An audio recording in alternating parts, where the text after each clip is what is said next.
let's do everybody first. I'll make sure there's enough. All right. Cool. See, I just told you I couldn't do it. Okay, I'm going to call to order the June 10th, 2019 Royal Oak City Commission meeting to order. We're going to begin with an invocation given by Mayor Pro Tem Douglas, followed by the Pledge of Allegiance. Please stand if you can.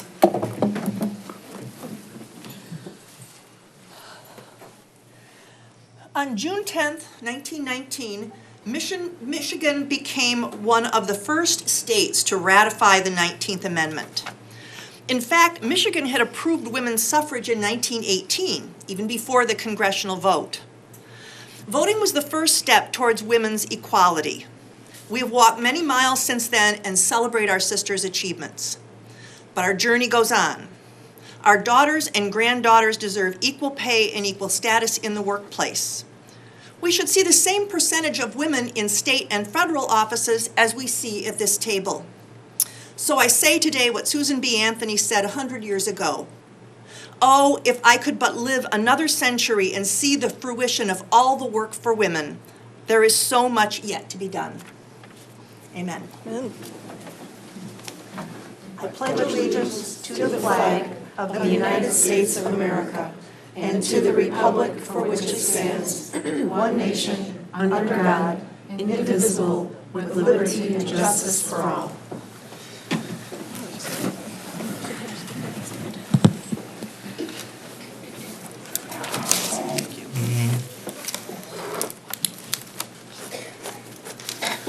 All right, this brings us to item number 4 on the agenda, which is the presentation of the Legalization of Marijuana Community Survey by Cobalt Community Research. Mr. Johnson? Yes, thank you, Mr. Mayor. Cobalt is going to do a PowerPoint presentation. It's going to be presented by Mr. William St. Amour. This is William standing up here. This is the same organization that does the community survey for us every other year. Welcome, Mr. St. Amour. Thank you very much. Good morning, or good afternoon, everyone. Sometimes it's good morning. We go late here sometimes. It's good morning somewhere. Well, thank you for the opportunity to work with you on this project. If you have questions, definitely stop me at any point and I'll work to answer them. But I will try to move through pretty rapidly so that you can stay on. Some brief background on Cobalt. So we are a 501c3 nonprofit. We are based in the Lansing area. We work all over the country with local units of government, schools, and other nonprofits. Our study goals here are really to better understand the community preferences regarding legalization of recreational marijuana, understand some of the regulatory options that you might be looking at, understand concerns so that you do have a full feel for what it is that the community is concerned about, and then look at the differences in terms of some of the demographics so that you know some of the nuances between different populations and what some of those differences could be in terms of support of these different types of areas. So methodology, we did a random sample of about 3,000 residents drawn from voter records. This was a true random sample. We did a single mailing back in April to do that. We heard back from about 1,050 residents, which is a very, very solid response rate, especially with a single mailing that goes out.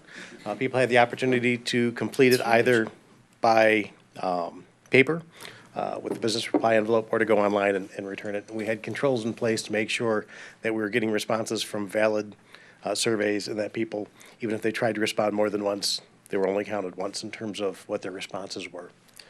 To give you a sense of what that means for a national survey with a margin of error of plus or minus 5%, you only need to hear back from about 380 people to get that level of confidence.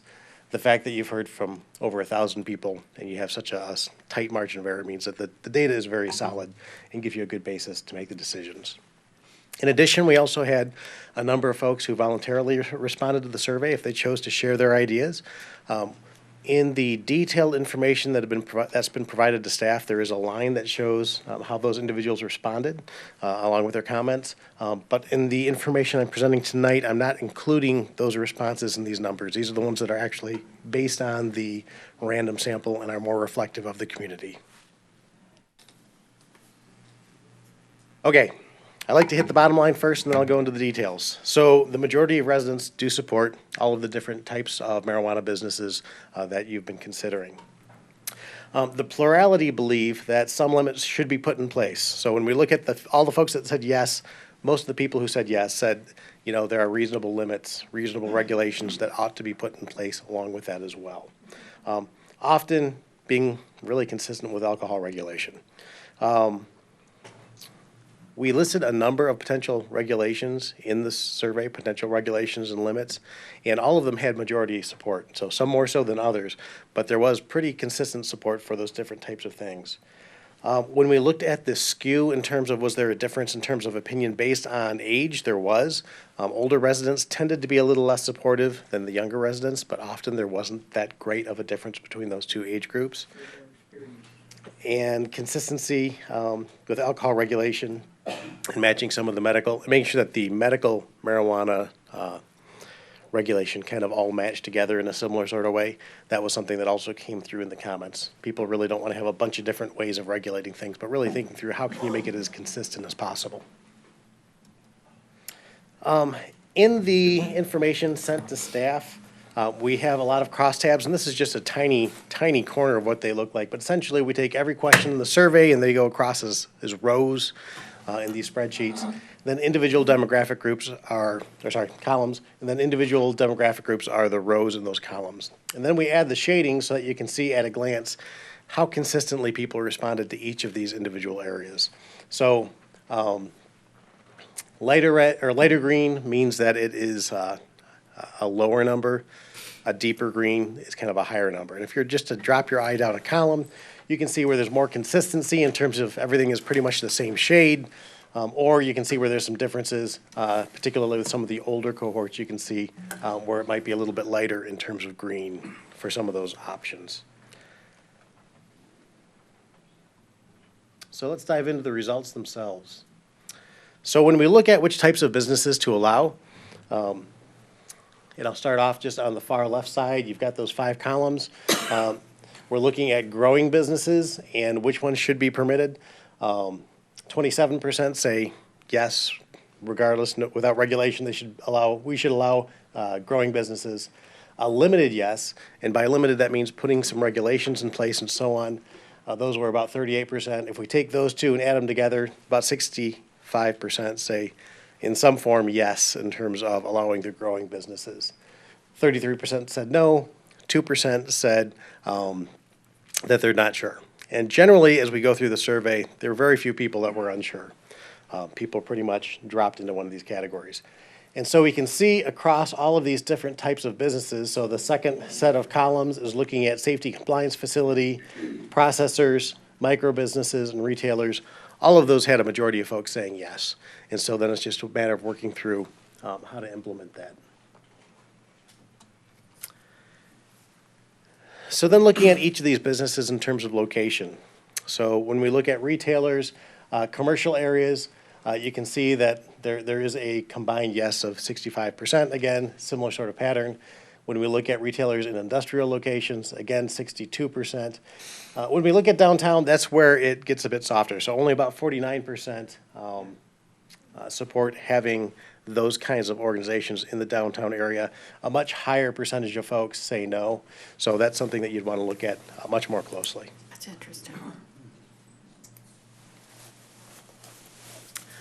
Micro businesses, when we look at those in commercial areas, people said yes. Industrial areas, yes. Downtown, 52% said no. So that's one area that you'd want to pay attention to. And then residential areas, very strongly no.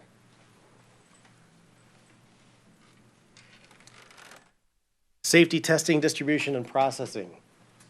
Commercial areas, 57% say yes. Industrial areas, very strong, 74%. Downtown, only 30% say yes. So 61% say no. We don't want those kind of businesses operating in the downtown.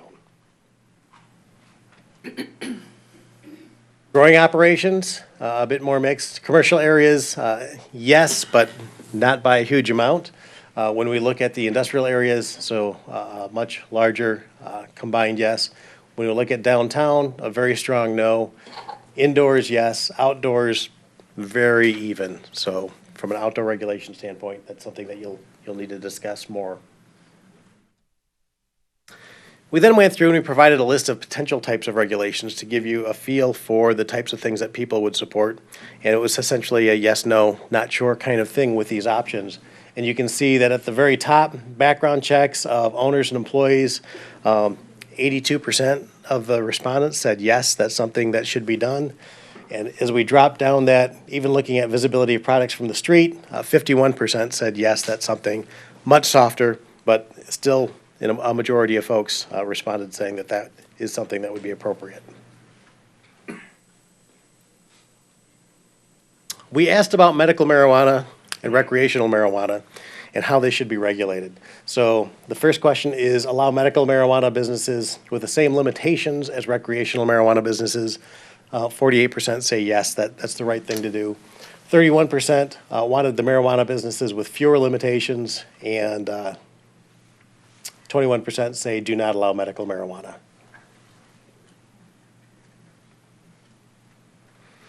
We had an open-ended question that gave folks the opportunity to free-form with some of the different concerns and ideas that they have. We took those comments, we dropped them through word cloud software, so that the words that came up the most often were the largest. Marijuana was certainly in most of the comments. But if we look at the word alcohol over there on the right-hand side, a lot of those ideas were really what I had mentioned earlier, to make sure it's being administered in a way that's pretty consistent with what you're doing from an alcohol perspective. Same principles. The word allowed is another large one. So businesses and plants should never be allowed in residential areas. That was a very strong theme coming out. If allowed, put it only in the industrial and commercial areas. And then there were a number of folks who just generally had comments about marijuana not being allowed, period. And then the word smoke. People wanted to make sure that there were smoke-free zones. There was much more concern regarding secondhand smoke, concerns about allergies, concern about it blowing from one yard to another, those kind of things. So those are other issues that you'll want to think through. So that's really taking us through the survey results at the high level. Are there specific questions or anything else that I can answer for you? We'll go with Commissioner Douglas first. So, and you may not be able to answer this, but I'll ask it anyway. It seemed like there was a lot of support for putting growing operations or processing operations into industrial areas. And I wonder if that's a preference or just common sense, people recognizing that those are suitable locations for that kind of work. Yeah, I think it's a combination of common sense and appropriate use. So people have at least an intuitive sense of appropriate use from a zoning perspective, and so I think you're seeing that. Yeah. Okay, thanks. Commissioner Macy? I think at the beginning we had talked about, in addition to having the survey that went out to the randomly selected number of residents, that there was going to be an online survey that would be open to all, which again, I understand would not be statistically representative, Correct. But is that still happening? It is actually part of the results packet. So we've got 99 folks that did respond in that manner. And so their results are a separate line in the crosstab, that grid that had individual columns. So I never saw any notification of an online survey. Okay. I did. You did? Mm-hmm. Okay. And then the other question I had was just about this type of survey in general, where there's these questions are difficult questions about things that people who are taking the survey may not know much about. What's your experience with surveys where you have to first educate and then question? So I think it's a fair question. So surveys give you kind of a snapshot in time based on people's understanding. So if there are deeper issues, that's really where a legislative group like this needs to think through and become educated and talk to the experts so that you understand generally what direction people want to go in, but then making sure that the specific policies that are going to be legally binding are appropriate and take some of those safety concerns in mind. There's a lot of information out there. So some of it's good, some of it is not. I think you're just dealing with an environment where people are very aware of issues surrounding recreational marijuana. It tends to be a somewhat emotional issue for some folks, but I think that there's also a lot of people that are just, and from the comments, they're, It's not a big deal. It can be appropriately managed. It doesn't necessarily need to suck up tons of resources. So that seems to be a common ground that people just want to take a more reasonable approach to it. Yeah. So, Commissioner Lavasser. Couple questions. First, was there some mechanism for measuring the magnitude of someone's opinion, whether they strongly agreed or somewhat agreed or were a little bit more, could go either way, didn't have a strong opinion one way or the other? Yeah. That's the first question. Sure. I'm sorry, go ahead with that one, then we'll go. So on the first question, there was a not sure option. Other than that, we did want to try to take people off the fence. So whether it was yes, no, or yes with some limitations to it. And the second question is, with regard to the sample that did return their surveys, whether we had any controls to make sure it was truly representative of the community and that there wasn't perhaps a bias in those that returned, so that Yeah, would give us a sure. false reading. There is always a bias in return surveys, so anyone who says something different is not giving you accurate information. What we do, though, is, let me go up to this page. When we pull our numbers, we give the results of the individual demographic groups, because if you're doing something like weighting or you're looking for bias, what you're doing is you're seeing, is there a particular segment of the population that responded in a way that's disproportionate to the population overall? So one of the controls that we put in place is being able to see what each of those individual populations, how they responded. So if you have a large population of elderly people or younger people, even if just a handful of them return the survey, you can still understand you can hear the voice of what that group is saying in the survey, and it's not being drowned out by having just one big overall number that could be skewed. The other thing is I did take a look at the distribution of ages in the city compared to the response to the survey, and actually it was generally within about 5% of what the census said. So it was pretty reasonable in terms of the skew that's in there. Now, psychological bias, that's something that is more difficult to control. This is a hot issue, so it's talked about quite a bit, so it does make it more on people's minds. Commissioner Perush. I'm assuming that you didn't define what you meant by commercial in terms of, or perhaps you did. Because in our community, commercial can mean Woodward Avenue, or it could mean a party store at the end of a block of a residential neighborhood.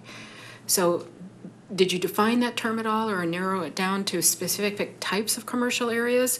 Or was it just really broad? We did not, it was broad. Pretty broad. So if we have to distinguish between one area and another, that's going to have to be a policy decision on our part. It would be, and look at the appropriate use for that particular area. Yeah. So this is one point that just guides your decisions, but it does rely on your judgment and your experience and professional expertise to really pin it down. Okay, thanks. You're welcome. Commissioner Douglas.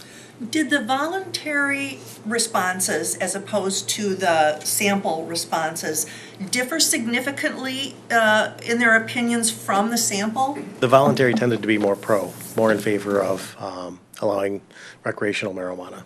Okay, thanks. You're welcome. Any other questions? Thank you very much. Thank you. I think all this presentation material will be available, I imagine, if it's not already on the link for the agenda today. It's not up on the link right now. Okay, but we'll make sure it's available for our community to take a look at and infer and give us feedback as well. So, Mr. St. Amour, thank you for your hard work. We appreciate it. And just as a clarification to everybody, you are a nonprofit Correct. survey company. You don't have any stake in the outcome of these results. So you don't work on behalf of the industry or anything like that. You just, are an expert in scientific surveys so we can have information to help guide our decisions. That's correct. All right. Just want to make that clear to everyone. Thank you, Mr. St. Amour. All right. This brings us to item number 5, which is public comment. Just a few rules before we begin public comment. The City Commission values and relies on the input of our fellow citizens to make decisions. Now is time set aside for the public to address the City Commission on any city-related issues, whether they're on the agenda or not. I ask that comments be directed to the City Commission as a whole and not to individual commissioners. In addition to public comment, there will be a public hearing at tonight's meeting. If you're here to comment on the adoption of the 2019-20 fiscal year budget and General Appropriations Act, You may wait until the public hearing is opened, and you can comment at that time, and all the same rules apply for public comment. If you wish to speak tonight at either public comment or at the public hearings, please wait until recognized by me, the mayor. Come up to the podium. For the record, we'll ask you to state your name and address. Please be mindful that the City Commission wishes to hear from anyone who wants to speak tonight, so comments are limited to 3 minutes or less, and there's a timer at the podium to help keep track of your time. If you don't wish to speak tonight, no problem. We do get emails from residents ahead of the meetings expressing their concerns or ideas on certain issues, as well as questions, and we appreciate that. Please note that we won't respond directly to questions during public comment. However, we're taking notes, and when the agenda topic is discussed, we'll bring up those questions to get answers, or if it isn't on the agenda tonight, we'll refer it to the proper city department to get resolution. Our city manager is also taking notes and does follow up and look into matters as well. So with that, who's first? I see a hand right there. Is that Ms. Barnett?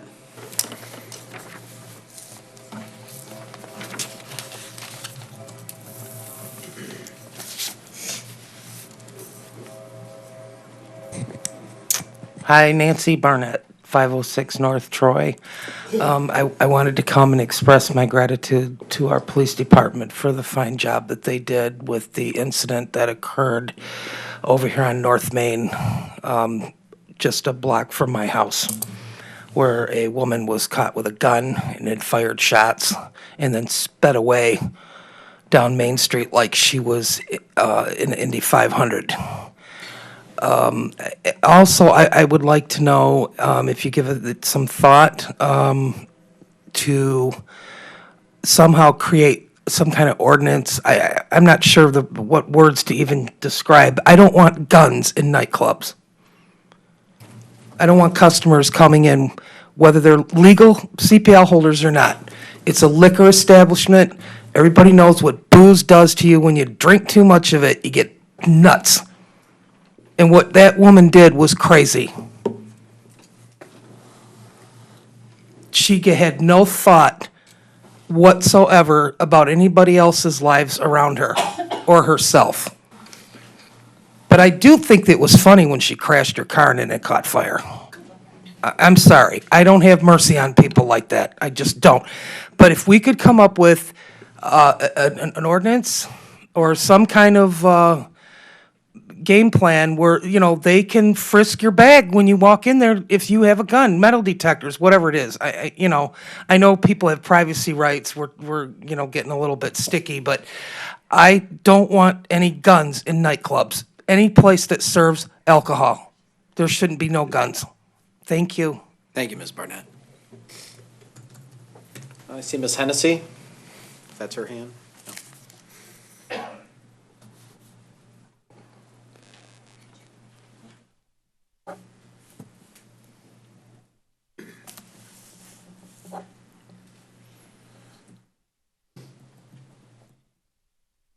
Good evening, Carol Hennessy, 258 East 12 Mile Road. I'm here representing the Royal Oak Memorial Society, who would like to thank everyone that helped with the cleaning of veterans' graves and placing flags on the graves. The cleaning, the first Saturday of May, when we were cleaning veterans' graves, we had over 40 people come out to help. The second Saturday, we had over 50 people cleaning the graves. We got a lot of territory covered. Then on Saturday, before Memorial Day, we had over 100 people help place flags on the veterans' graves. We have close to 2,500 flags that we place, and we got done in just about an hour. It was a great turnout.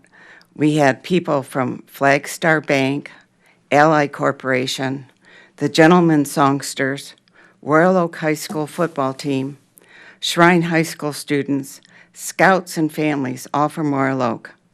We had individuals that had read it in the paper and just came to help because they wanted to honor our veterans. And I have to say, Randy Levasseur, our commissioner, he's been there every year. He's been a gem helping us with all this, and I thank you. Close to the end of placing of the flags, it was around 11 o'clock, Fox 2 showed up.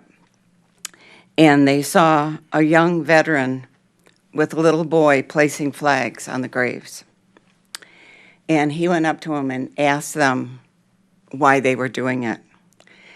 And the father says, I'm a veteran, and I'm teaching my son about veterans and about those that lost their lives. And he broke down talking to the gentleman from Fox 2. But it was very moving. I'm getting emotional myself now, but it was very moving, and I don't think they could have picked anybody else that was better than that, a veteran teaching his son about veterans. You know, that was quite moving. So anyway, Fox 2 did a great job, and we appreciated them coming out. And I just want to thank our whole community that came out to help to honor our veterans. Thank you. Thank you, Ms. Henderson. Mr. Wolf. Ron Wolf, 333 North Troy Street. A couple of weeks ago, I was approached by people who identified themselves as union members and admitted to me they were paid $15 an hour to collect signatures for Mayor Fournier, LeBuck, and Commissioners LeBuck, Peruk, and Morales. Why? 3 guesses. Okay, getting to marijuana. I was a former social toker, so I know what hell I'm talking about. I even had friends working at High Times in New York City. In American Ebonics, which is slang for the uneducated, economically lower class of African Americans, marijuana is known as chronic, meaning it makes one lazy, a slacker, not wanting to work, a couch potato, sitting, hopefully, sitting and eating munchies. Another point. Now, can you envision engineering, medical, and law students using marijuana to help them study? Of course not. Are you aware of Ron Boji's interest in promoting marijuana businesses and that he purchased land in Detroit, according to Cranes, for the sole purpose of growing pot? We need retail downtown, not more future customers for psychiatric help for the Henry Ford Clinic. If recreational marijuana comes to downtown Royal Oak, do you really think it's going to attract the retail Royal Oak really wants? Of course not. But mostly I ask you to consider this for the future of your children. What are you encouraging for the price of trying to make a few dollars? The survey. Past surveys are always slanted to whatever Mr. Johnson's goal is, that's why they're slanted. It's very easy to slant a survey. All you have to do is look at certain demographics like age and favor that survey and favor it. As I said, 2 months ago, I myself tried to get on that survey. I was turned down. But then again, I'm also banned from Royal Oak next door. I don't know why. Do you, Mr. Johnson? Do you, Mayor Fournier? Do you, Mayor Ellison in the back, know why I'm banned from Royal Oak next door? Why? Because I speak the truth. All right? Now, residents, this commission, I'm begging you to use your common sense. And if you're going to do anything, vote that the next term change the charter so we have a full-time elected mayor and a part-time financial advisor, or a full-time financial advisor. I don't care, but we need a strong mayor like Mayor Fouts in Warren. He doesn't put up with any crap. All right? Mr. Wolf, But he I do turned need you down to Mr. finish your Boji. last thought, sir. I know. Sieg Heil. I know. Thank you, Mr. Wolf. Yes, ma'am, here in the front.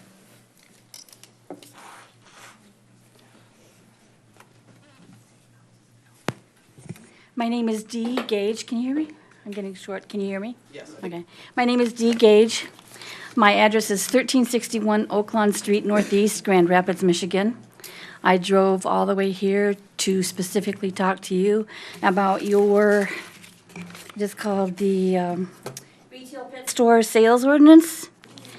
And I've owned ferrets since 1996, and I created the West Michigan Ferret Connection, which is a home-based ferret rescue in Grand Rapids.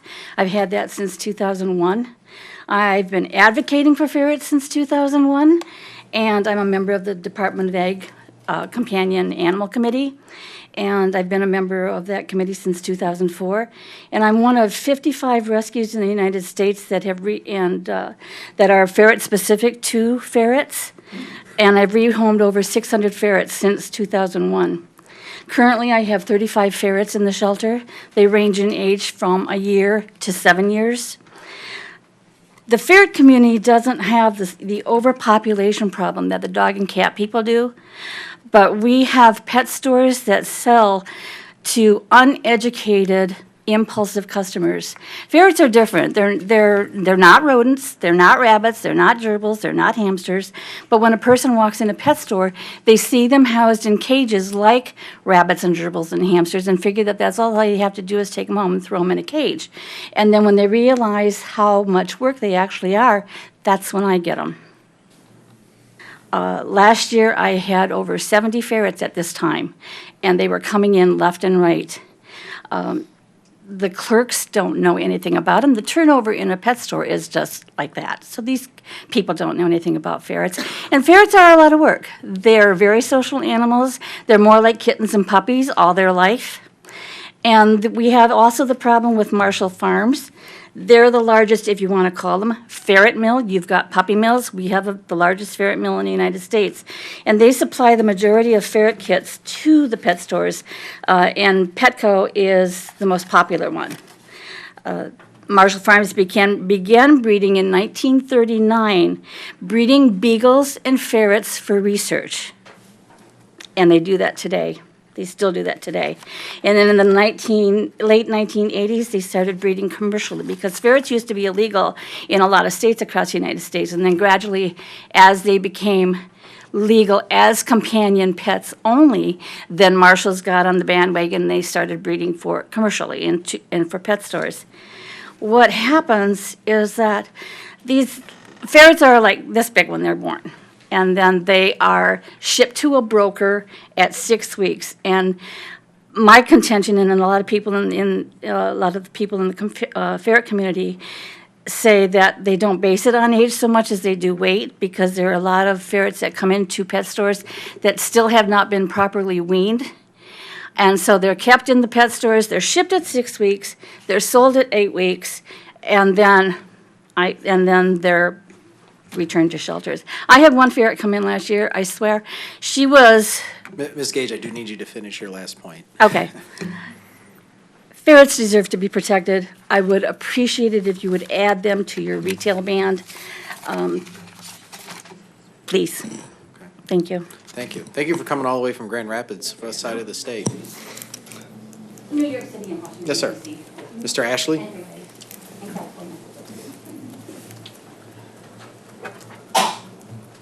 My name is Alan Ashley, live at Royal Oak Manor. I wasn't here the last time to respond to Commissioner DeBuck. And about a month ago from here, I was ambushed by Mr. DeBuck, wanting to know why seniors should get a reduction in the parking.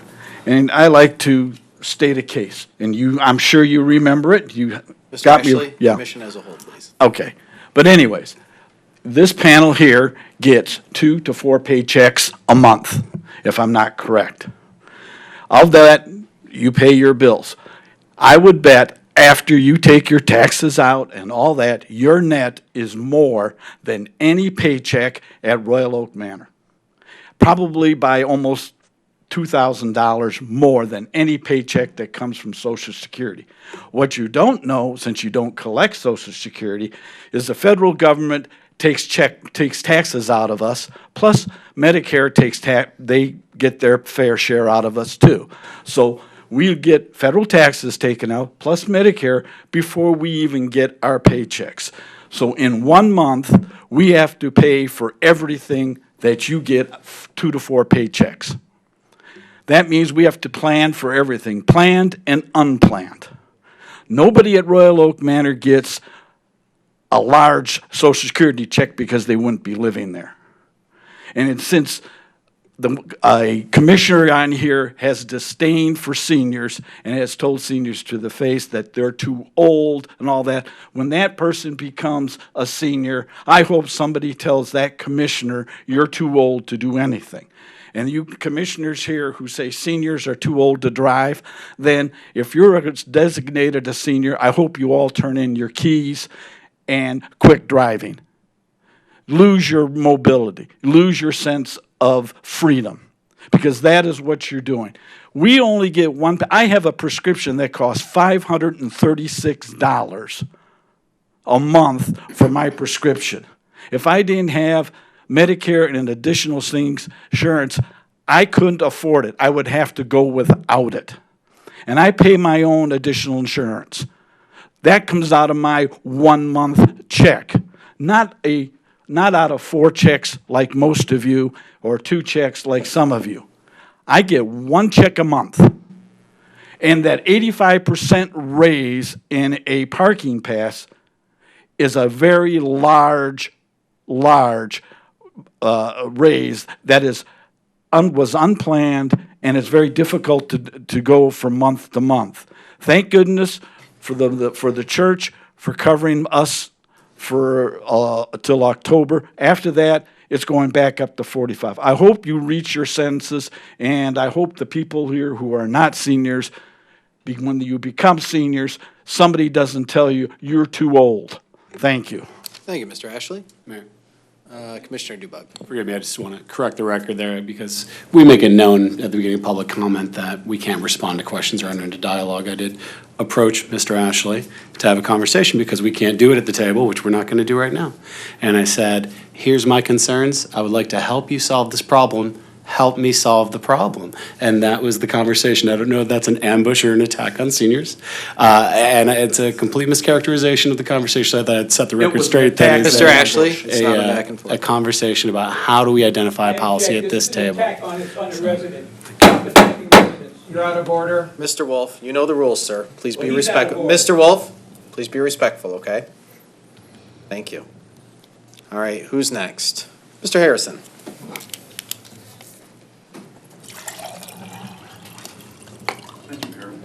Bill Harrison, 2729 Trafford, Royal Oak.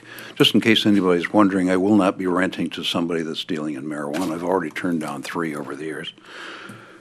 Okay, well, young lady introduced the topic a moment ago about the firearm actions in downtown. This is the second incident. The first incident was a gang member yielding a AK-47 after they were thrown out of a bar. The problem we're having here is some bars are attracting the wrong demographics. And let me be clear, we're not talking about race or ethnicity. We're talking about gangs and those who carry guns and just do not know how to act, okay? The music venue is one of the primary issues. If you talk to somebody that puts on concerts, there are 5 different levels of rates for insurance based on the music venue. So it's something to think about. We need to do something because we don't want Royal Oak to turn into downtown Detroit. People ask me, do I go downtown Detroit? And I said, no, it's no fun unless you can shoot back. All right, structural deficit. I'm starting to hear rumblings about that. And then the unfunded, I only heard part of the budget discussions, but the unfunded or underfunded pensions. We were led to believe that the bonding would cure this problem. Maybe I'm wrong. General accounting practices. I was amused when the mayor mentioned that the government doesn't necessarily follow general accounting practices. It was enlightening to hear that the government does not follow general accounting practices. Adjustments, for example, must be made to account for prepayment revenue that is recognized when paid rather than when used. And it raises the question in my mind, what other such practices are being used? The topic of smoothing came up, and I understand smoothing, and there's nothing wrong with smoothing as long as it's done to represent reality. I was interested in seeing what was on the internet about smoothing, and every one of the references mentioned that smoothing, they warned of its use to provide an unrealistic financial picture. So I'm just hopeful that the smoothing that we're doing at the government level is to present a realistic picture.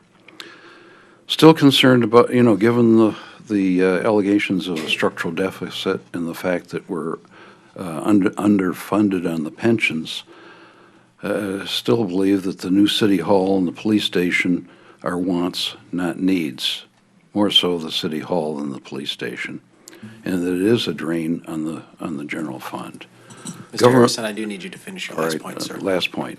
Government wants should be secondary to residential needs or residents' needs, such as roads, infrastructure, et cetera. And I've mentioned before that in our family, everybody else gets taken care of in terms of their wants and needs. What's left over, then I get what I need. Unfortunately, the government doesn't seem to work that way. Thank you. Thank you, Mr. Harrison. All right. We'll go to the back real quick. Yes, ma'am.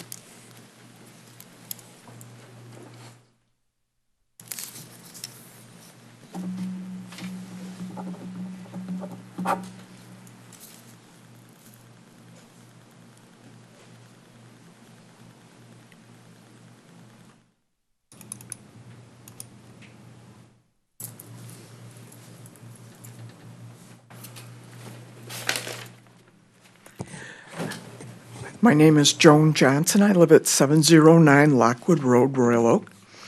I have been nominated to fill a position on the Senior Services Aging in Place Task Force, and I wanted to introduce myself to you so that you knew who was part of that nomination. I've been living in Royal Oak for 25 years, and I have enjoyed the city services that we have here. I appreciate having been nominated for this position, and if I am accepted, I'm pretty sure that my experiences here in the city, plus my personal experiences, would be an advantage for the task force. Thank you for the opportunity. Thank you, Ms. Johnson, for considering it. You're going to be a tremendous asset to the board. Thank you. I've had the privilege of learning quite a bit from Ms. Johnson recently, and it's been very helpful for me. Pastor Boyd.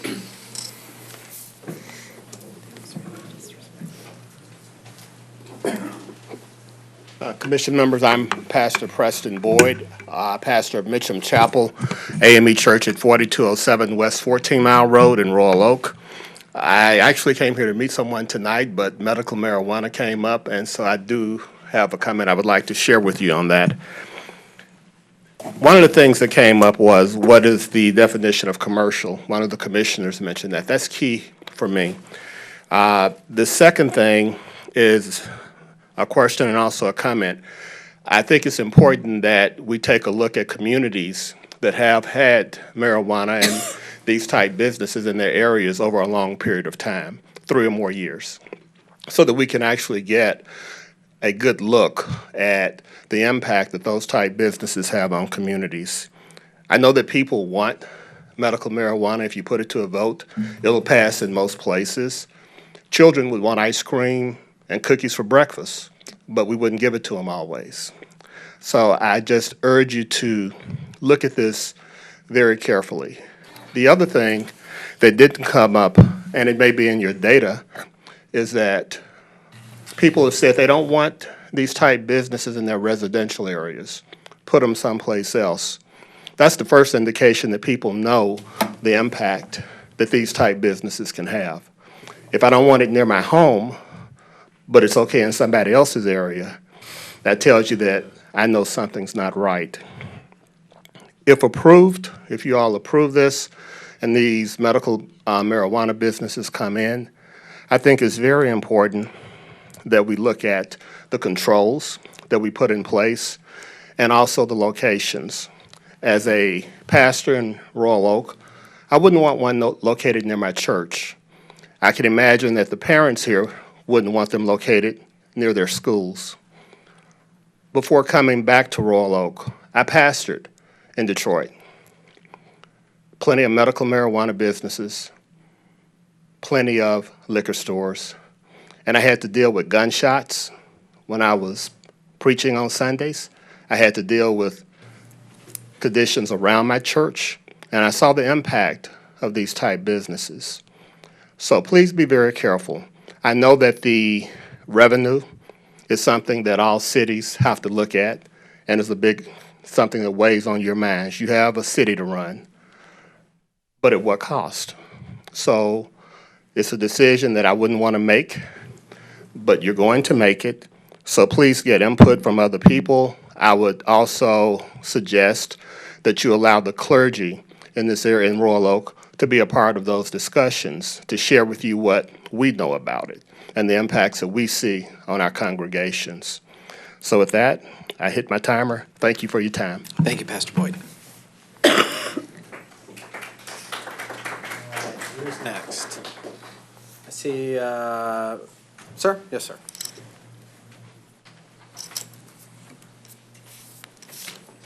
How you doing? My name's Gary Webb. I live at 1816 Brockton. Grew up at 1808 Brockton, and I got a brother that lives down the street. Been in Royal Oak since 1955. Campbell Road between 4th Street and 10 Mile. Just put in bike lanes. Went from 4 lanes to 2. There's been more car accidents in the last couple months than there has been in years on Campbell Road.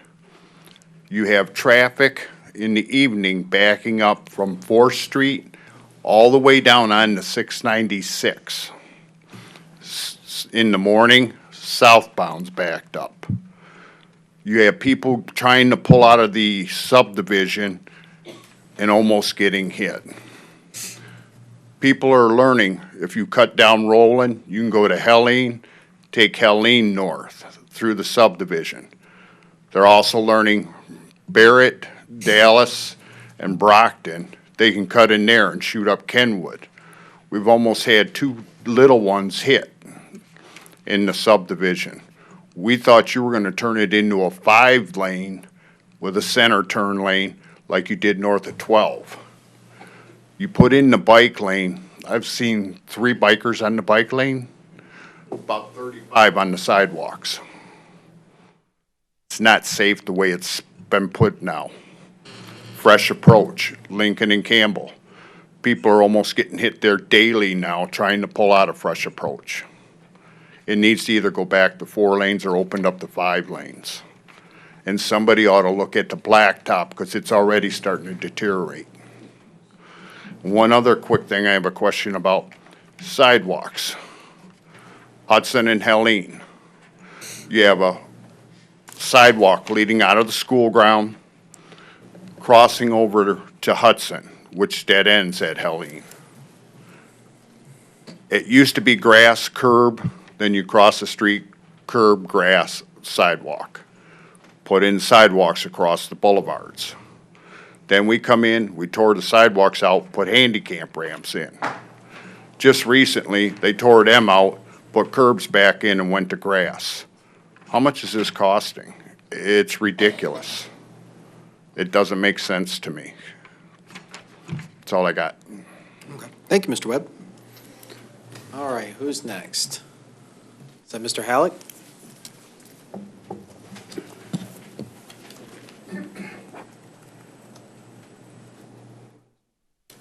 Evening, Mayor and Commissioners. My name is Tom Halleck, 210 North Center. I also would like to thank the police for the Estrada incident that occurred right behind me over on Main Street, and I got to watch it out my back window. So I was very glad that they took care of that. I'd also like to congratulate them on catching the arsonist. That's a good job because that's a very dangerous thing to be happening. Item 9 this evening is for the Fifth Avenue to have an expansion of their business. This is a business that has so many troubles of fights, drugs and drinks, bouncers starting fights, et cetera, documented, that you should be looking at removing their liquor license, not rewarding them with an expansion. I would also like to remind this body that 3 of you have taken a total of $14,600 in direct contributions for a campaign, which means that you should recuse yourselves because you have a conflict of interest and have no business whatsoever voting on anything with this person. And that would be Commissioner DeBuck and Douglas and Mayor Fournier. Thank you. Thank you, Mr. Halleck. Yes, ma'am.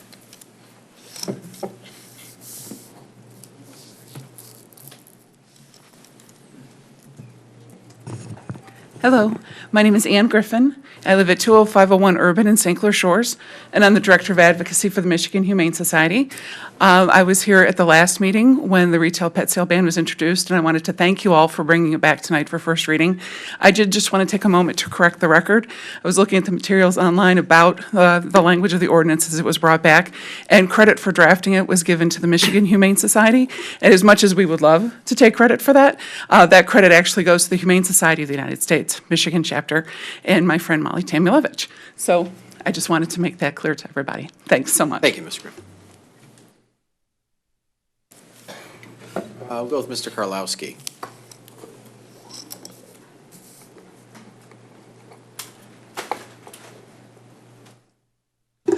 Rick Karlowski, 419 Virginia. A couple things. First, on the marijuana, I'm hoping that you will greatly consider how some kind of a consumption ordinance, particularly in the residential areas.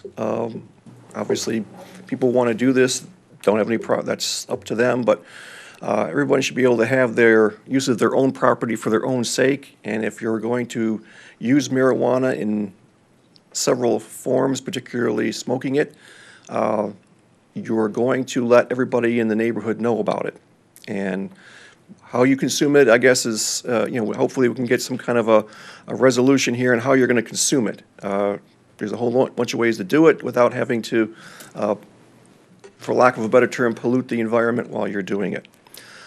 Secondly, with regards to the Strata incident, I know I was here last time when we were discussing liquor license reviews, and there was a particular bar, I think it was Mr. B's, that had a couple gun incidents, and the basic consensus of the commission was, well, it's a big place, and you're going to have these kind of incidents. And now we've had an incident with a gun going off.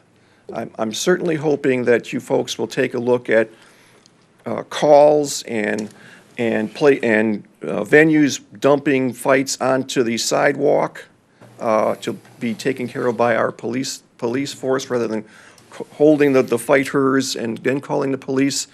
And in other words, take a look at what's going on with some of the venues we have, because we got kind of lucky this time. The gun went off, it didn't hit anybody. We may not be getting lucky again.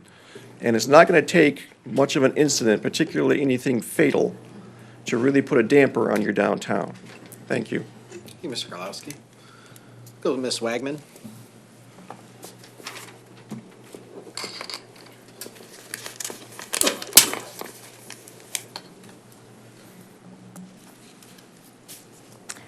Good evening, Janice Wagman, 600 Wellesley. 3 weeks ago, I stood before you and reported on the conditions of the handicap parking at Farmers Market. I reported the painted lines have faded and the illegal sawhorse signage in the east parking lot wasn't being set up.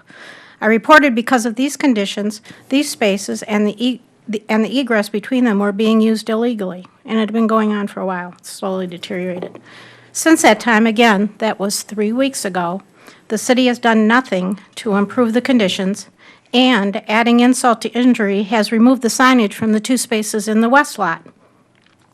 As a result, those who qualify for handicap spaces have been denied their rights as guaranteed by the Americans with Disabilities Act.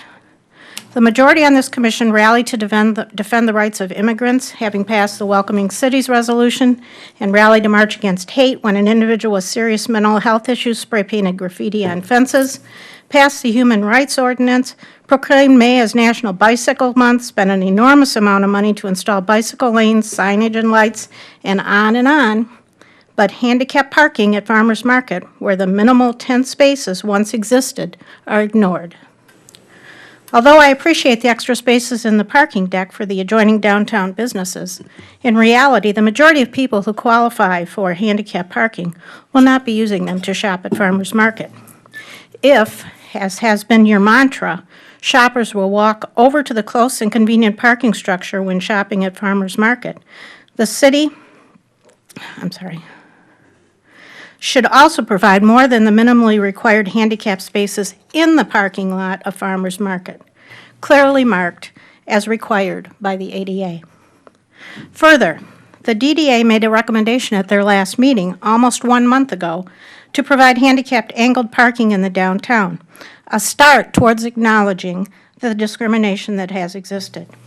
I expected to see it on the agenda tonight, but nothing. My question, what will it take to get the majority on this commission to rally for the handicapped, the majority of which are seniors, and not just immigrants, LGBTQ, gun rights, bicyclists, etc.? I'm sure I can organize a rally by seniors with news coverage, followed by hiring an attorney to file a complaint with the ADA. Or will you finally make the right, not minimally required, decisions and fix the damn problem? It's existed far too long. Thank you. Thank you, Ms. Bagman. All right, who's next? Yes, sir, in the back.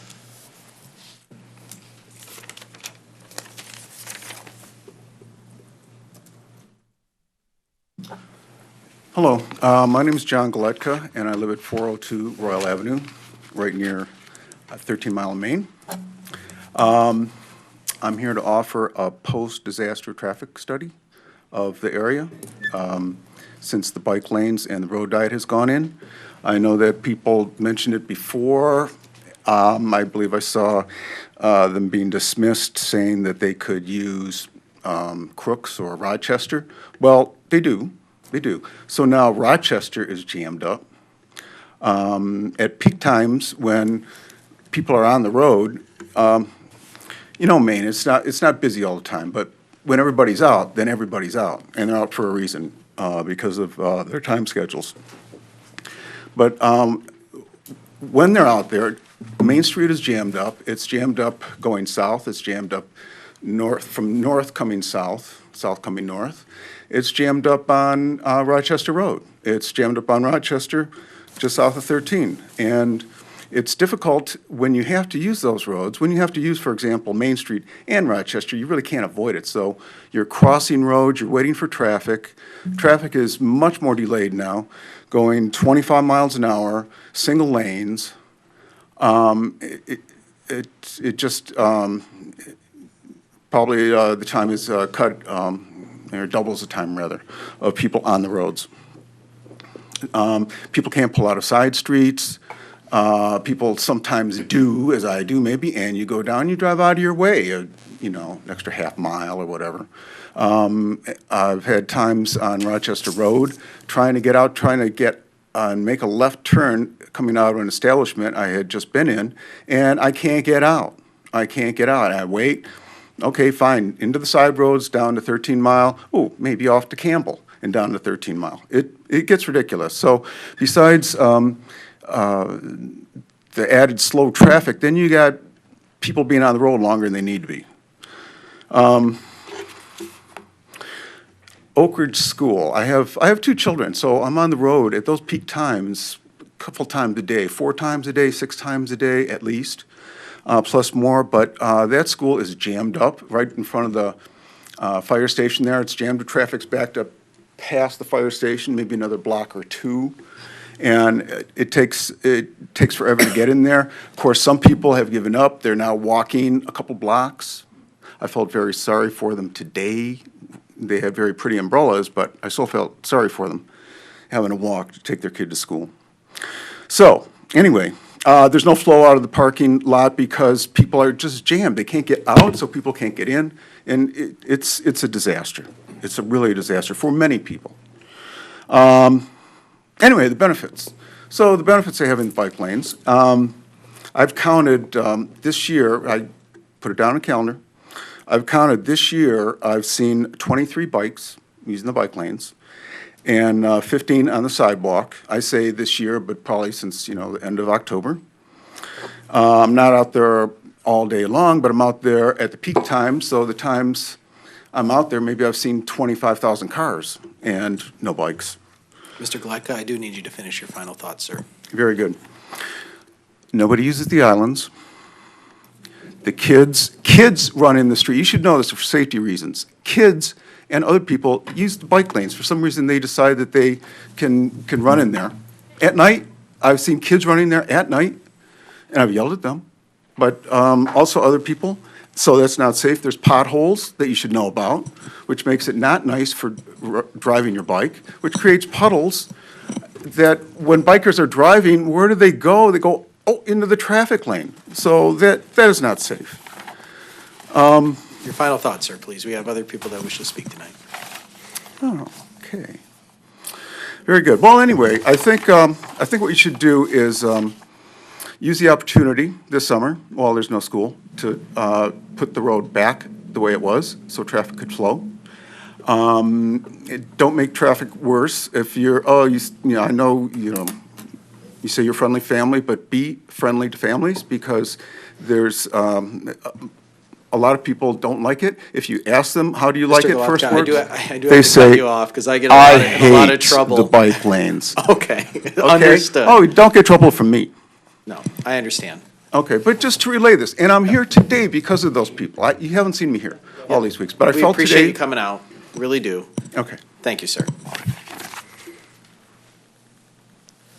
All right, yes, sir. Here.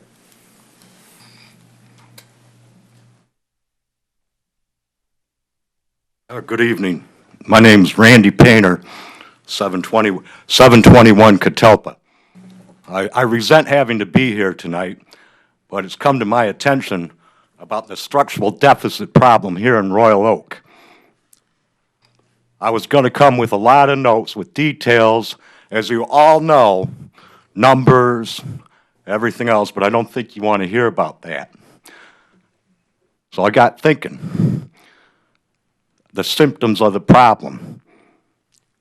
That the new city center, the new civic center, $2+ million annual interest on that. There's a big problem as a symptom.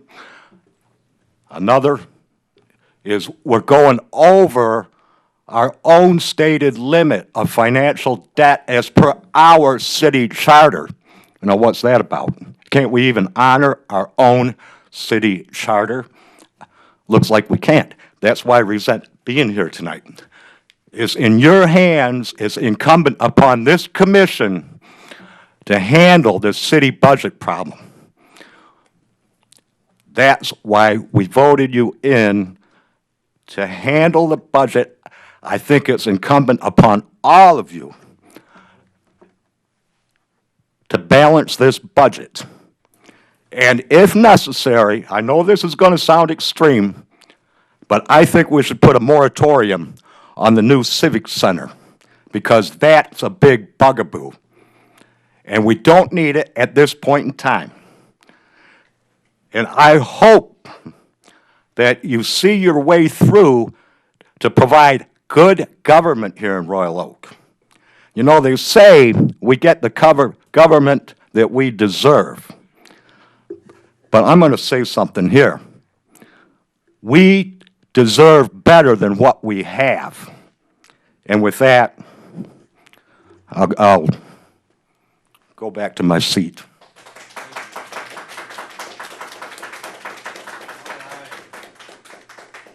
Remember the rules about clapping. There may be a lot of people that have a different opinion. So we want to not discourage anyone from either side of a topic to talk. Just doing my part here to remind you of the rules that this body put in place every year or every 2 years when we get a new commission. All right, who's next? Mr. Esbree.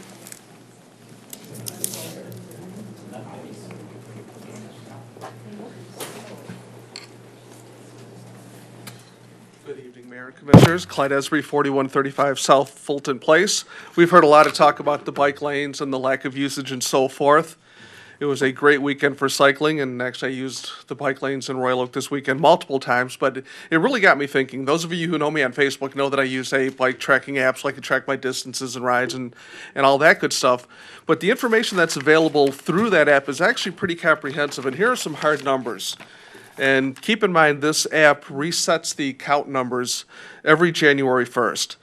So if we take the stretch of Normandy from Coolidge to Benjamin, there have been, as of 3 o'clock this afternoon, and mind you, this is just my app. This isn't people riding bikes who don't track apps or just casual riders, whatever. This is just people in the more hardcore cycling community, if you will, that use Strava.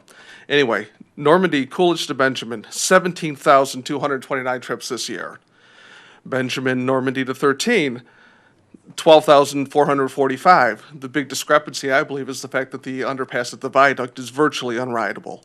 But this is not unique. I mean, I look at Scotia through Huntington Woods, it's north of 10,000 trips.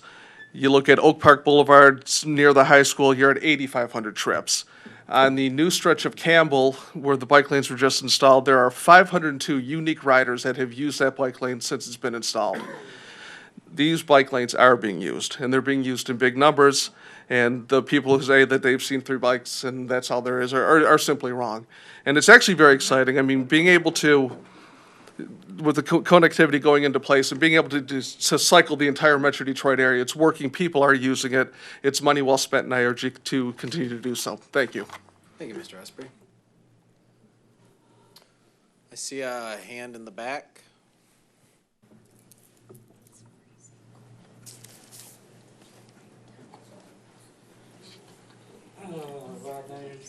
For Royal Avenue, Main Street, and the bike routes. City keeps painting and patching, but still has not sealed the pavement caused by grinding off the original striping in the conversion to bike lanes. How does this illustrate spending money wisely? You've got this street, you keep repainting it, put cold patch on there that you get to drive over and try to flatten. The road is getting ridiculous. You need to do something about it. Why put in bike lanes? I'm an avid cyclist. I don't know how the previous person said there's the numbers he's got. I've been paying attention. I see too many people that ride the sidewalk, will run you over walking down the sidewalk because they don't use the bike lane. There's a serious problem with the bike lanes, and with all the crap of the gravel in the bike lanes, you know, that's a hazard for most road bikes. And then why we put the speed limit down 25 miles an hour, that just creates traffic problems, right? I live on Royal Avenue, try to make a left turn. In the morning, you're not going to do it, right? You're going to wait forever. It's easier to sneak out another way and go on to 13 Mile. You're not going to get out. It's just, the traffic is bad. I just don't see us having spent good money here, and I was expecting at least a good road when we're done that's at least sealed. What you did is then you scraped off the lanes and opened up all the cracks under those stripings and made the road worse. Compost. I got a nice little tag on my trash barrel.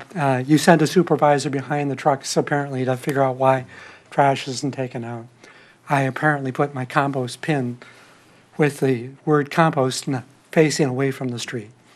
Wouldn't it be easier just to put another compost bin sign on my compost bin? Put 2 on instead of just 1 like you did? Rather than me worry about it, not facing the street the right way, and then sending out a supervisor to put it on a sticker that I have to remove, and then remember to put it out the right way every time, or I'm going to get another orange sticker on my barrel. Just real quick, I'll give you a few extra. You said compost bin, or do you mean recycling bin? Compost, right? We don't. A trash can instead of the recycling bags or the paper bags for the Yard waste. Yard waste. yeah. You put the word compost on it. That's why I'm calling it a compost bin, right? I don't know that we issue compost. Yes, you do. You can get them.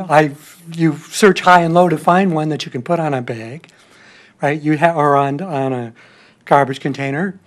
At least when I called the city, did find out that Friends now does carry those signs, and I can go buy another one to put on the other side The of my... stickers. Yeah. Okay. Yeah, otherwise there's a problem, but it just seems like it'd just be easier to...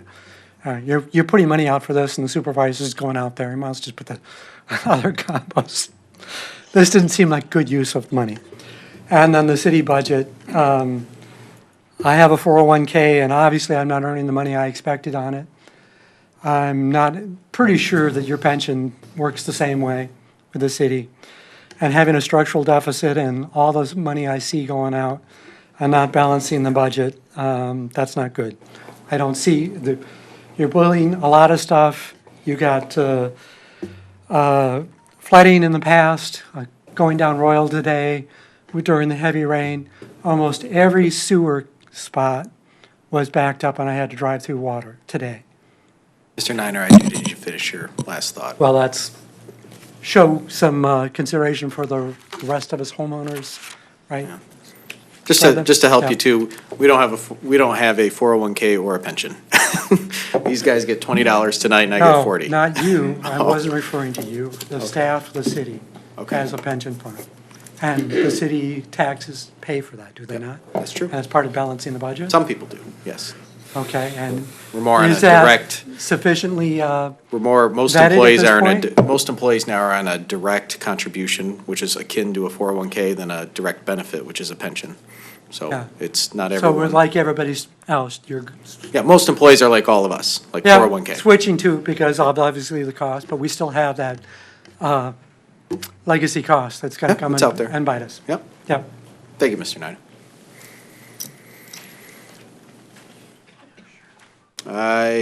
Let's see, I see a hand way in the back, or is it down now? Ms. Shunk? Ms. Shunk, we'll go with you since I can't really see in the back if. Good evening. Mrs. Shunk, 233 East Webster Road. With the exception of two, you, the commissioners, ignored Royal Oak citizens' plea for a citywide vote when acquiring $250 million debt for the citywide center project. Presently, the city's basic infrastructures are not being met or attended to. Roads, parks, the list goes on. Many departments cite a lack of manpower to do their jobs. Parks and Recs, fire department is short-staffed. The fire pension is habitually underfunded. Now there's $2.2 million in annual interest, which could have been used to improve the quality of life for Royal Oak citizens. The finance department cites a structural deficit of $2.1 to $3.5 million deficit for years to come.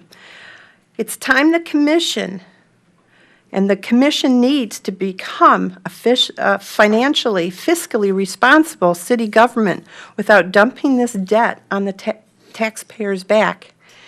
You also can't wait for the promise of new construction tax bases to balance this deficit.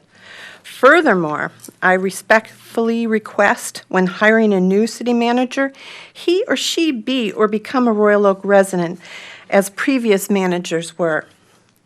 As a citizen, they'd have a vested interest in our community and not have the freedom to leave Royal Oak in the financial dustbin when retiring. Good evening. Thank you, Ms. Shunk. Anybody else wish to speak? The hand in the back now, I see.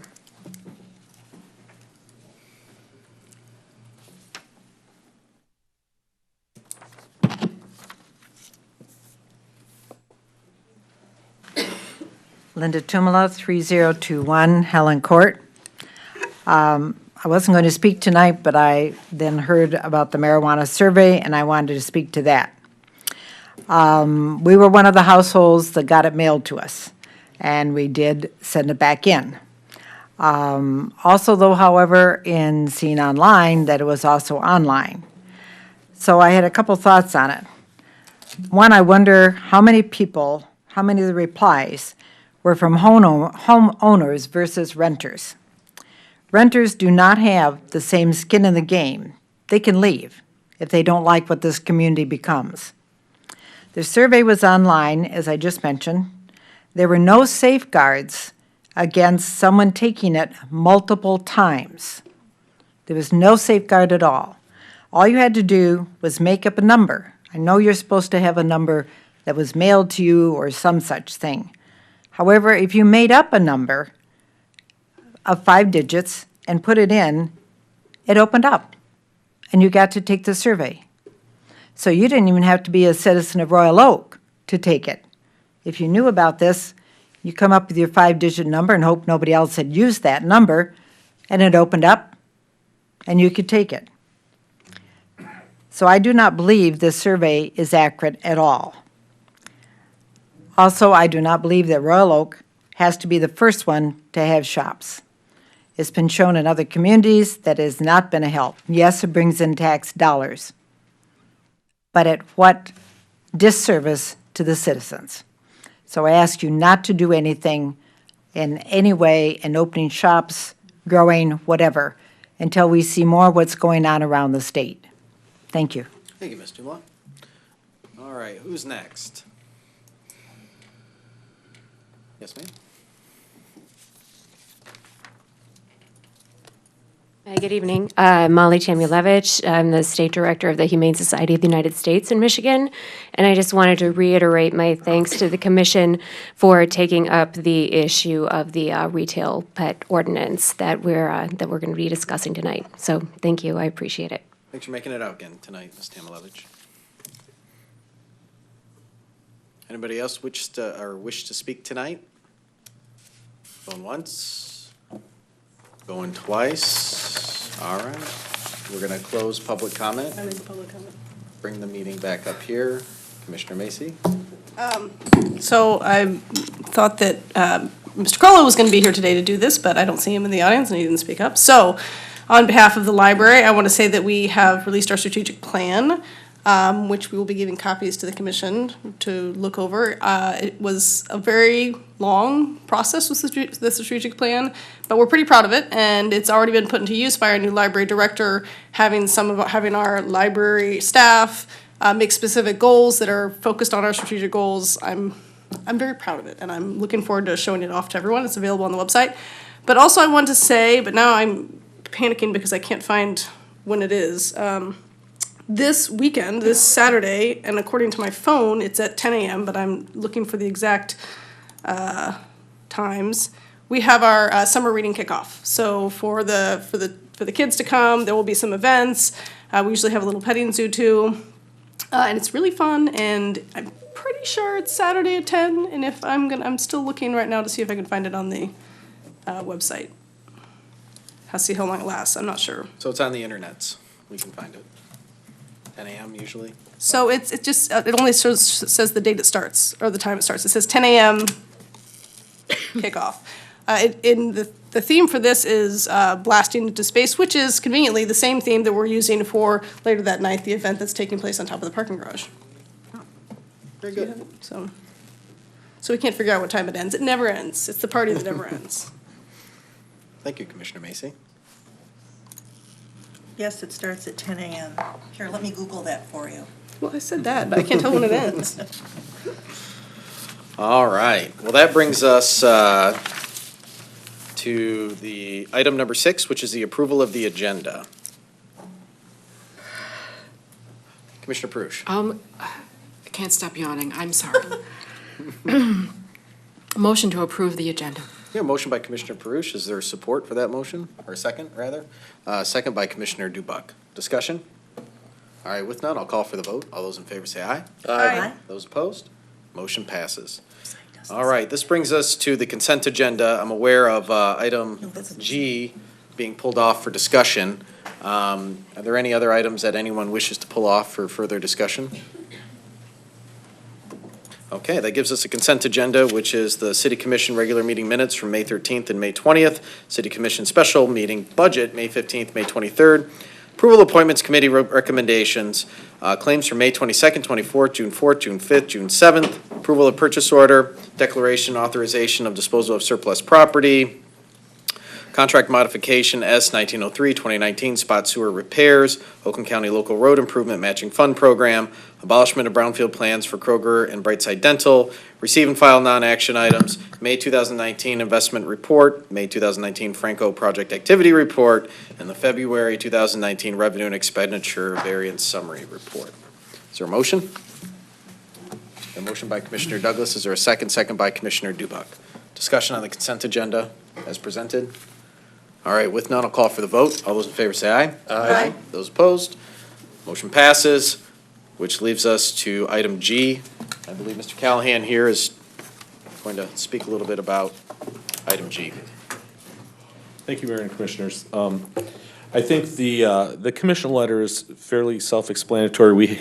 We were planning on reconstructing and repaving 14 Mile Road this summer. The bids did come back this week, so you have to understand that I turned this report in 7 days ago. And the bids came in on Friday, and the bids are significantly higher than the $3.45 million that was generated by the state software that generates estimates for construction projects. We used their numbers for the basic items of work, and it came up with this, and even MDOT is very surprised that the price is almost $1 million more than this. Now, I would add that the one thing we didn't include in this report is that Birmingham is still obligated to participate in the shared costs. But with $1 million more, the state gives us a choice of coming up with the extra $1 million on our own, or we could rebid the project and more than likely redo the road next year, so long as the funding is still available. So they haven't gotten back with us yet about the funding still being available, but they're leaving it up to us to decide if we want to come up with the remaining funds. I personally hate to use $1 million of our money that we had in our, I don't want to call it slush fund, but it's in our fund balance, to use for other road projects that we have yet to schedule. And we would retry to bid this out to redo in 2020. That would be my recommendation. You could still follow through with the resolution and sign this report, but it's up to MDOT to decide whether or not they want to rebid the project. And we would get a new funding report to be signed in the future if that's the case. Questions from Mr. Callahan? Commissioner Perush. So just from a logistics standpoint, it would mean that the road, which is torn up this season for the water main project, would be torn up then if we get through the bidding process and it's actually awarded and so on and so forth. It would be torn up again for repaving next season.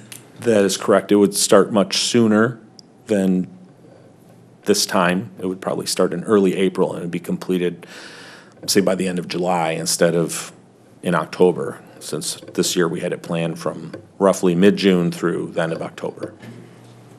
Okay. That time frame we moved up. Right now, the water main project would temporarily restore the road to get it back open to all lanes being drivable, but it would not be resurfaced this year. Okay. That's the only question I have. Commissioner Douglas. Then, so if we rebid it out for next year, the potential, I mean, how might we achieve savings or reduce the cost of the current estimate? And won't that be offset by the, the increases in costs that we're seeing in all other aspects of construction just because of the passage of time, cost of living increases? Well, I believe in reviewing the bids, which we did an extensive review today and yesterday, sorry, not yesterday, but today, we find some items that are unusually higher than normal, 20 times the normal price for something. And there's only 3 main contractors that can do a project this size left in the state, Cadillac, Ajax, and the name escapes me, but we've driven all the small players out of business essentially with the downturn in the economy, and companies have been gobbled up. So those are the 3 bidders on every large project now. Nobody from out of state bids our projects. It's just them, and they kind of have a small monopoly and they play off of one another. It's disappointing when you put all the effort into this and this is the result. And I would say that this was bid much later than we had hoped. And there's some underlying reasons for that, but they were, in our opinion, were not our fault that MDOT delayed the bidding process. So, but my question remains, we can either spend $1 million more than what we estimated now. Is there any chance that we're going to be spending less than $1 million more rebidding it and doing it next year?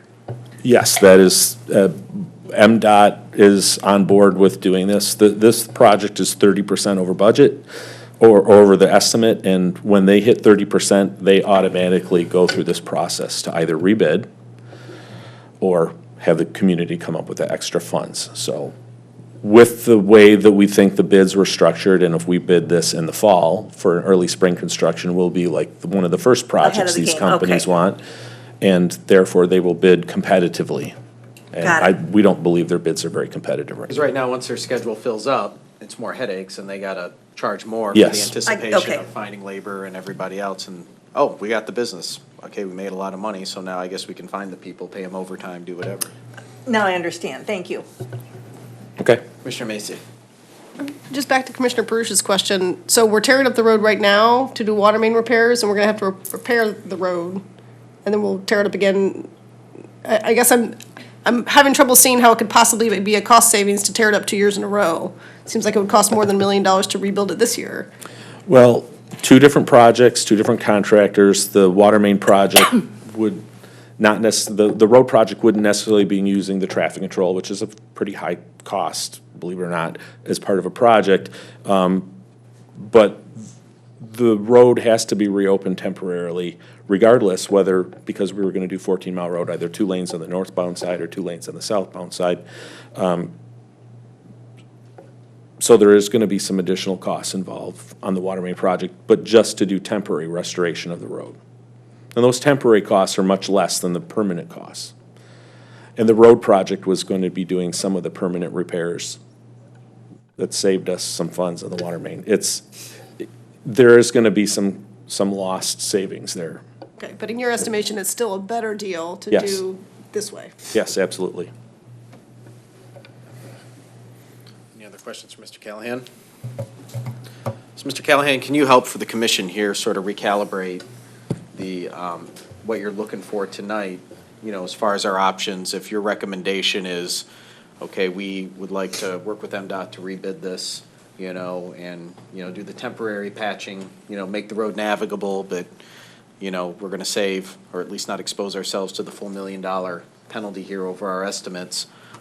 What exactly do you need now that we've pulled this off? And in my opinion, it's still, my opinion that you pass the resolution and sign this agreement, even if MDOT doesn't need it at this time. It does not bind us to anything until they receive it in their hands. So it's signed, ready to go. If they tell us on Wednesday that they're gonna be rebidding this project, we put it through the shredder and we don't use it. Wait, what? Could we do it as a conditional? It's their agreement and their Could we, language, so. could we the- sign this could we vote for it as a conditional, you know, that if MDOT decides to rebid it or not, or? You could certainly say that if MDOT decides to rebid this, that the document is not used or submitted. I'm sorry, in what instance is the document used? The document that's attached to the commission letter, the however many, 16 pages Oh, of. I see. Of agreement to participate in a project with all the regulations that they require. Okay, because the resolution says in the amount of the bid price. So That's correct, but the bid price is just an estimate, and it's always been done before the actual bids come in, and in this case, MDOT's running behind, and it coincided with the bids coming in. Yeah. Commissioner Lavasser? I just need a little clarification on the what-ifs. So the one what-if is, what if the MDOT decides to rebid the project, in which case, if I'm understanding the talk here at the table, you know, we could say yes to this proposal, but only if something, if MDOT says, let's rebid it, this document never gets delivered to MDOT, it goes to the shredder, that's it. That's one scenario? Yes. Second scenario is, what if MDOT chooses not to rebid it, and this gets delivered to them, then precisely what is happening at that point? We're potentially paying an extra $1 million out of the fund balance right now? Is that what we're doing? Or is there something else happening? Yes, that is the other what-if, but I think that's a very small percentage. They have a say in how they spend their money as well, and they don't like to overpay for things as a practice. So right now, they're. Excuse me, Matt. Yeah. What would happen if we just took no action on this tonight? There is a chance that they'd want to do something different, and they haven't given us a third scenario, but I've seen the way they operate, and they could come back and say, well, we could fund $500,000 of this if you come up with the other $500,000. They But have. is there any downside to us not acting on it tonight? Other than the fact that they need a document in order to move forward with the project within 10 days of the bid. So we wouldn't have a document in hand to agree to anything within those 10 days before the next commission meeting would meet. And I know more information.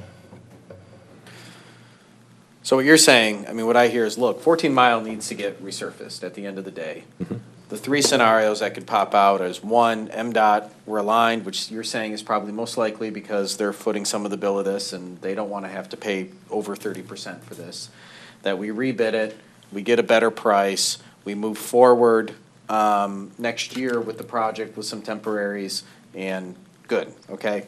The second scenario is MDOT gets cold feet or whatever and says, you know what, we don't want to mess with this, we don't care, Royal Oak, just, you got to foot the $1 million and, there's just, we have to get it done, and so we're stuck holding the bag here.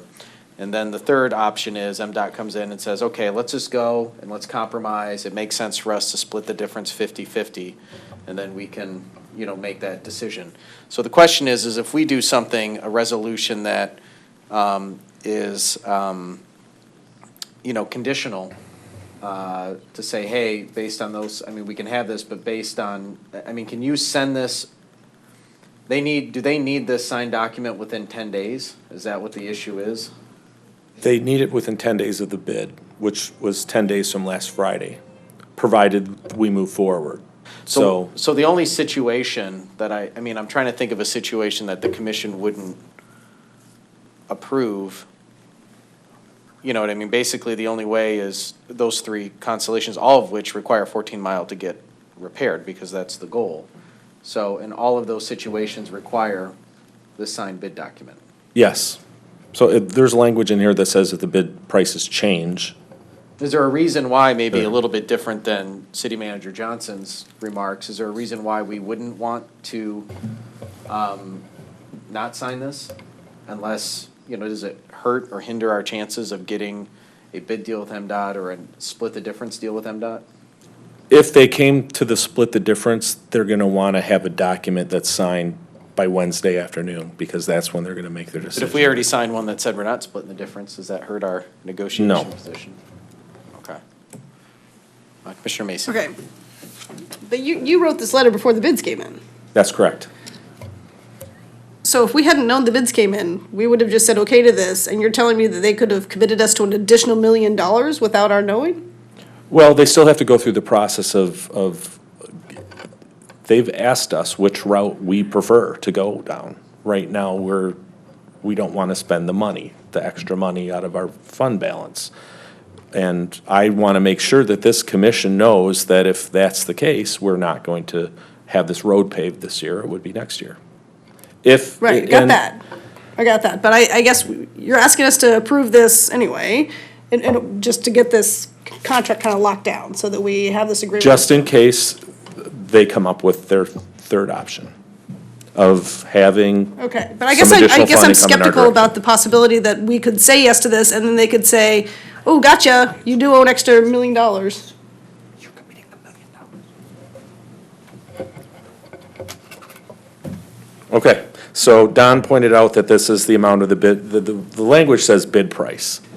So the bid price is $1 million more than this, so maybe the resolution should be changed to the price listed above, Right, to the estimated price. to the estimated price. Okay. Right. When you wrote that, you didn't know that there would be a bid price that would. No, and the software that we use to put together the bids uses MDOT's unit prices for all the different pay items that go into building a road. A fire hydrant. A fire hydrant costs $3,000, and we see the bidders put $10,000. So the bid price includes all those things that the contractor submitted. So the estimated price would be the correction to that resolution. So if we were to put in their estimated price, then that would be sufficient enough to keep working with MDOT and, tease out these other more favorable scenarios? Correct. Okay. MDOT's estimated price. Yeah. Any other questions, or does someone want to make a motion to that effect? Commissioner Douglas? So I'll move the resolution changing the language in the last line from where it says now, purchase order in the amount of the bid price, to purchase order in the amount of the estimate. Okay. A motion by, I suggest you add as shown above. As shown above. a motion by Commissioner Douglas. Is there a second? Second by Commissioner Macy. Discussion? All right. With none, I'll call for the vote. All those in favor say aye. Aye. Those opposed? Motion passes. Thank you, Mr. Callahan. I know you're juggling stuff from MDOT last minute, so we appreciate it. I do have to apologize that this was very much last minute, so Matt and I didn't have our own act together on this. Okay. This brings us to item number 8, which is the public hearing and adoption of the 2019-20 fiscal year budget and General Appropriations Act. I'm going to let Ms. Rudd open it up, and then after her comments, we'll, and maybe a few questions, we will open up the public hearing. Welcome, Ms. Rudd. Thank you. Good evening, Mr. Mayor and City Commissioners. This is a request for a public hearing and the adoption of the 1920 budget and General Appropriations Act. I just want to mention there were a few changes based on the City Commission budget workshop discussions. A couple things were added. There's $50,000 added to the general fund for a park and recreation contingency project or projects. $65,570 for Normandy Oaks Park maintenance. That was added to the general fund as well. And $600,000 transfer out of the general fund to the Parks Improvement Capital Fund for construction of a trail, nature area, and bridge at Normandy Oaks. And then for the senior center, $200,000 has been added to the resolution provided to you this evening for the parking lot improvements at the senior center. And then also in the budget, which is not reflected in the resolution for the motor pool fund, we moved up the DPS building roof replacement 1 year to the 1920 budget for $750,000. Questions for Ms. Rudd?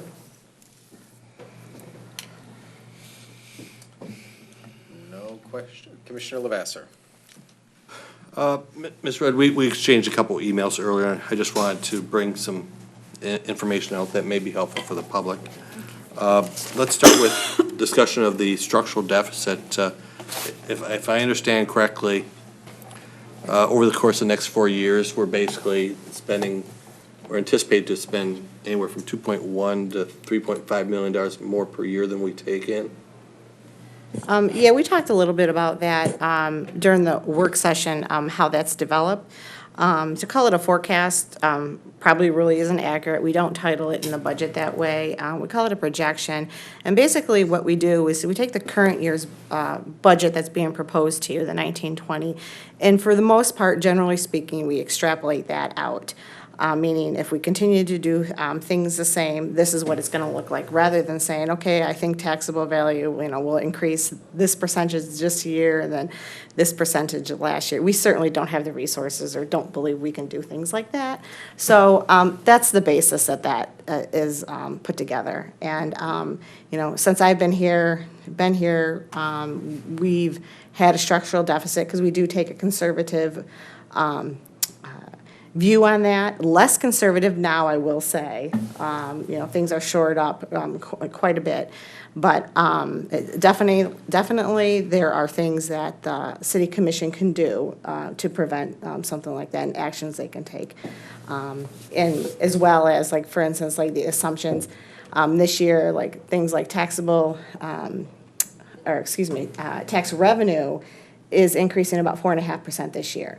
For the, I'm just going to call it a forecast, it's technically not a forecast, but for the projected out 5 years, a 2.5% is utilized. So there's just, there's things that are, somewhat, maybe perhaps conservative, that each year we do end up coming in better than, what we had budgeted. So, that's something we talked about, I think, the first or second evening in the budget work session. So we have to understand how those other columns are developed. All right, so basically, in projecting those deficits, you're making your best estimates as to what may occur. Maybe some of the assumptions will be on, maybe some of the assumptions will be off, but this is the best information that we have at this point in time today. Trying to see the crystal ball of the future. No, because we don't have the resources to put that kind of time into, what's going to happen in these next 5 years, and we certainly, like I said, I think it's best described as taking the current year, the 1920, that we are going into detail during the budget workshop, and for the most part, extrapolating that out. And like with tax revenue and wage increases, kind of taking averages over 10 years. Now, what are we going to see in 2 years? It's not going to be, what I assumed. I'm just using an average over, like 10 years or something like that. So we're not going to see exact numbers, every year in the forecast. So. Okay, looking at some of the expenditures, some of the major ones. I know we exchanged emails talking about the bonding for the retirement accounts, $126 million that we borrowed or sold bonds for a couple years ago. Can you share with us, how much the service on those bonds will cost us this year? Sure.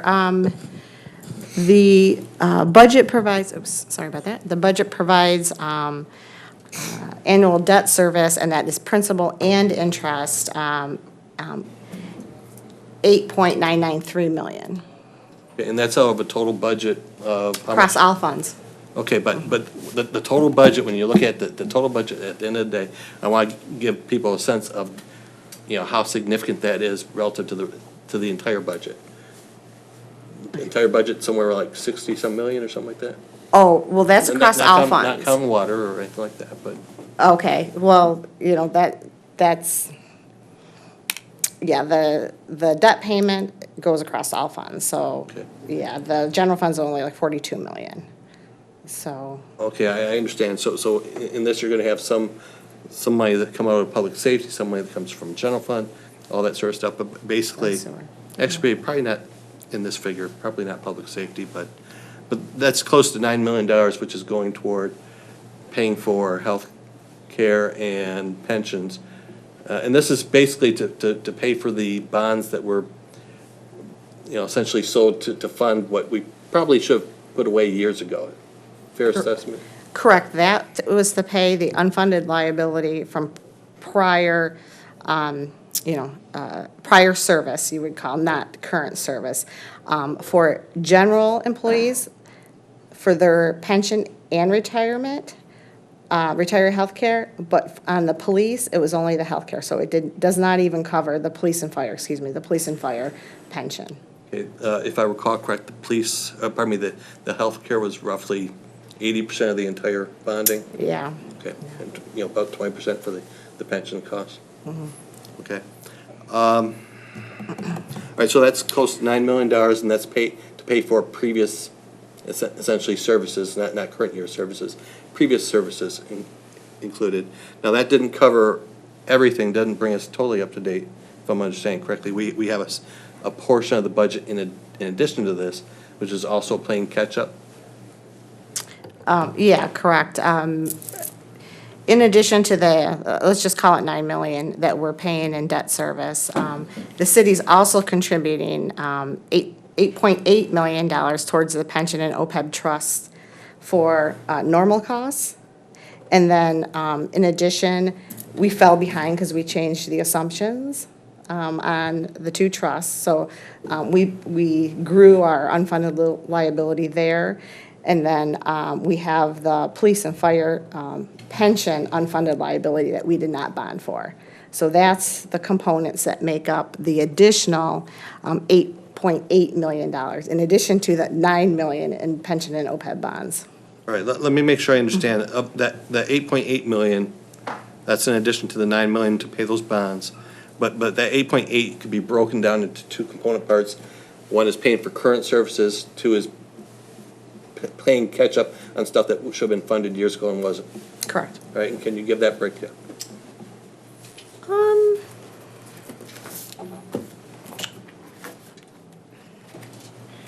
Yeah, I can give you probably some rough numbers here.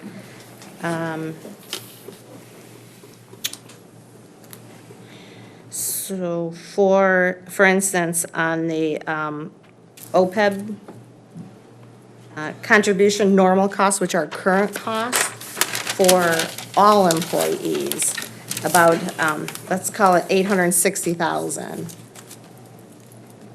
is in the budget for that. That's for current services, that's for what people are earning this year. Correct. Okay. And then about 168,000 for unfunded, because we changed the assumptions on the, mostly mortality rates and the investment rate of return recently for July 1, 2019. So we became slightly underfunded again, even though we bonded for 100%, because all the plans are closed. We could do general employees and we could bond for the police and fire as well. Again, retiree healthcare only. So we became slightly underfunded again. So we're contributing towards that underfunding, and that's about, let's just call it 100, I'm going to round numbers, $170,000. All right, and that's specifically for the OPEB, which is the healthcare. Correct. And that's the portion that would go for, we're essentially contributing that for previous services, not current year services, previous services. The 170,000 is for previous services, and then I think I gave you about 860,000. Yes. Those are current costs. Okay, and can you do the same for pension? Yes. Let's see. Just want to make sure I grabbed the right book here. Okay, so on pension, we're contributing a total of about $7.7 million. Okay, it's pension. And about, I'm going to use round numbers again, $6.8 million of that is for police and fire. And the way that is broken down, about 1.7 million is for current costs. And about $5 million is for prior service, prior, it was earned, that's the unfunded liability. And then on general employees, a total of about $966,000 is being contributed. About $460,000 of that is current cost, and about, the balance, about $500,000 is unfunded. And again, that grew again because we changed the assumptions. Before it was zero, last year it was zero, but we changed the assumptions, so that grew. Okay, so basically, what we have here is we have 9 million to pay for the bonds that were sold 2 years ago to fund the previously earned pension and health care for the employees. And in addition to that, we have another 170,000 for health care that is being added into this budget to pay for previously earned health care benefits. And then we have, within our police, another 5 million, is that right? 5 million added in. And then again, that's just to pay for previously earned, it's not currently earned. Currently earned is only 1.7 million, 5 million for previously earned. And then for the general employees, another $500,000. Correct.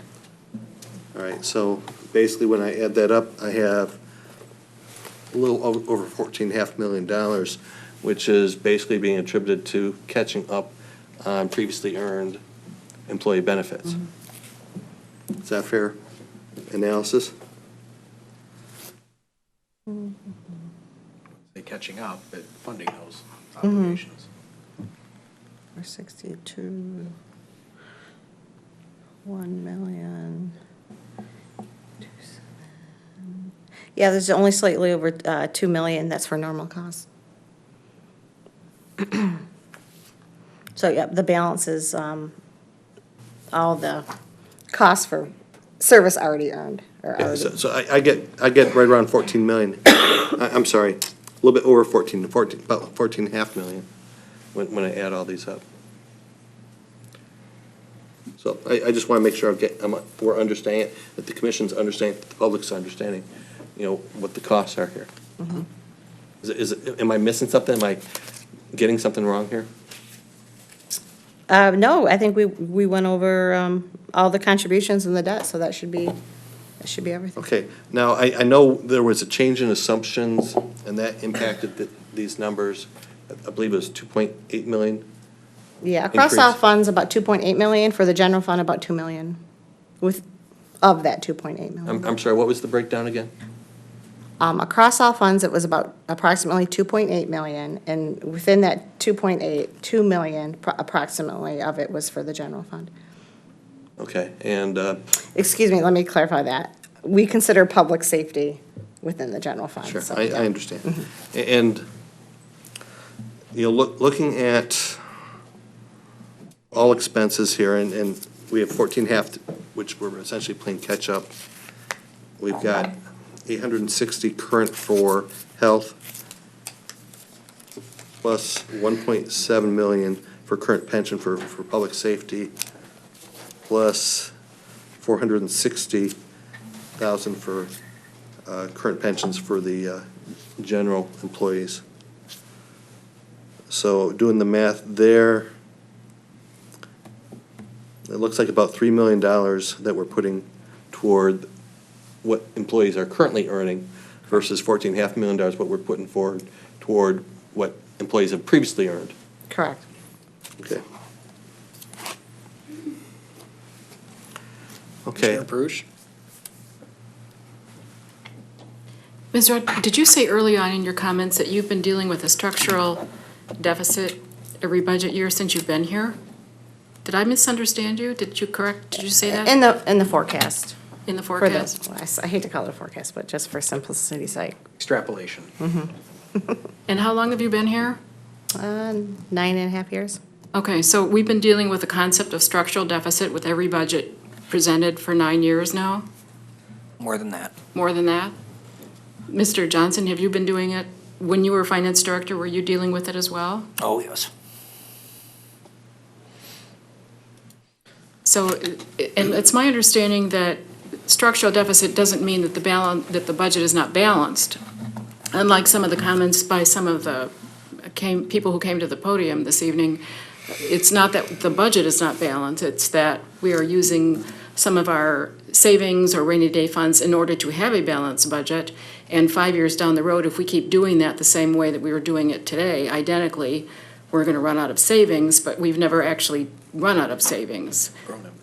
We have, in the past, when we haven't been doing effective budgeting, the city did run out of savings, and we had a period of time when we had no fund balance. But certainly since the two of you have been here, we have never, so to speak, fallen off that cliff. That's true. Correct. Okay. I just want to make sure that everybody understands when they hear the word structural deficit, it does not mean that we are running an unbalanced budget. By state law, we have to have a balanced budget every year. And we're dealing with the concept of taking money out of savings in order to balance the budget. And as your numbers show in the budget document, that fluctuates every year, up and down. But we have never, so to speak, fallen off the budget cliff because of the structural deficit issue. Correct. Okay. I just wanted to make sure that that was clear. And just to make sure I understand it in more simple terms, because Pat is a lot more sophisticated than I am. So for 9 years, and maybe 13-plus years, we've been seeing these extrapolations show some sort of structural deficit. You've defined the extrapolation as, hey, it's just some averages, because it takes a lot of manpower just to do one budget. Trying to do 5 of them would take 5 times the amount of manpower to do. And so over that time, we've gone, I heard you say at one point in time, we didn't even have a fund balance. But now we have a healthy fund balance. In fact, we had debate at the budget meetings whether or not we should, tap into that fund balance more, pretty heated debate.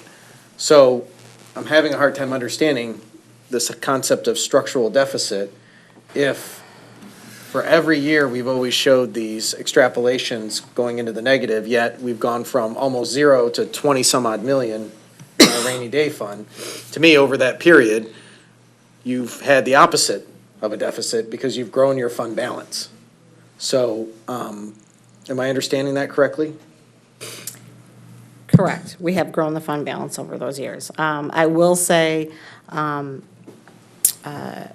I don't expect to grow the fund balance with the budget. And if we continue to, I really don't believe we've kind of shored up the conservatism a good amount.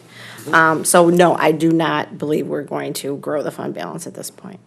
Are we headed on a cliff to financial calamity here in the next 5 years? No, I think that's why we extrapolate and forecast. Okay. So the commission can see, okay, this is what's happening. If we continue to do this, this is where we might be. So it gives the commission opportunity and plenty of time to make some good decisions to change course if the assumptions are correct. And if they are better or more favorable, then we say, well, we can still balance our budget and maybe do extra park improvements. And just when times are leaner, maybe we have a little cold in the economy and revenues drop a little bit, we can decide to tap into fund balance, or we can say, look, we're not gonna do these 10 things or 3 things or 1 things. Okay. And you've seen that over your years? Yes. Commissions do that. Yes.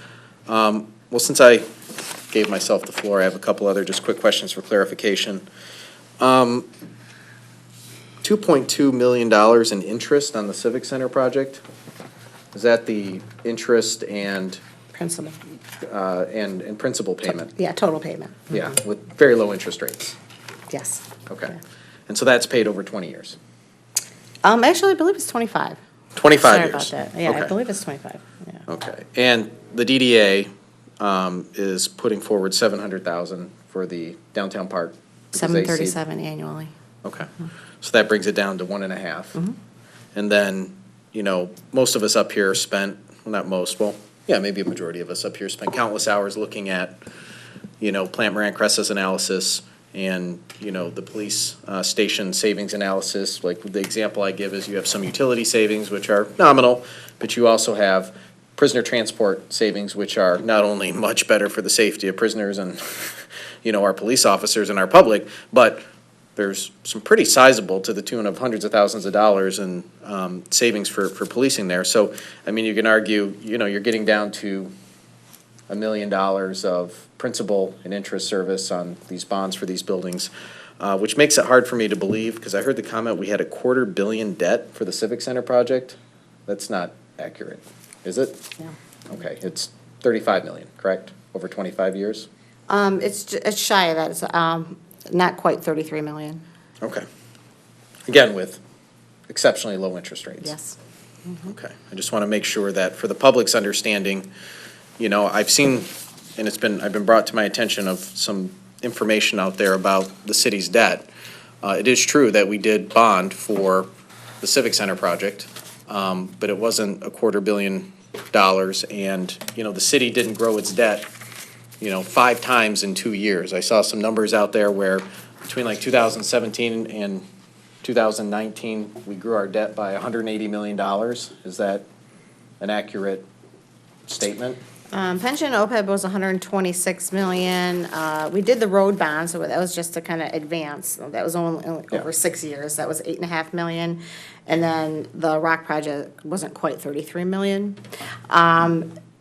That affects the general fund. We did do revenue bonds out of the parking fund that really don't affect the general fund. Right, because that, For just these to be. two structures. Yeah, but those are not based on the full faith and guarantee of the city. They're funded by parking revenue. Correct.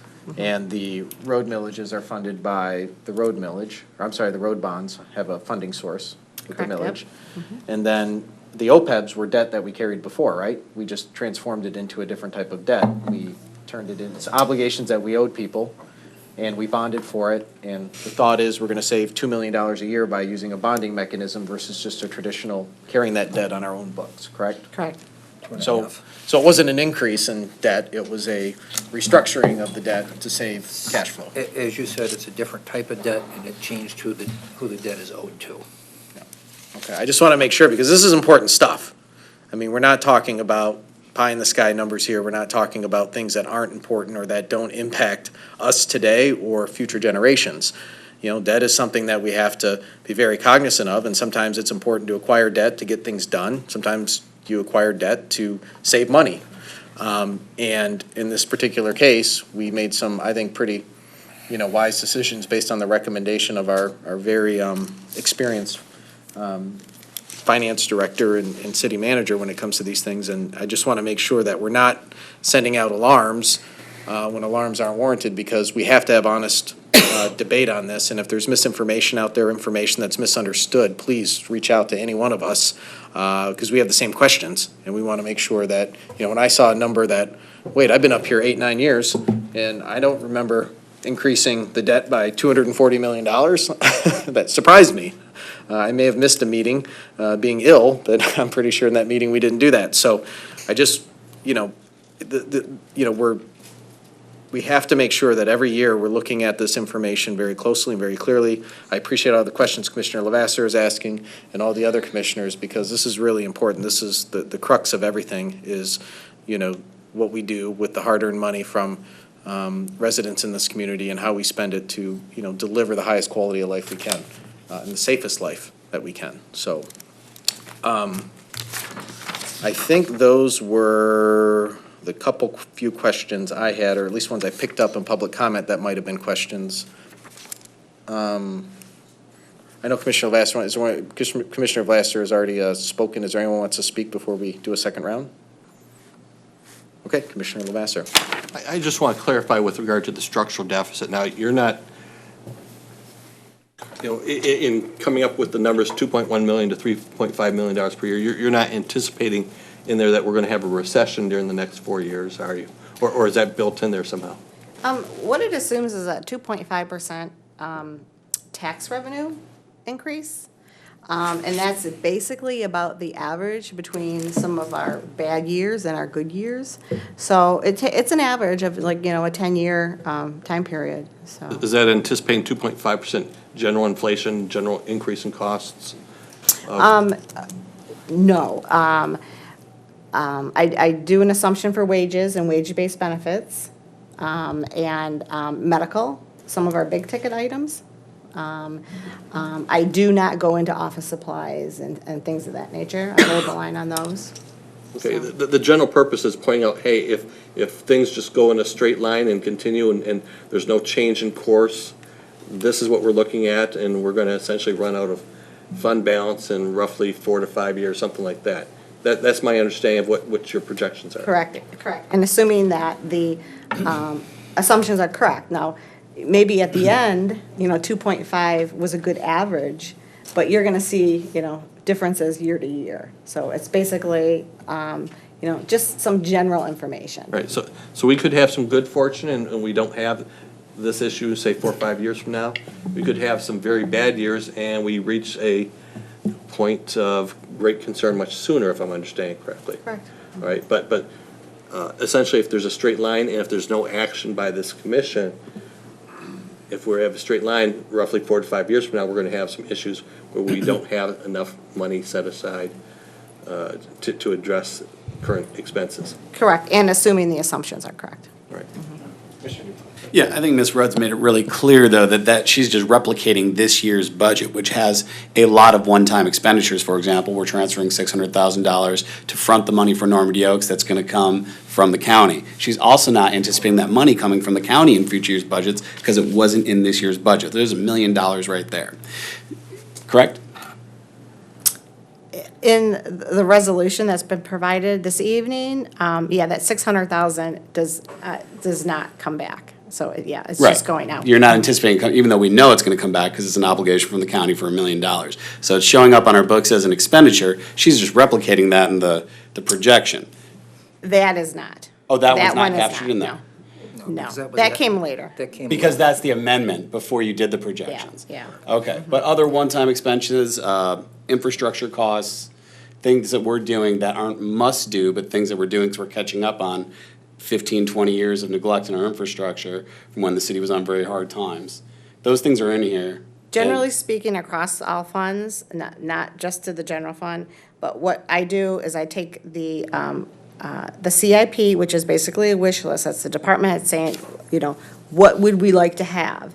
And I put those CIP projects in that extrapolation. So, you know, it is, basically describing, this is everything that we need. So, and then we temper that once we get to those years if we can afford it. And the So. commission then next year sits down and looks at that and says, based on actual revenues, how do we adjust? So there's not really action to take today, because we have the revenues to cover the budget that we've laid out. It's a projection to inform long-term decision-making to make sure that we're not digging ourselves in. The debt that we've taken on was cash flow positive with regard to the pensions. Yes. Okay, and we did that because we were committed to fulfilling our obligation to people who gave their labor in good faith under an agreement with this city, and we had to pay them what they were owed. And that labor was consumed decades ago, long before any of us were sitting at this table. That's correct. All right, but we're fulfilling our obligations to those workers, and we made sure that's going to happen. But just by restructuring the debt, we restructured the debt in a way that got us $2.5 million a year to contribute to city services. All right, I feel like it keeps getting painted as a negative, but we did what Oakland County did, and Oakland County was celebrated for it, and we replicated that system in a way that has benefited residents and pensioners and retirees alike. Correct? Correct. Okay. I feel like we should get to the hearing. Yeah, we'll, okay. I think everyone's had a chance to speak, who wants to speak right now. After the public hearing, we'll get some constituent input, and then we'll, bring the questions back up to here. So I'm going to open up the public hearing. Same rules apply as public comment. We have a podium up here. Please state your name and record. And again, please keep your comments related to the budget, because this is what the hearing's about. So who wishes to speak first? Ms. Wagman.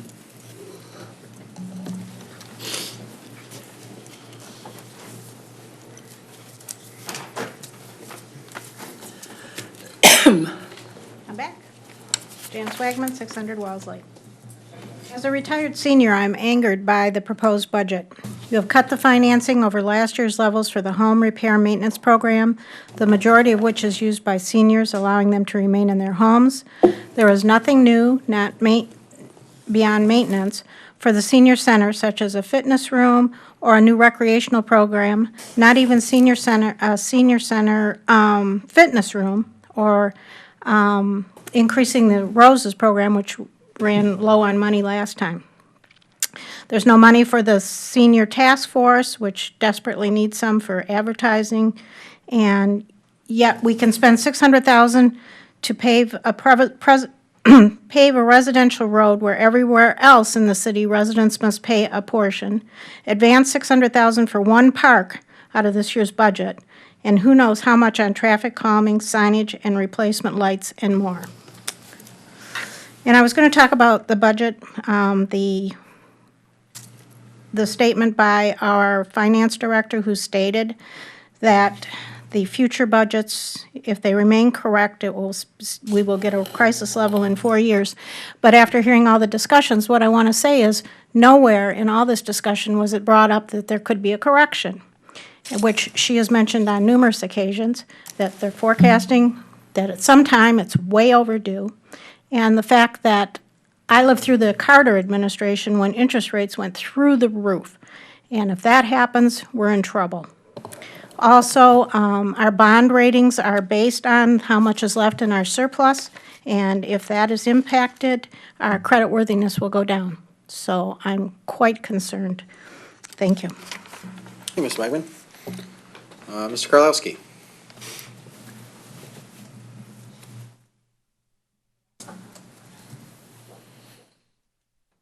Rick Karlowski, 419 Virginia again. First off, yes, I certainly hope we have a fund balance because for everybody who forgot, we passed a safety millage of about 4 mils and have that through the entire economic recovery from 2008. So I certainly hope we have a fund balance given the increased revenue we had just from that. Secondly, it's buried in, I can't remember where it is, that I believe we are now at 8% of, we are in debt up to 8% of our taxable value. The charter only says 5. This commission is saying that the state of Michigan allows you to go up to 10, so therefore we can go up to 10. Okay, if that's your premise, then how come we don't have a item on the ballot to correct the charter? I mean, if it's just a charter correction, let's go do it. I find it a little bit disingenuous that you say you're not taking on any more debt, yet we've gone over the charter limit by at least 3%. And the biggest problem that we have here is the amount of debt. Now, people are also discussing the revenue bonds. Well, I understand that, but let's just take a hypothetical and we don't get the revenue that everyone's projecting to pay off these bonds. Do we default? Who covers this? I mean, I'd like to see something in there that if we don't get the projections, there was a comment made earlier on that, well, we'll just raise parking revenue. We'll just raise the cost. Well, if you're not getting the revenue now, if people are not using your parking structures now at the cost that you have, why do you think that you can just raise the rate and get better trafficking? I don't know. Only in government do you think that you can just continually increase the cost and people will buy it. And thirdly, I'm a little disappointed we have in this budget, we're coming back to yet another income millage rate for stormwater runoff. This is supposed to be fixed. And we're taxing people again for the stormwater runoff. And obviously the nonprofits are not going to pay for their fair share. So we need to get that resolved in a hurry. Thank you. Hey, Mr. Krowski. Mr. Wolf.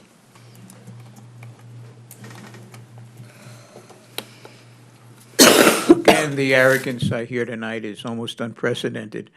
I'm kind of reminded of the Great Recession, the automobile recession, when the big three arrogantly assumed that the public would buy a car with square wheels and they'd still make money, and it would still happen. If they made a car with square wheels, they would buy it. This is bothering me. The arrogance here is that we were living in an up economy right now, but the infrastructure is definitely on the horizon, the deteriorating infrastructure all across the country. And what are we going to do about that? Nothing here is mentioned. The other thing is I feel that in the future, for instance, you're going to hire another city manager. Any city manager that you hire, I feel, should reflect a change in administration in the future. And I'm hoping that some of you will start to consider the changing the charter to for a strong mayoral form of government that has to be done with the previous administration, can't be done with the same administration. You would save the city a big headache. We have a person on the horizon, I know Mr. Miller, who has a great deal of experience in municipal financing. And I think with the change of strategy, this city can pull itself out of the hole. The other thing I want to bring up quickly is the idea I brought up many years ago to Mr. Johnson, and that is the idea of a city income tax. And I know I'm ready. A lot of people out there are cringing, thinking I'm some kind of Republican. If anything, I'm a JFK Democrat. I lean towards that. But I feel that that a city income tax would be greatly beneficial because it would bring in a lot of income from those non-residents who are filling their carpet bags full of cash from beer, wine, booze, and whatever, and going home and paying their taxes in another city. And we have tons and tons of businesses here that love Royal Oak because of its location. And that the city income tax is not in Detroit, does not seem to bother people setting up marijuana businesses in Detroit. They're doing it anyway.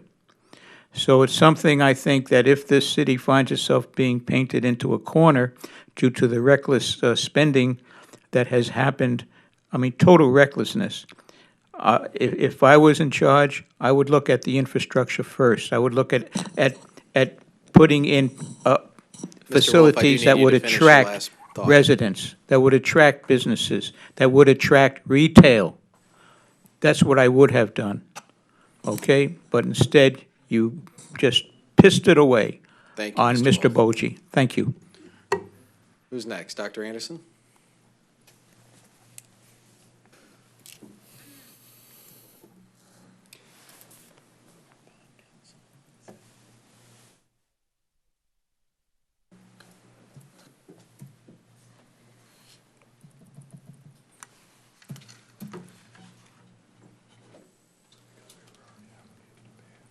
Good evening, Mayor Fournier and City Commissioners. I'm Dr. Wallace Anderson, 404 Mount Vernon Boulevard, and I am worried about the proposed budget for this coming year and the projections. Ms. Red's explanation was very helpful about how the projections were developed. It's very relevant to what I have to say. Over a significant amount of protest, the city, under the auspices of the majority of this commission, embarked upon the hugely expensive city center project, which did not have voter approval. Debt servicing for this project will weigh heavily on the city coffers for years to come. Given the 5-year projections, the city will struggle to meet its obligations or have to make major changes. Without any planned changes, what seems most likely is an additional tax on us citizens.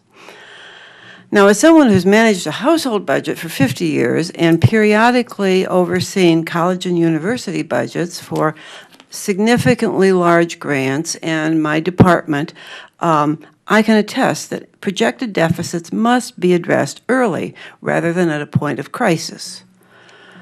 I propose you look immediately at revisions that will reduce city expenditures. Page 46 in the budget shows position numbers by administrative area starting in 2012, projected through this year. From what I can tell, no personnel increases are planned in the projected budgets that Ms. Red has put together. Number one, administrative services has grown from 67 positions to 108. That's 61.1%. Libraries decreased from 10 to 9 positions, 10%.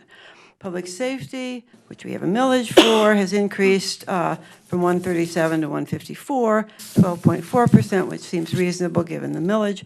And similarly with public services, that's 12.5 increase, 56 to 63 positions, presumably people having especially to help with due to the road millage. As an aside, it's worth noting on page 46 that a large jump in employee numbers came in 24-25 and 14-15, with 28 added administrative staff and 16 added police officers. The very first budget correction needs to be staff reduction. That would save both salary and related costs, taxes and benefits, and you need to start now.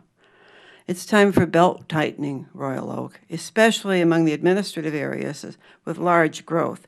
The city manager's office has 100% growth since 2012 to 2013, and engineering is up 86%. But most areas could be affected. The city simply can't afford this many employees, given the debt service for the new city center project. Thank you. Thank you, Dr. Anderson. All right, Mr. Halleck.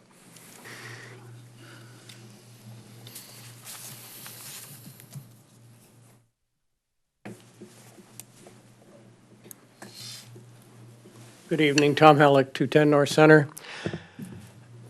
I've heard the wonderful spin put on the budget, the balances, everything. But when your projections are that you're spending $2.1 to $3.5 million per year, every year, that you don't have coming in, it's like having a party on top of the Titanic as it slides under the water. It doesn't make a lot of sense.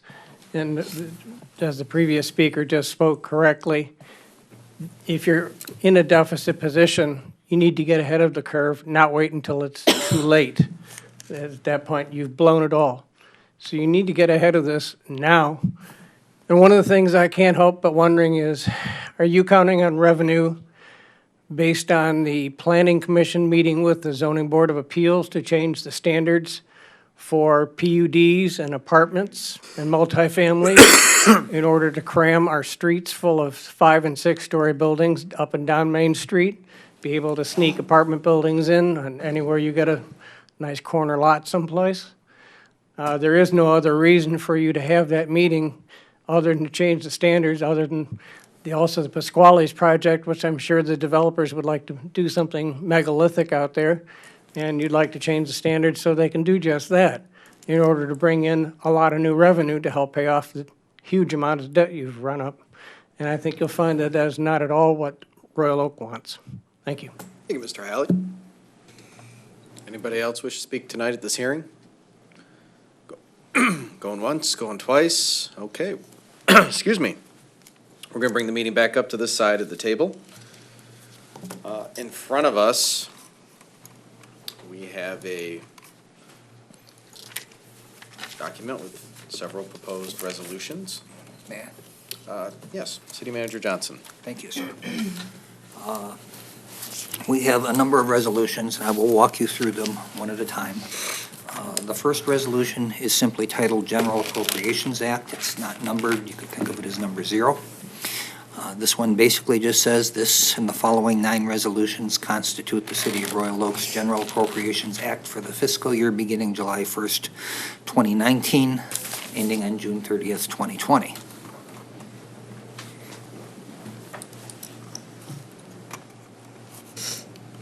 We normally vote on these one at a time.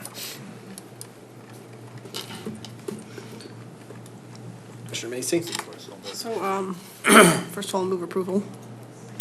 Excuse me, I got a little congestion from earlier in the week. We have a motion by Commissioner Macy. Is there a second? Second by Commissioner Dubak. Discussion? I have a question. Did Mr. Rudd say this doesn't include the things that were written in the letter at the top? Like this doesn't include the 600,000? The projection, the multi-year projection. Okay, I was confused because I thought I heard her say that when this was written, we didn't have it, but this does include that. Okay. Commissioner Lavasser? Just clarification on the motion, it's approval of Resolution 1 or? Resolution 0, General Appropriations Act. Just simply stating that Sentence. this and the following 9 resolutions constitute our General Appropriations Act.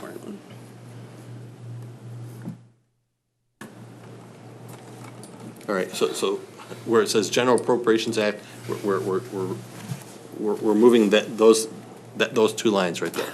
Correct. All right, and then we're going to be presumably having another 9 motions thereafter. Yes, sir. Okay. Any other discussion? I'll call for the vote. All those in favor say aye. Aye. Those opposed, motion passes. Okay, Resolution 1 is the budget resolution. This is really the heart of everything. This one has an awful lot of detail in it, so I'm not going to read it. But by adopting this, you are actually adopting the budget for the City of Royal Oak for next year. Commissioner Macy. Move approval. Motion by Commissioner Macy. Is there a second? Second by Commissioner Dubak. Discussion? Commissioner Lavasser. We obviously do need a budget by June 30th, but I am concerned about that there doesn't seem to be any effort to address the structural deficit that Ms. Rudd has warned us about, and as one of the public speakers indicated, it's better to get ahead of the curve than to wait until you truly have an issue.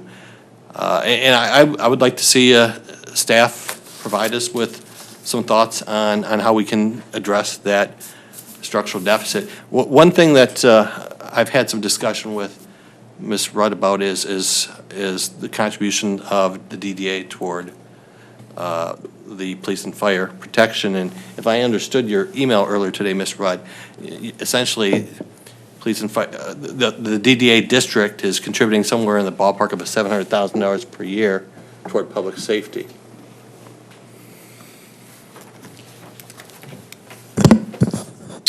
Your question was, I believe, on the general fund and public safety.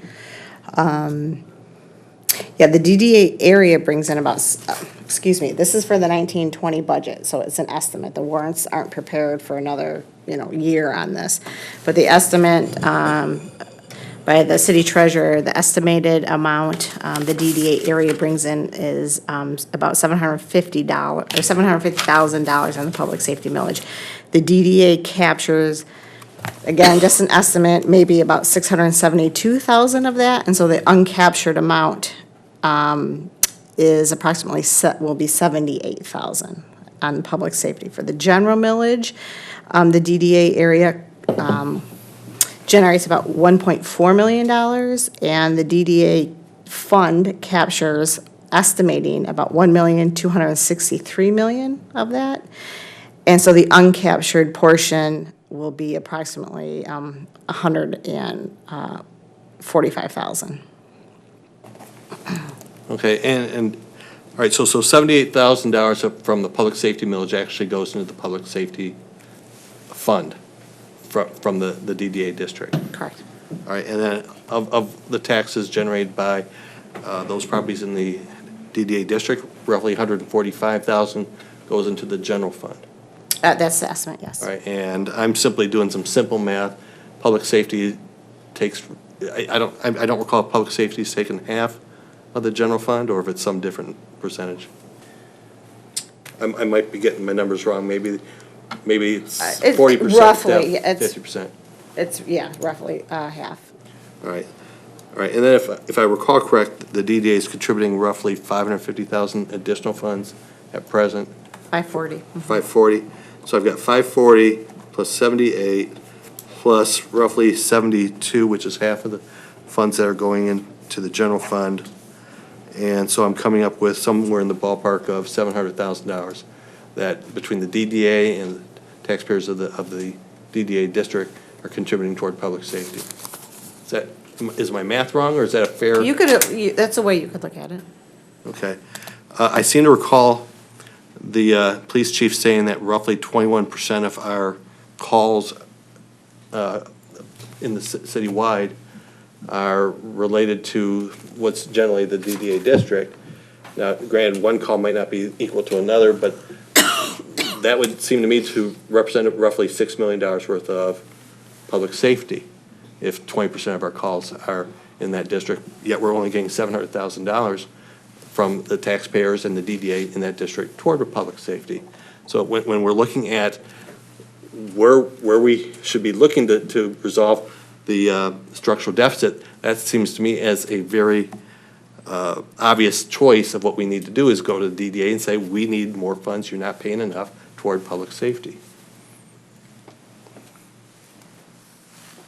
I would just like to not speak for the chief, but when we had that discussion, he said that was a certain beat, not necessarily the DDA and other businesses, which consisted of, not a direct distinction between the boundaries of the DDA and the beat that particular reporting came from. I can expand on that a little bit because keep in mind, we don't track for budgeting. This isn't, so we've had to use what our model of tracking and try to pull out what I think it is you're looking for. Would have to do it by the whole of beat 5. We can't move the boundaries, but we started pulling out some calls for service that wouldn't really be attributed to the DDA, the things at the station and the court. A lot of calls are popped up, and those were within the boundaries, so we can pull those out easy enough. And then we pulled out things like our business checks, which are proactive, is what we're doing. I guess you could make an argument of whether or not that's a draw or how to balance that. And then we started saying, well, okay, do you pull out the traffic stops in the DDA? Is that really related to DDA? So that cut the calls about in half. And then we're still trying to see if there's a way to figure out how much time we spend on those, but it's just playing with the computer programs, and it's been a challenge. Right, and I understand the challenges of measuring exactly what the resource is going in. I presume simply poking your head into a bar isn't a huge amount of resources just to poke your head into a bar for a couple minutes. But that would be one call, so to speak, Yes, all right? And that would not be anywhere near as significant as a shooting outside of a nightclub, which I presume is going to take a tremendous amount of resources. yes, it does. All right, so measuring it's a challenge, but roughly 20%, 21% of the calls were in that general area, citywide. Yes. And I think it's fair to say that that district is consuming much more than $700,000 worth of resources. Well, I can't say that, but I can tell you that those are the calls for service in that area, yes. Right.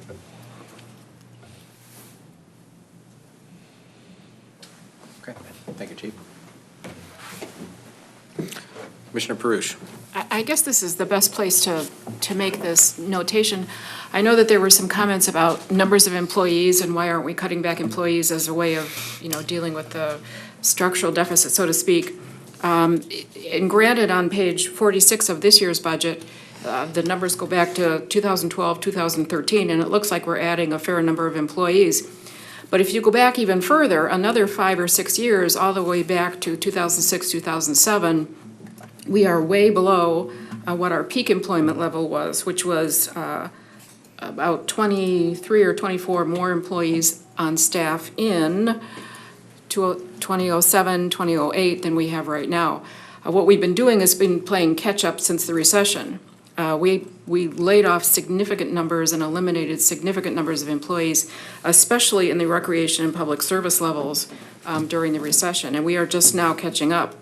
For example, in Parks and Forestry in 2012, 2013, we had 7 people, and we've had that consistently now for 6 years.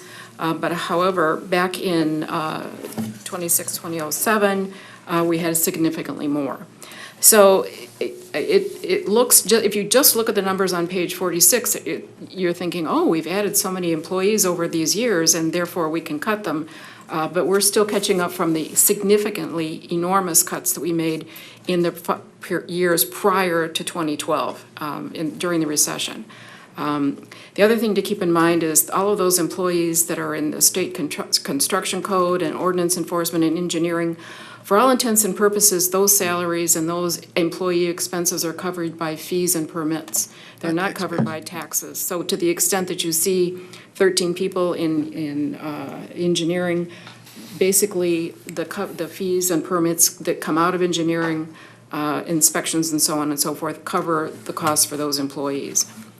So basically, we've added some additional employees to get us closer to where we were a number of years ago, but we're still have a ways to go, especially in the public service area. And you can tell this in terms of the way that we have complaints about the condition of the parks and the parks cutting and maintenance of equipment and so on. We have significantly still fewer employees in that area, and we're not adding any more this year. So I just wanted to make clear that this does not present the complete employee picture for this community over time. You have to go back a lot further than 2012 to get the full picture. Let me suggest looking at it another way. All of the public safety millage goes to pay police and fire. All of the general fund millage goes to pay police and fire. And more. So no general fund employee is really paid for out of taxes. You're right. And I did a calculation too, that when the millage was first approved for public safety, the general fund contribution contributed about 75% of the budget, and the millage contributed about 25%.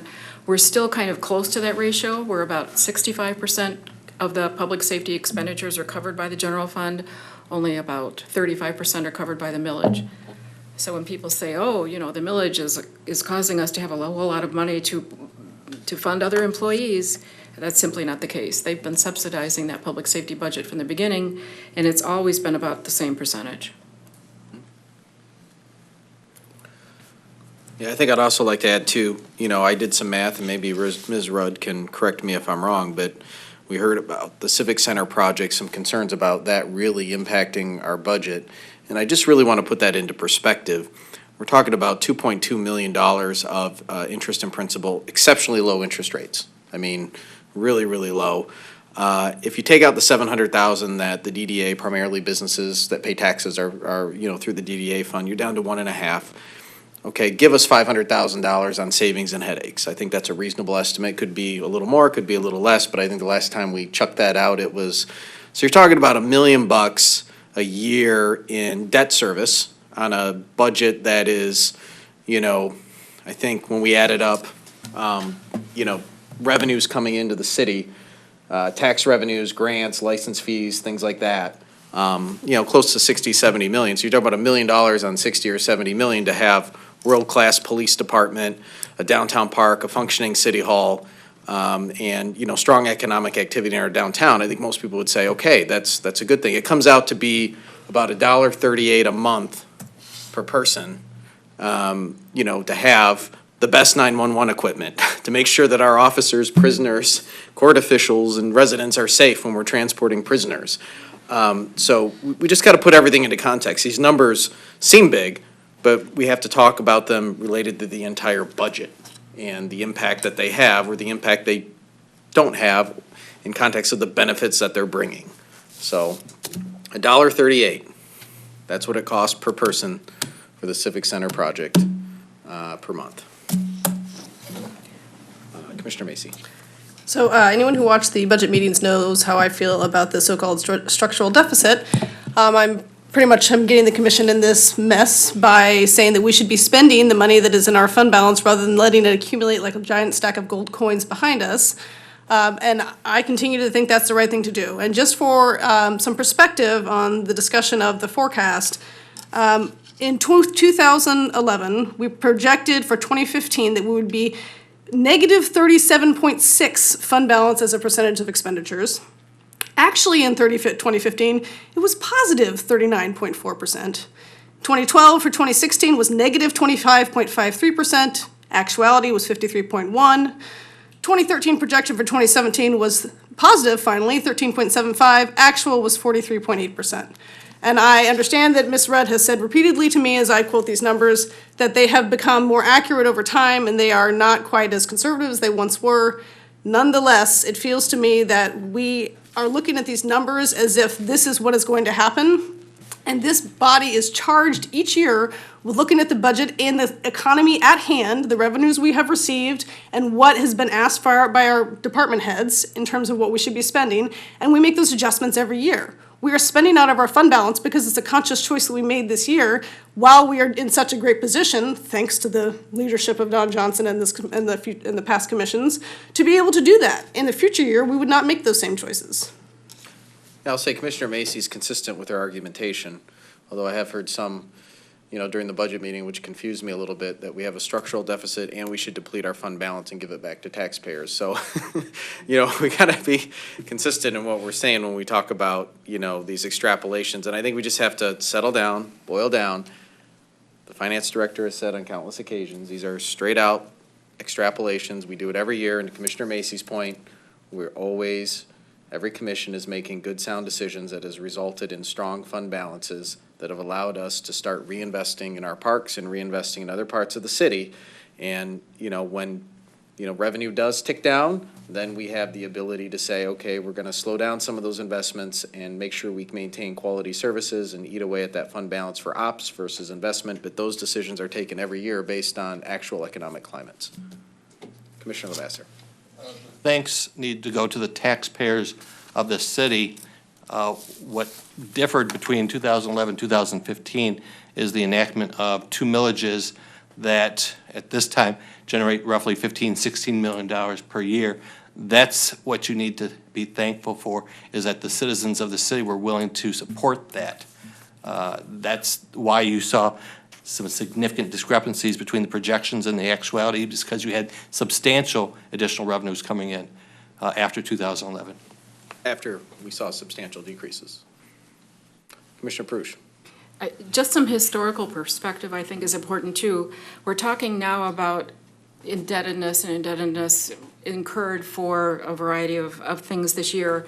And we haven't done that in a long time because of the economic condition and because we just didn't have the capability financially to even consider any kind of debt. But I think if we go back maybe 14, 15 years, you'll find that we issued an awful lot of debt in a very short period of time.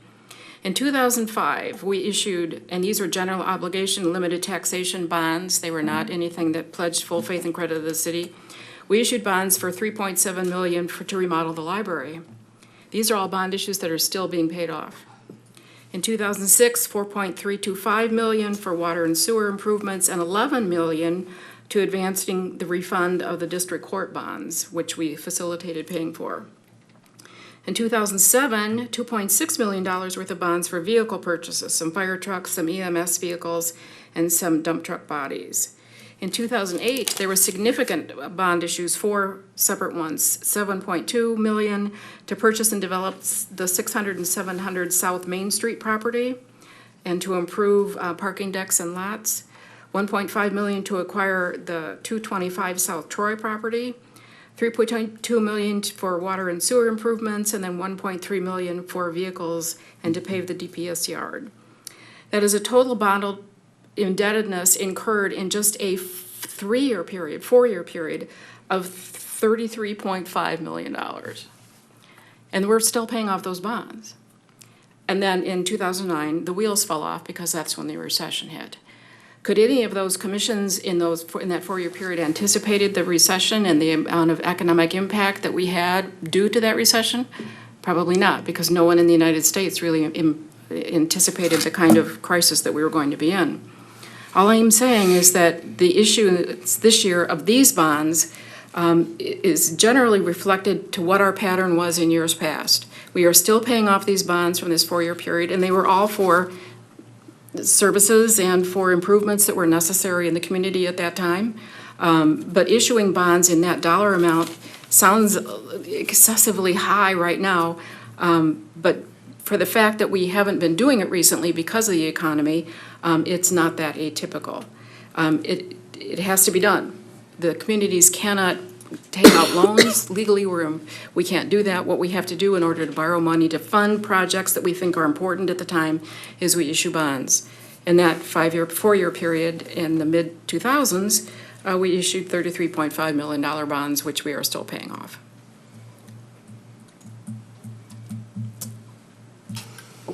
Good point.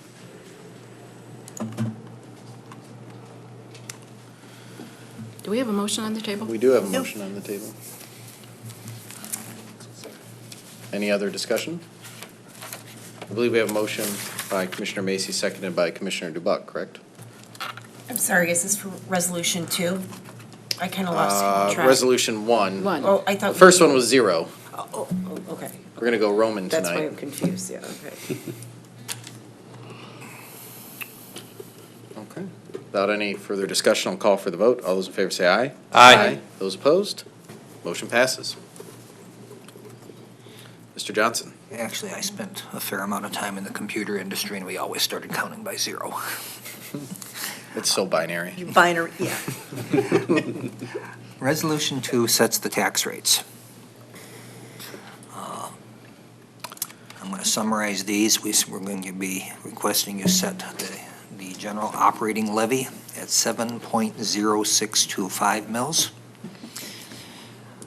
The publicity tax levy at 0.0169 mil. The library levy at 0.9163 mil. The solid waste disposal operation at 2.6272 mils, and that's actually consists of 2 parts. 1.9256, which is authorized by state law, and 0.7016, which is authorized by the voters of Royal Oak. Fire bonded debt millage, we're requesting 0.2270. And the Chapter 20 drain debt at 1.085. Also, the property tax rate for the 2019-20 budget by the Downtown Development Authority. This is the extra tax rate that's paid by properties within that district, not the captured amount, is 1.6021.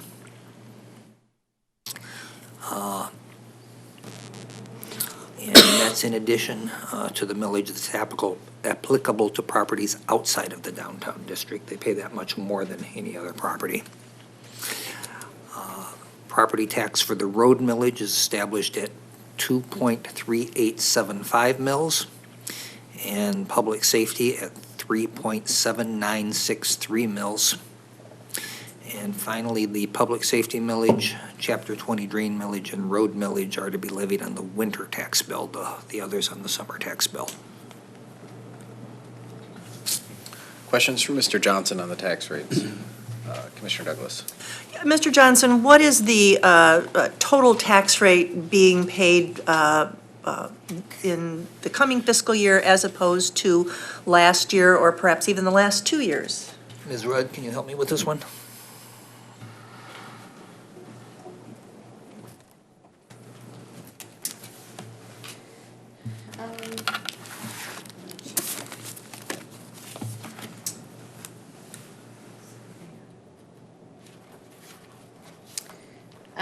I'm gonna provide like the residential rate, the non-DDA rate. So the current year that's before you right now for 1920 is 18.1187, and this will be on page 57 of the budget document. The current year we're in right now for 1819, the total is 18.6234. And then for 1718, it was 17.6389. And the big difference on that is the drain debt was not on that year. And people were seeing that in their water bill instead. It's no longer in the water bill. Right. And it's no longer in the water bill. Right.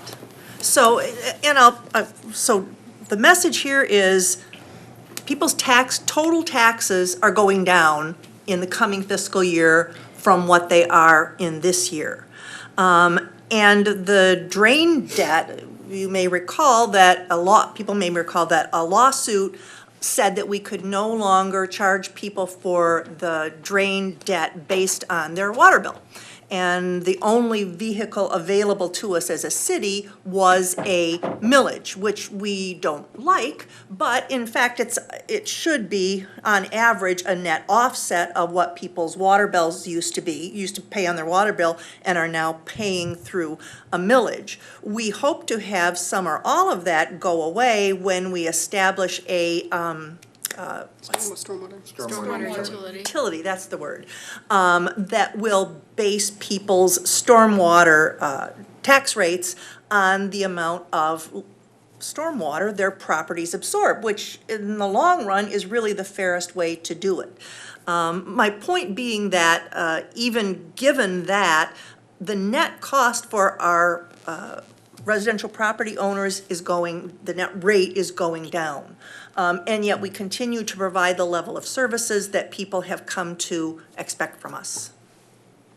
Commissioner Lavasser.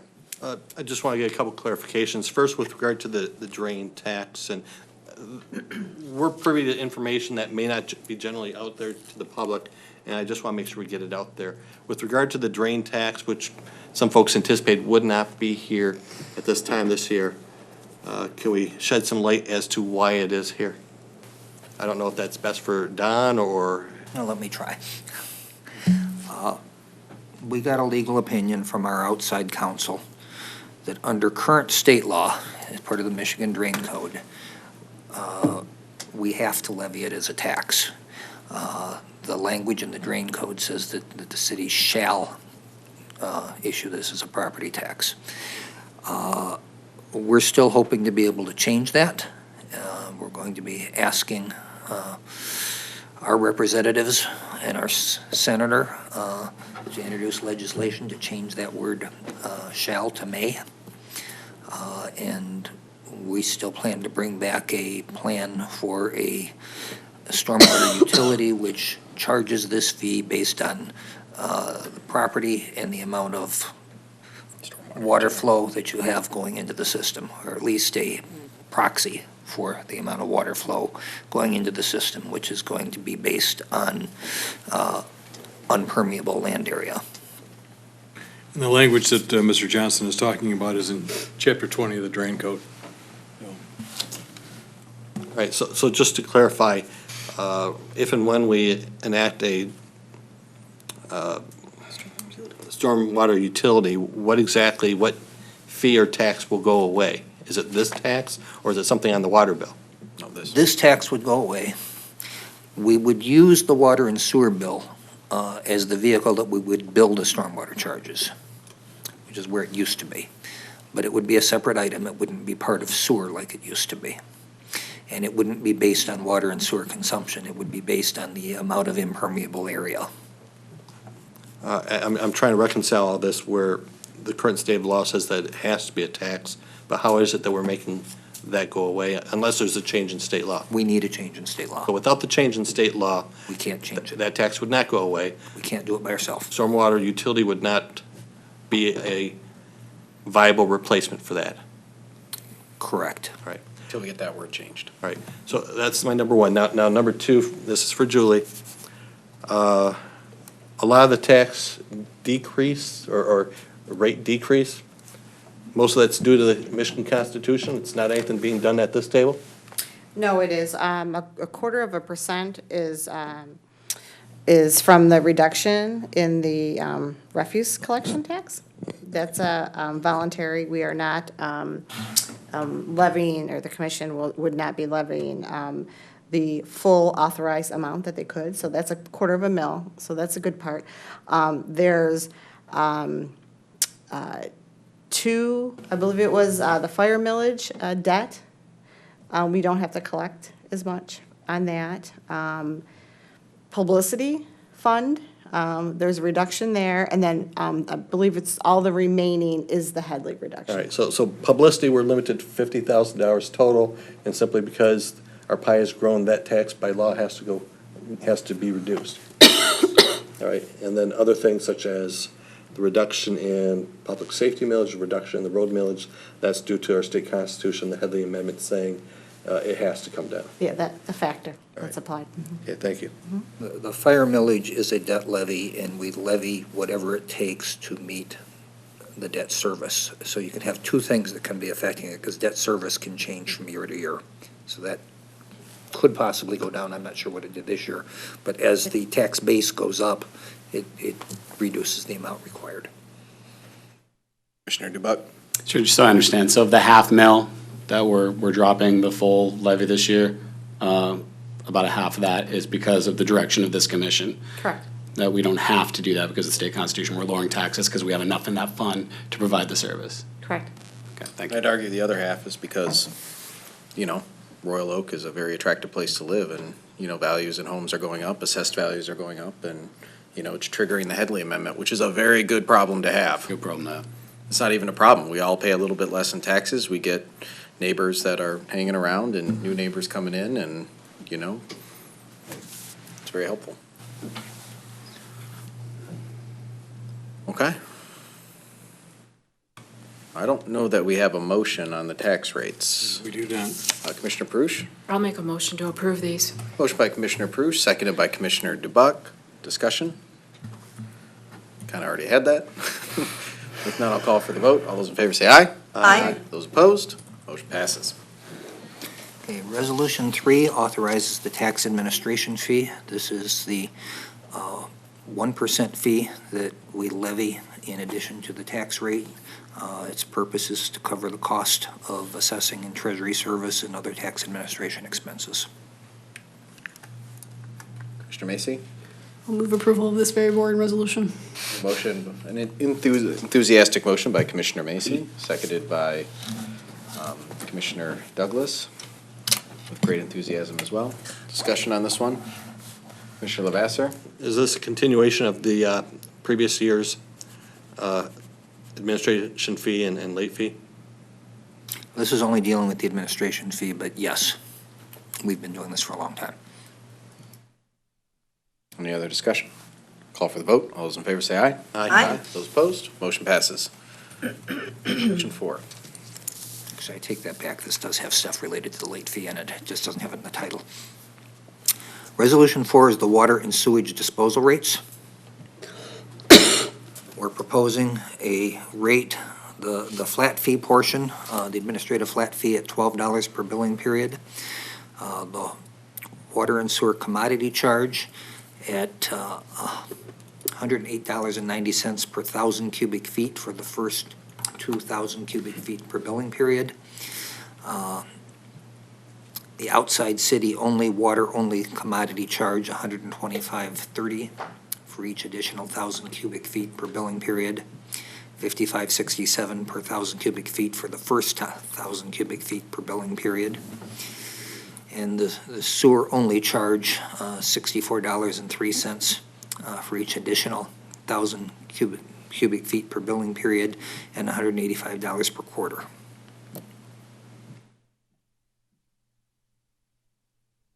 Commissioner Douglas? Move approval of Resolution 4. Motion by Commissioner Douglas. We have a second by Commissioner Macy. Quick question, just for clarification, just so there's no confusion out there, because we just talked about the sewer stormwater tax. Can you explain the difference between the sewer only charge?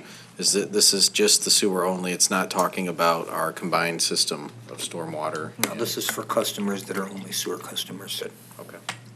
Commissioner Macy. That was gonna be my question. For the outside city water only commodity charge and the sewer only charge, what kind of customers are those? Because I sort of. The map. Huh? Say it again? Rare customers. Yeah. We don't have the name. We're not totally on a combined system. We found that out. We have some direct sewer lines that go into a different system. I would be reckless in trying to recall the map. Okay.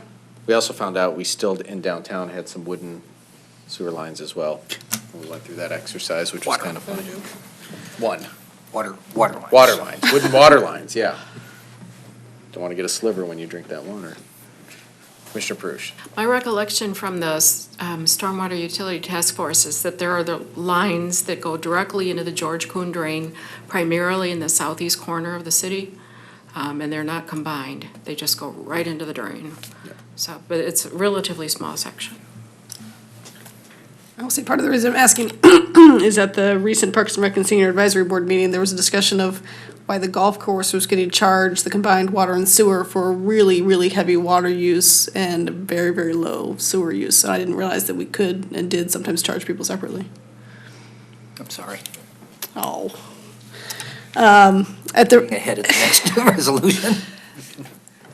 At the golf course, we met at the golf course this last week for the Parks and Rec and Senior Advisory Board, and it was brought up that they are charged the combined water and sewer rate for a really high volume of water use, and yet a very minor sewer use, and we're upset that it couldn't be broken apart, and now I'm seeing perhaps it can be broken apart. The problem is that we pay based on the water consumption. We are paying through the Oakland County Drain Commission, ultimately to the city of Detroit, where it all ends up going. For every drop of water, we're paying surcharges on. So if you want to give somebody a break for water only, then you're going to be subsidized. You're going to be paying for their sewer usage and charging that to everybody else. Which I would argue could possibly be something to talk about for a city-owned golf course, but go ahead. But, because they're on a combined system, the houses that Commissioner Perush referred to actually have separate. I get it. Okay. Yeah. Okay. Any more discussion? Commissioner Lavasser? How do these rates compare with the prior year, budget year? Yeah, the current budget year, the billing admin flat fee is $11.25 per quarter. We haven't raised rates in at least 3 years on that, so it's been that rate for at least 3 years. And then on the water and sewer, it's approximately slightly over 3% increase. The increase, the 75-cent quarterly increase, was there some analysis done of the administrative costs? Yes.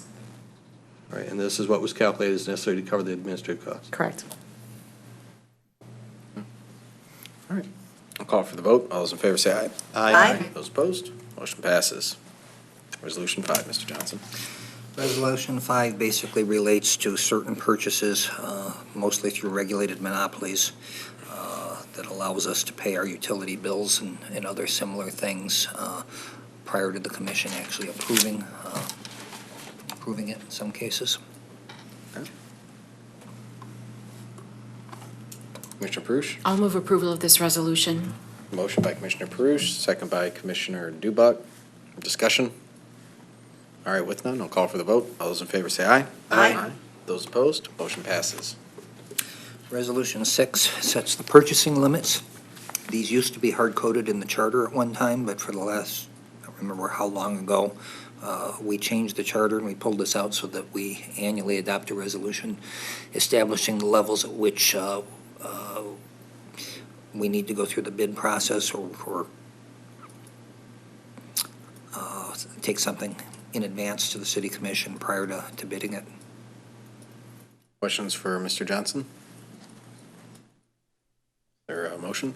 Motion by Commissioner Perush, second by Commissioner Macy. Discussion? All right, with none, I'll call for the vote. All those in favor say aye. Aye. Those opposed, motion passes. Resolution 7 authorizes the finance director to transfer up to 25% of major street fund revenues from the state to the local street fund.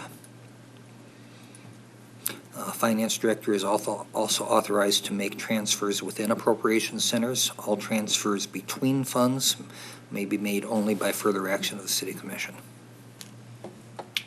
Commissioner Douglas? Move approval of Resolution 7. Motion by Commissioner Douglas, second by Commissioner Perush. Discussion? All right, with none, I'll call for the vote. All those in favor say aye. Aye. Those opposed, motion passes. Resolution 8 relates to the PEG fees that we get through cable TV franchises. This authorizes, or actually grants Community Media Network 1/2 of the 1% PEG fee that we'll receive during 2019-2020. The other half will be retained by WROK.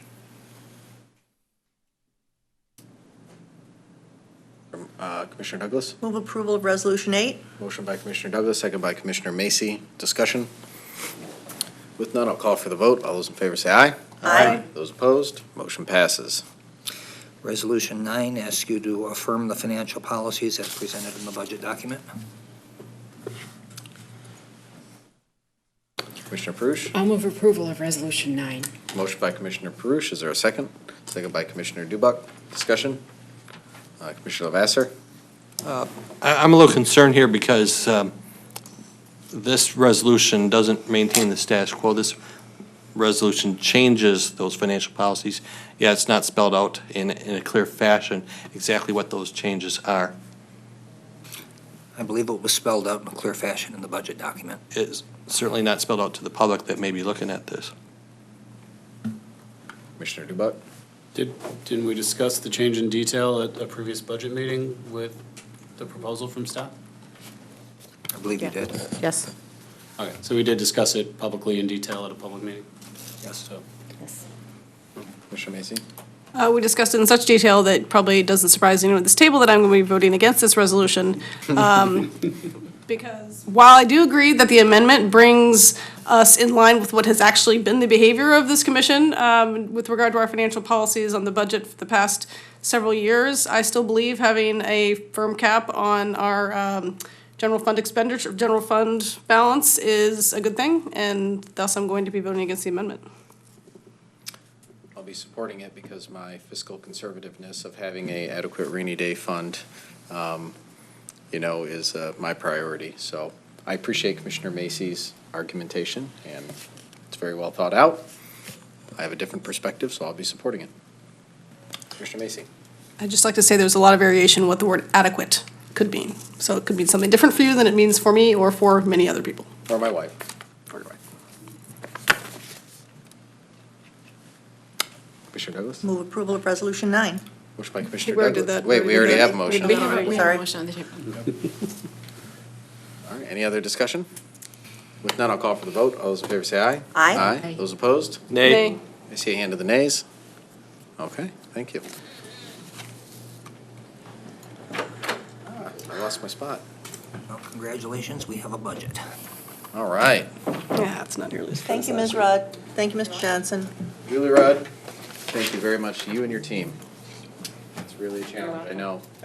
I've been there in the private sector, and I can't imagine the arduation you have to go through following GASB versus FASB. So, thank you for all your efforts. You're Great welcome. job.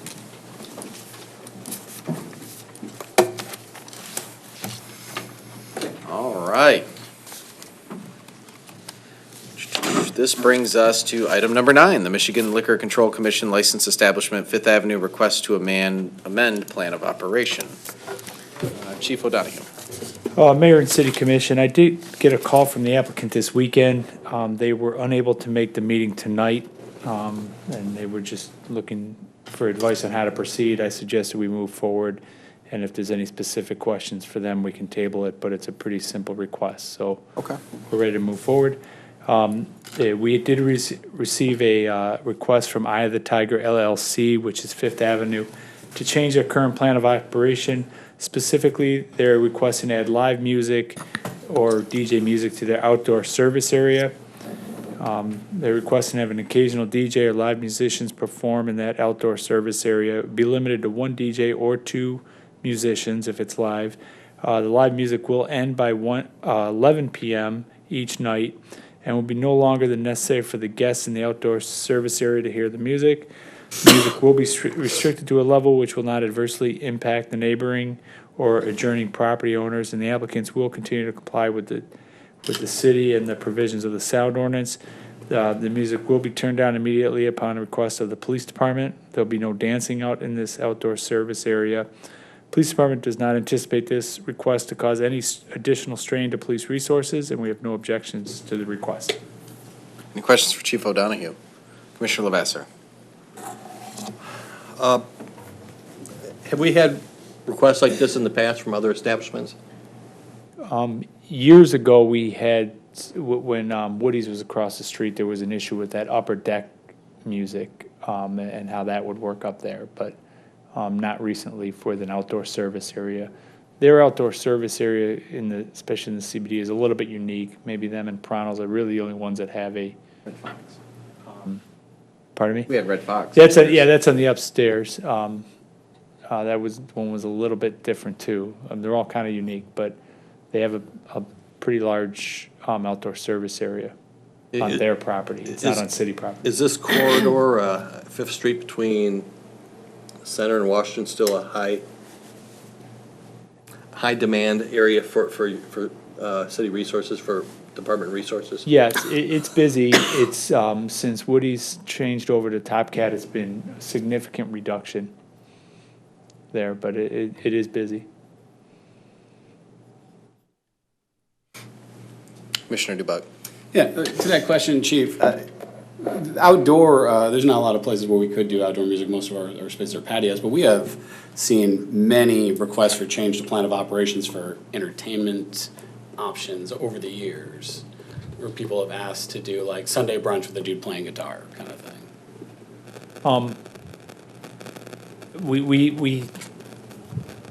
I can't, I'm not just drawing a blank, I can't think of any outdoor service area that we requested. Yeah, not outdoor, I mean changes to plan of operation for different entertainment options. Yes, we have changes from time to time. I mean, I would point out that the music ends at 11. The issues we have in the area are generally between 1 and 2 and 3.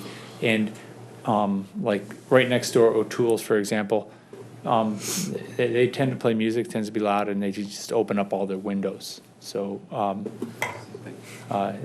it's very similar. The way O'Toole's set up, it's very similar to an outdoor service area, but it's actually inside.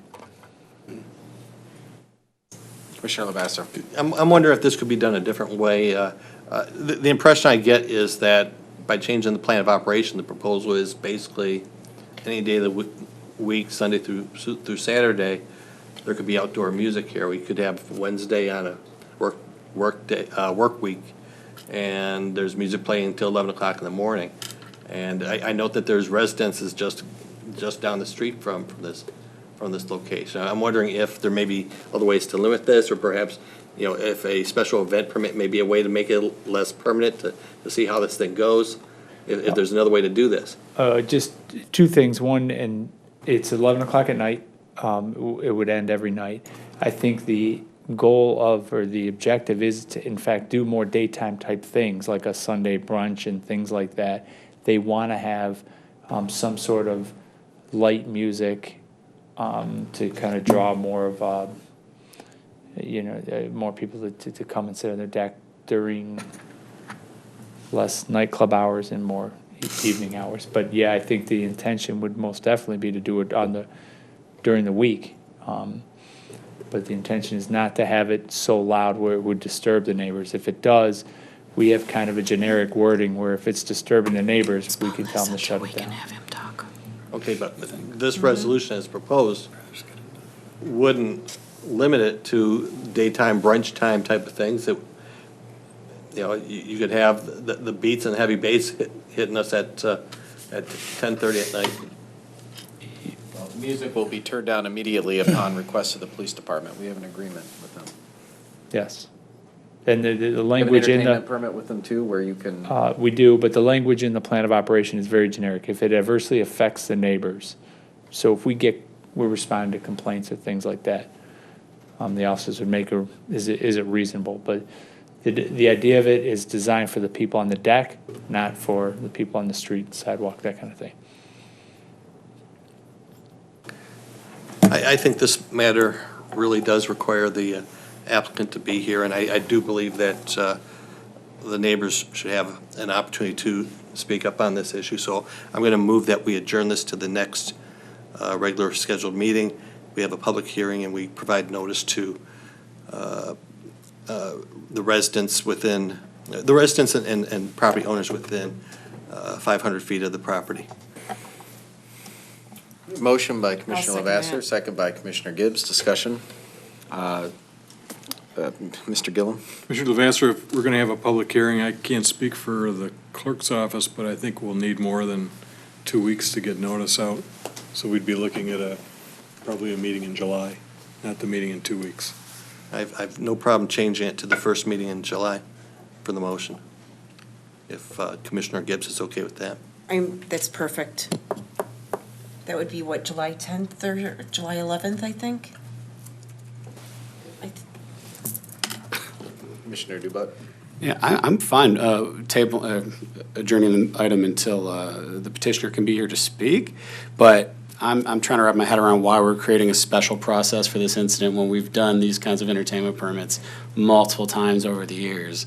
I feel like someone is targeting this particular petitioner, and that's not appropriate. We can publicly post the item, make sure that folks are aware, but Chief, do you remember years ago, previous commissions were really kind of micromanaging our businesses, fighting over who was allowed to have dancing, who could have 12 bar stools versus 15 bar stools, spending significant time at this table. Any tall tables. Exactly, yeah, how tall they could be, what was a bar versus what was a table. And the commission was spending hours and hours and hours fighting over these things. Meanwhile, the city budget actually was in a really difficult time. Since then, we've opened up competition and innovation, which is why Woody's has been replaced with Hopcat, which is why we've seen restaurants investing in their operations, which I think is a good thing. And I'm not eager to go back to the days of micromanaging them when they can enter into a contract with us where if the police say this is a problem, we're pulling that from you. Has that been working for us, Chief? Yes, it has. Okay. So I don't see why we would be micromanaging the crap out of this situation when it's similar to many other entertainment licenses we've done. Commissioner Douglas and then Commissioner Lavasser. Yeah, Mr. Gillum, if we start requiring a public hearing, what is there even a legal basis for that? Can this applicant object to being put through special circumstances? And the second part of my question is 500 feet, in planning and zoning, typical notices are 300 feet. I'm not sure what basis there would be for 500 feet if indeed we were going to conduct some sort of public hearing. To answer your first question, I don't think there's a basis for the applicant to object. They've asked to amend their plan of operation. The city commission could, if it saw fit, just say flat out no. So if, as a condition of consideration, the commission wants to conduct a public hearing, I think you have every right to do that. As to the distance of the notice, again, it's not required under the ordinance, so whatever radius the commission wants to set, whether it's 300 feet or 500 feet or 100 feet, again, that's a discretionary call for the commission. I think the suggestion of this motion assumes that there are no remedies to resolve any unforeseen or foreseen or potential likely or unlikely negative circumstances to the neighbors. We have, I mean, I can tell you when we first joined, we had the Liquor Control Committee, we had all these arduous situations that just, you know, was quite frankly, a waste of taxpayer money, a waste of, you know, diminished economic activity in our town. And we said, okay, moving forward with these plans of operations, if there are any issues with dancing or with entertainment, moving forward, everyone has to sign an agreement with the police department to say if there are issues, the chief can go in and say, you guys are a problem. So if we have neighbors complain, if O'Toole's complains about the music, or Hopcat complains about the music, or the Realtor office complains about the music, you know, that's being played at brunch, you know, like a acoustic guitar or something, and the police department feels it's unreasonable, they can pull everything, they have to quit immediately, and they can come petition the commission to get it back. So all of these checks and balances are in there to address it. So I'm trying to figure out, you know, I mean, we have these, like for zoning, you're getting a building built right there. I mean, you go out, that's permanent, that's there forever, you know, you can't tear it down. People have that right within their property often, so that's why we notice and we have hearings and all that.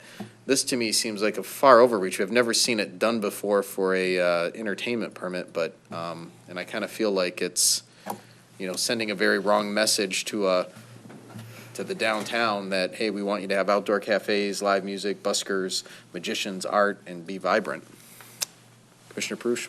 Well, it just seems discriminatory to me. I mean, there's all kinds of outdoor entertainment in the downtown area in different types of locations, from Main Street all the way down to Lincoln, in a number of different locations, primarily in the summer, but also some during the winter.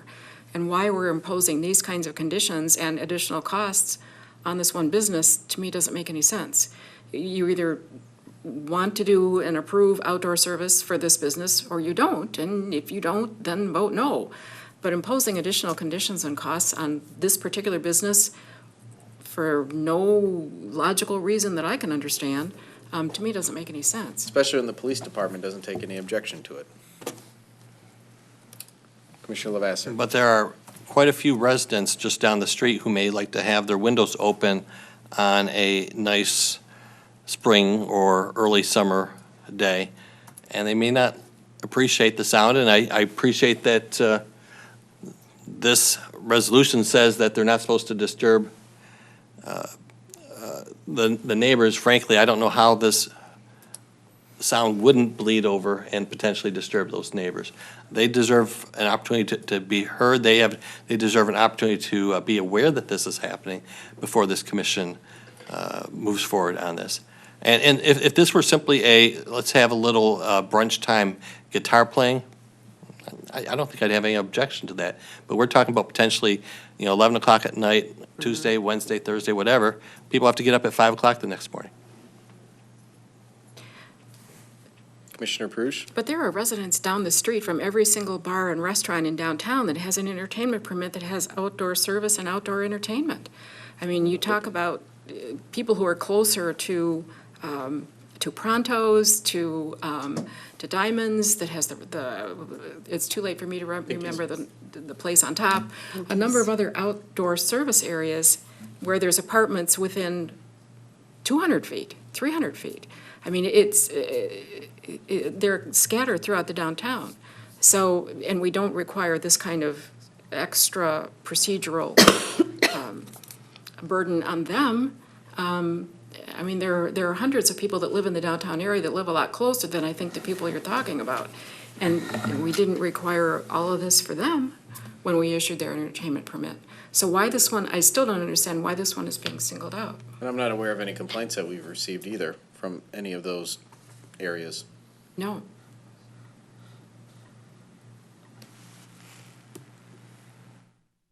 So we have a motion on the table.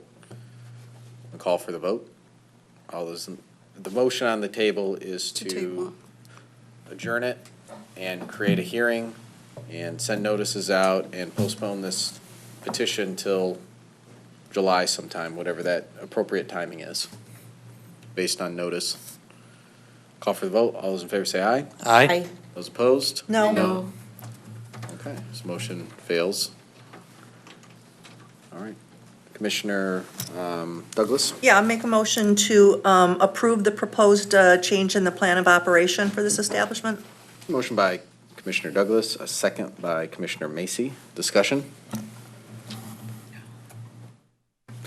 Commissioner Dubak? I think with no objection from the chief and the ability of the chief to address any problems as they arise, we don't need to build a big giant government bureaucracy around whether or not someone can play a guitar on a patio. We can just see how it goes, which is how we've treated dozens of entertainment requests in front of us over the years, and to some real success, where we're seeing a diversification of what our civic center, or downtown city center has to offer. And I don't want to start sending the signal now that we're going to browbeat anybody that wants to have a little bit of live music, when I hear lots and lots of requests from people who would like to see more live music in our city. If it's a problem, I'm confident the chief is going to be able to deal with it. Arguably, the outdoor cafes can cause more noise that we approve in consent agenda year after year after year, where people dine outdoors and chatter and talk to midnight, so, yeah, I don't see any hazards with it, and if there are, we have a very appropriate, swift, and easy remedy to address those issues, so I'll call for the vote. All those in favor say aye. Aye. Those opposed? Nay. Motion passes. All right. That brings us to item number 10, which is the approval of recommendation for payment partner to BSNA software.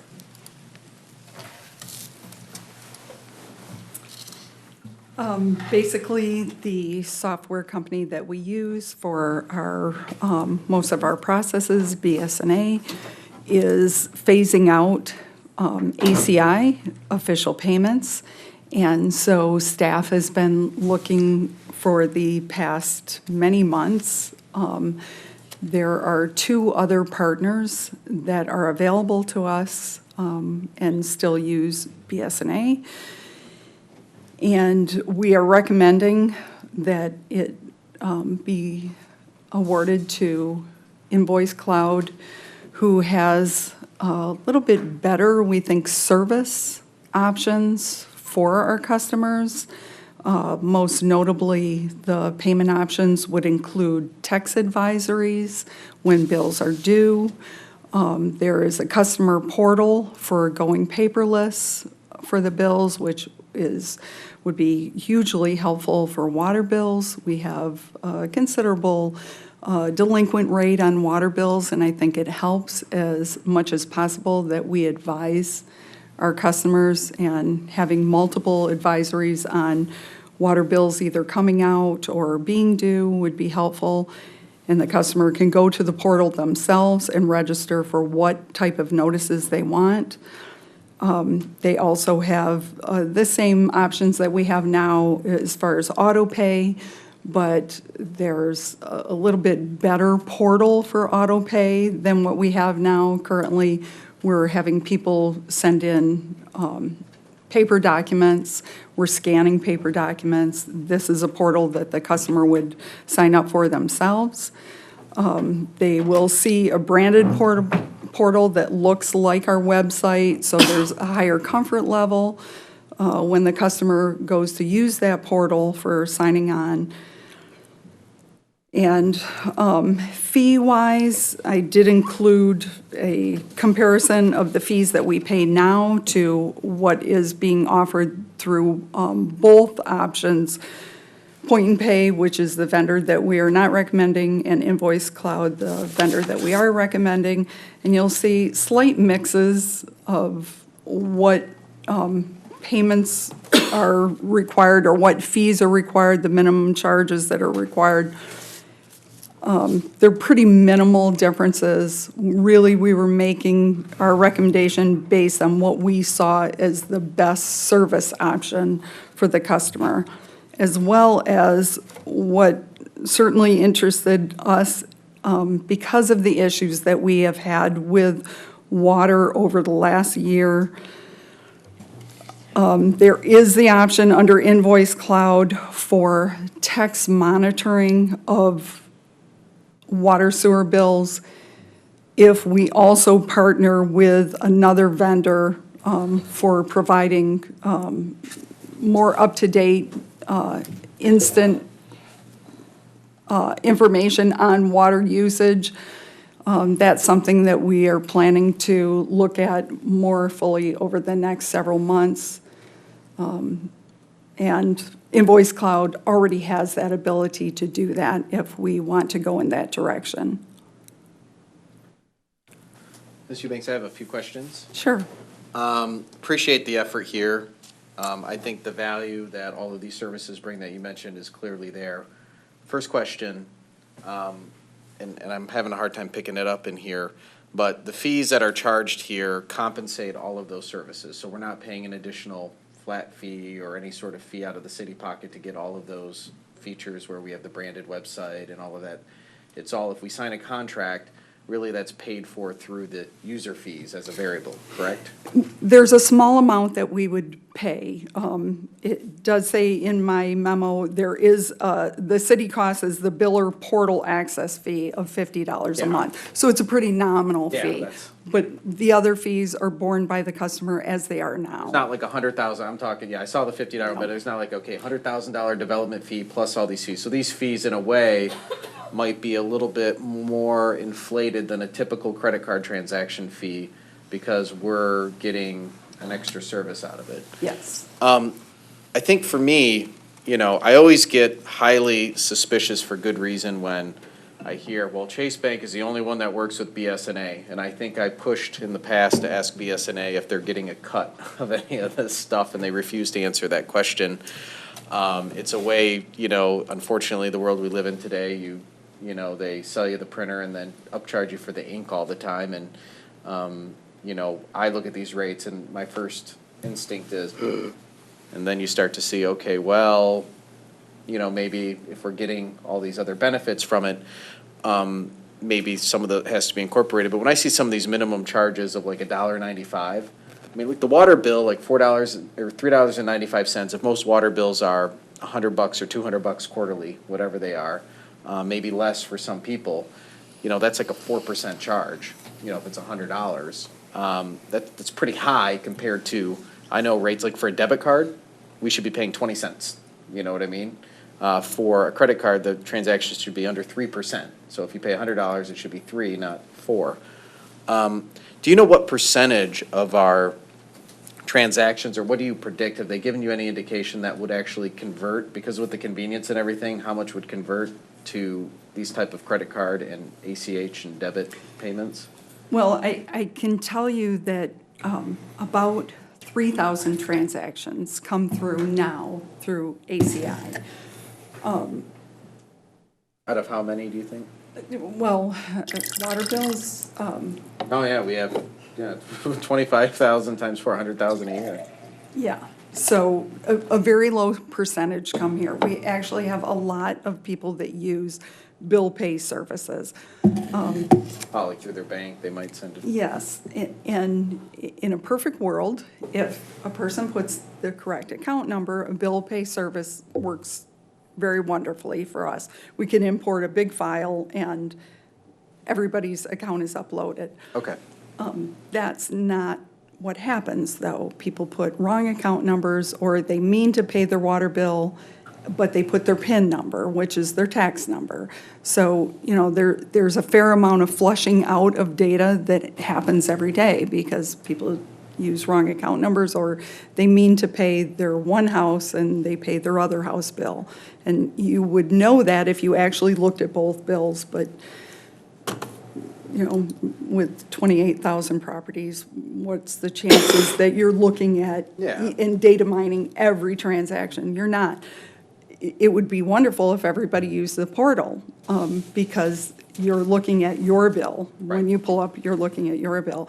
The fact that we would be able to text you, your bill is due, maybe you would increase your usage of the portal.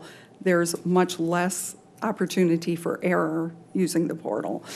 So even though we only have maybe 3,000 transactions come through the portal, I'm hoping that with the services that they have, bill presentment, text notifications, that more people will use the portal. Do you sense any frustration, or have they mentioned anything to you? Because and this is just my own personal perspective, if I have a water bill that comes in, and I'm like, awesome, I got a text message, I'm gonna pay it online, and I'm like, $4 for me to pay you right now, because most people don't understand that, how government always works, and, we can't always absorb all the costs, or maybe we can, if it saves us money better than the, traditional way of doing it, where we get checks sent to us.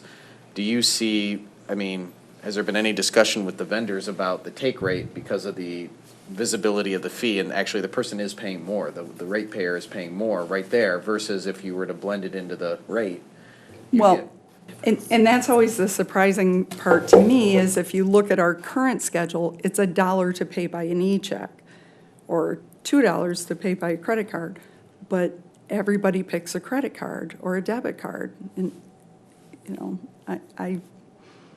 I'm more thrifty than that. I always pick the lesser of the evils, and that hasn't been our experience. We have very, very low participation with e-checks, and, that, I would like to see what comes to fruition with this, because, if you have that option, $4, virtually nothing, I can't believe that alone isn't going to drive more people to e-checks.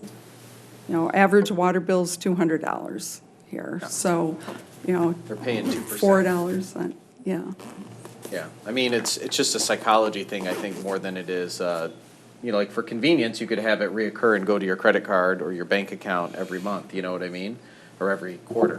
But I just worry, like when I see these charges, we'll get all these great things, but I want to make sure for the benefit of our team to process stuff correctly and to make it easy for residents to pay their bills, that, the thing that I always get, and we've seen a little drop in it, but you get a $10 parking ticket and you want to pay for it right away, you get dinged like $1.95, the $10 ticket. It's like, I'm paying 20% to pay you now? Come on.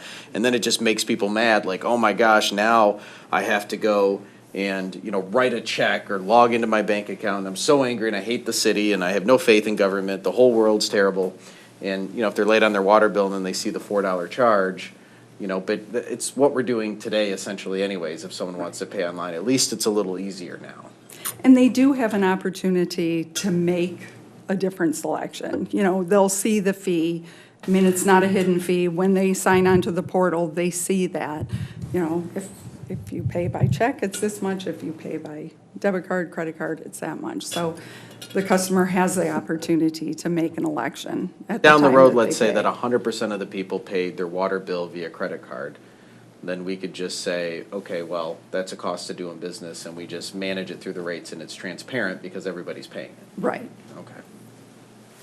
Sorry, I'm passionate about making sure. I get very angry when I get the upcharge. I get so excited that everything's conveniently done, and then I get salt in my injury.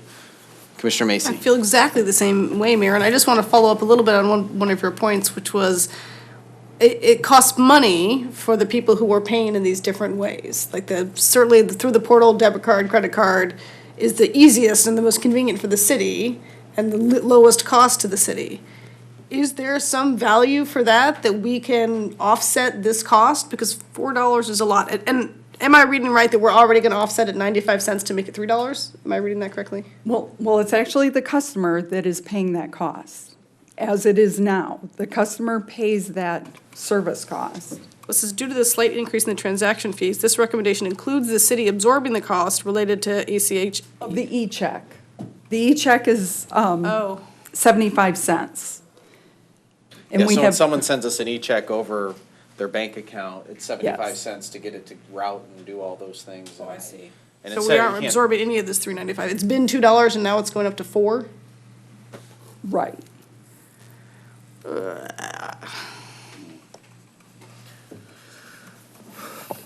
But if you look on utility payments are still going to be for, it's tax payments that are less.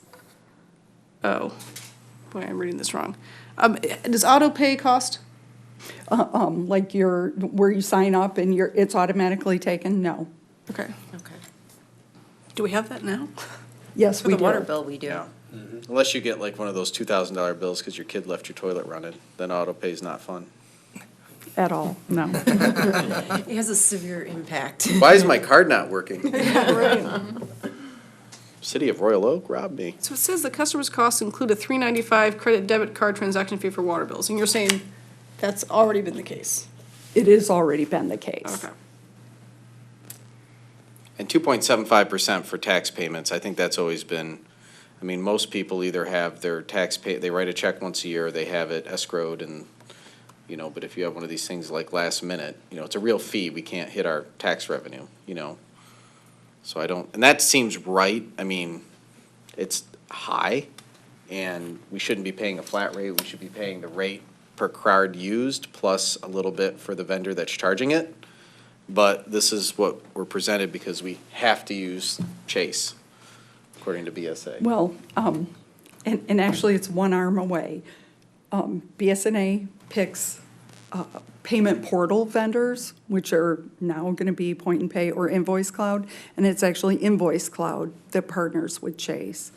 But Yeah, 3 people making a Yeah. cut on it. yeah, That's why it's high. Everyone's got to make their cut. Not that they all have to or that you need all those partners, but in a traditional like retailer sense, like if you were selling, hot dogs, you could just have one company and you'd pay your, 1% on a really inexpensive card, maybe like at an American Express, you might pay, 3.1%. On average, you might pay 1.75% overall. And you absorb that as a business and then eventually your prices go up a little bit. Here, you have different behaviors, people paying check, people paying card, and rightfully so, they're paying because there is a cost to us and we're passing it on. But it's just those costs seem a little high, but some of that cost, fair enough, is being absorbed in the technology that we're getting for free, that we don't have to pay, $50 a month, sorry. But, you have to pay for software, you have to pay for innovation, things like that. I don't know anything about anything, but nowadays, my phone can pay everybody at this table 8 times in 8 different ways. Like, is it possible for the city to use some other form of accepting money? and that's basically bill pay, which we get a lot of payments. Right, including mine. And like I say, if it goes right, if you put in the account number correctly the first time, chances are if you only own one home or one business or one water account, it's paid correctly. But we spend a fair amount of time every day correcting payments that come through bill pay. Because what comes through bill pay is, or what we see is a fake check with, if you have a short name, we may see your whole name. But if you have a long name, or a long name on your business, we won't see it. And we'll see the account number that you put in. So if the account number's wrong, you typoed, you used, your business instead of your home. So we're looking at, like, if you have 28,000 bills that come in a quarter, and you had 1% of them have some little issue with them. Right. That's 280 bills that you're having to manually research. I could take an hour a bill. Yeah. And then, from there, it's 280 labor hours that you're spending to pay somebody to do that. And the typical is like a condo where you have a condo association that pays. So they may pay a bunch of things and trying to figure out what they thought they were going to pay or what they intended to pay. And, we've tried to do some education this year with communications to customers, letter series to customers, reaching out, but, condo associations change. It might be a person that owns one of the condos, so trying to track down phone numbers, it's a process. So we have, tried to work on letter series to help people understand what kind of information we need. Not always successful, because trying to find who we need to talk to sometimes is very labor intensive. I guess I just don't understand. It seems like many small businesses create a portal, a payment page. And it seems like maybe that's what we're paying for then, if we're paying for them to get it right. Yes, and in a portal, you're going to get it right, because they're presenting a bill to you, and you're attaching your payment to that bill. Right. But bill pay through your bank, through your phone, isn't the same product. Right. Or if you were to go in and like, so the other thing that we have with the BSNA is, let's say you have 28,000 transactions. Let's say we created a website and we told everyone, type in your number and put your credit card number in and all that. Now you got to find a way to take all of those payments and apply them to all the accounts, because if you don't do it right, you're going to have people saying, I paid my water bill, what happened? So, you know, having something connected to the software does make sense.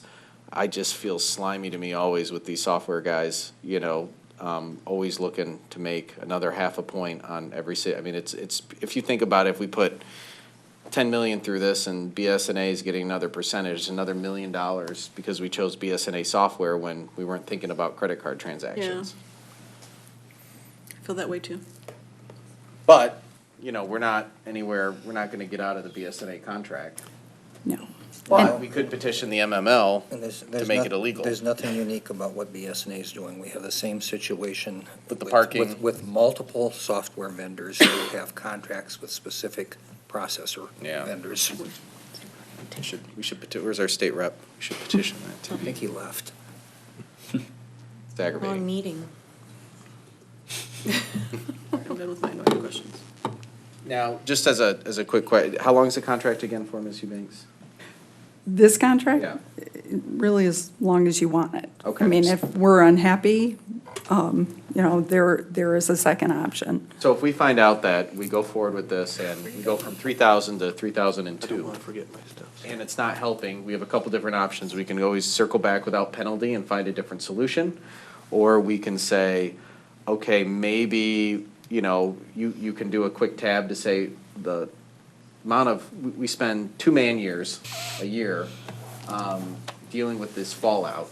And therefore, if we were just to take that instead of putting it in labor and pay and subsidize these fees to encourage people like on water bills, to say, hey, there's no charge, you know, if you put it on, then maybe we get more people online and then, you know, the city saves money or is neutral.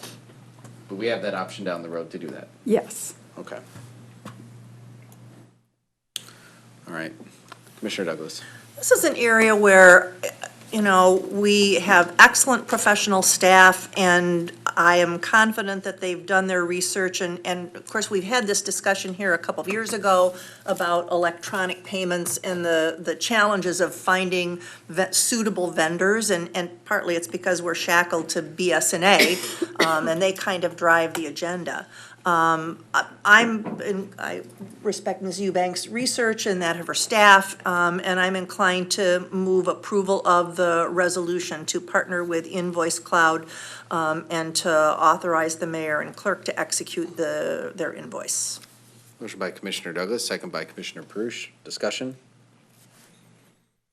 I'll say I reluctantly support it, but I do think that it's, I just hate this, you know, from parking garage payments to this, and, you know, the locking in just seems to be a greasy way of doing business. And, but, you know, the fees aren't totally obnoxious, and we have the ability to get out of it if we need to, and find a better solution down the road if it doesn't give our ratepayers and taxpayers the benefit that, you know, it's intended to give. So it's worth a shot, and, you know, if it fails, then without penalty, we can get out of it. So I'll call for the vote. All those in favor say aye. Aye. Those opposed, motion passes. Thank you. Thank you, Ms. Eubanks.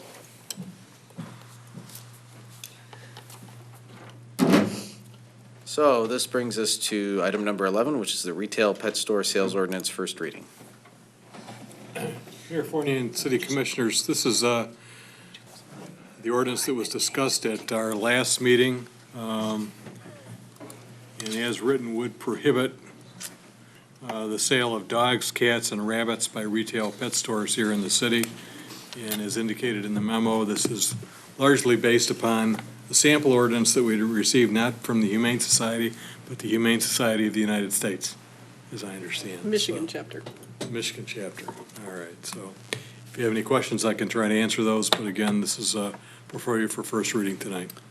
Mr. Gillen, we had a question about ferrets, and I guess I didn't think about this. I thought the language in here was really just more of a example, but this would apply to all types of pets? Or do we need? This is specific to dogs, cats, and rabbits. If you'd like to include ferrets, Is that a significant enough change to? what I would recommend, if that's what the commission wants to do, would be to approve this ordinance on first reading with the addition of ferrets to the prohibition. We'll be bringing this back to you for second reading in 2 weeks. Okay. We can insert the appropriate language for formal adoption at that time. Commissioner Macy? I'd like to make a motion. I think that's what I'm supposed to have to do to hear from Ms. Tamulovich. Questions about We have a motion by Commissioner Macy. Is there a second? Second by Commissioner Prush. All those in favor? I'm sorry, what, the motion I want to is hear just- from her about ferrets. Did we need a motion on that? I don't know, but I did it anyway. I said I don't know if I need it. Okay, fine. To let the public speak, I think we do have Yeah, I something. mean, technically, it's probably the right thing to do, just because, yeah. Okay. Look. All those in favor say aye. Fine. Aye. Those opposed? Okay. You've been subpoenaed by the city of Royal Oak to speak. You shouldn't have stayed. Aren't you glad you stayed? I'm glad I stayed the whole time, yeah. Okay. So we proposed the ordinance as it stands with dogs, cats, and rabbits, because that has been the strategy that we have used across the state to counteract preemption legislation, which is getting into a whole other ball of wax here. The reason that we didn't include ferrets in this particular ordinance isn't because we support their being sold in pet stores. As Dee said, they're like pretty atrocious breeding conditions for ferrets, and so we wouldn't want to give the impression that we don't care about them. The reason that they were left out of the scope of this ordinance is because we don't necessarily have the public health data that we do for puppies. This ordinance was intended to combat puppy mills and their retail sales outlet. So we know that there is public health, predatory lending schemes, et cetera, associated with the retail sale of dogs, and we just don't have that data for ferrets to corroborate any kind of retail sales ban. So I think we're getting into if we were to escalate to say a statewide ban, which is like what's happened in California, we really depend on that public health element that we just don't have as much evidence for with a ban of ferrets. Okay. But this commission wouldn't hinder your position if we added another species of animal in here at the local level, because it's what you can do based on your research, but we have the privilege of putting anything we want in here. Would that absolutely. hinder or obstruct or hurt your position for the work that you guys do? So technically, it's up to the pleasure of the commission to include as many species as you see fit. Absolutely, yeah. And we just don't want to encumber you in any way. It doesn't sound like we would, because you can only take it this far, but we obviously have the privilege to go further if we like. Right. Our organization's retail ban includes just the 3 species listed. So yep, it would be up to your pleasure to include any more. Okay, thank you. Any other questions? Sorry. Am I none? You're dismissed. We're not going to hold you in contempt. Okay, thank you. Commissioner Douglas. So Ms. Gage did contact me, and I didn't look to see who else she copied on her correspondence, but she had reached out to me on the subject of ferrets. I did get another email from another animal advocacy group, but their issues were not necessarily around puppy mills. They had to do with the sale of, for example, of long-lived species. Parrots would be the example. And I don't think that's what this ordinance is about. That subject may be worth consideration, but I'm not interested in trying to paste that into what we're doing here. I do think the issue of ferrets was well raised, and I thought a very sympathetic email, and and happy to see her come all the way from Grand Rapids to talk about this. So I'm going to move the resolution as for the ordinance that's proposed, asking the city attorney to add the appropriate language for ferret mills for consideration at our second reading in, did you say 2 weeks? You can do Yes. that? Yes. That's my motion. Okay, we have a motion by Commissioner Douglas. Do we have a second? Second by Commissioner Macy. Discussion?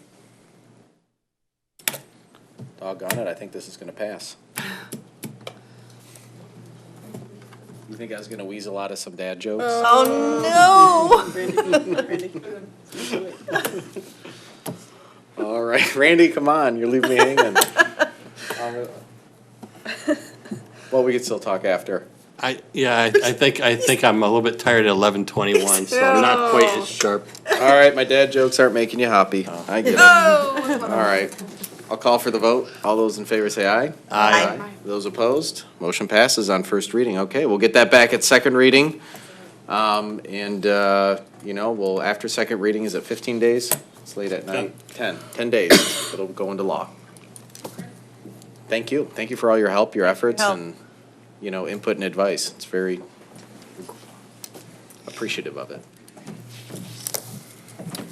Okay, this brings us into item number 12, which is the illegal entry ordinance first reading, hopefully not inspired by Commissioner Dubuck. It's not a bad joke, that's just a bad joke. Yes. On that note, Mayor Fournier, City Commissioners, this is an ordinance that really is designed to put another tool in the toolbox that the Royal Oak Police Department has. The city ordinance does currently not prohibit illegal entry, that is, entry into a structure or property without permission. The code does prohibit trespassing, which basically means coming onto property when you've been told that you can't be on the property, or coming onto property if it's posted that you're not allowed to be on the property. But there's a gray area in there for property that isn't posted. There is a state law that prohibits illegal entry, but there is no ordinance, and it's much easier for the police department to be able to charge someone who is in the wrong place with illegal entry under ordinance than it would be to charge them under state law. So, again, this would amend the code to expand to prohibit illegal entry, again, with the goal of making it easier for the police department to deal with situations that arise. And again, this is situations where people who end up inside a building or a structure where they don't necessarily have the intent to commit a more serious crime inside, but they're in some place that they just shouldn't be and don't belong. So we would recommend approval of the ordinance that's been submitted on first reading tonight. So just to make, Commissioner Prush? I will move approval of this ordinance on first reading. A motion by Commissioner Prush. Is there a second? Second by Commissioner Dubuck. Discussion? Just Commissioner Macy? I just had some tiny edits to suggest, and now I lost my first one, so maybe Mr. Gillum can help me out. Yeah, I can help. I had traded emails with both Commissioner Macy and Commissioner Lavasser today. I think I found it. So in the. Yeah, they both offered in the 1, 2, 3, 4, 5, 6th line of paragraph A, which is actually for trespass. And the way that the code is currently written now, right now, it reads a license to privilege to enter or remain. And the change that they both suggested was that this would be a license or privilege to enter or remain. And again, the ordinance as written is the way it appears on the books right now, but I agree that I think their recommendation makes sense. So we could make that change. And then also in subsection 2. B2,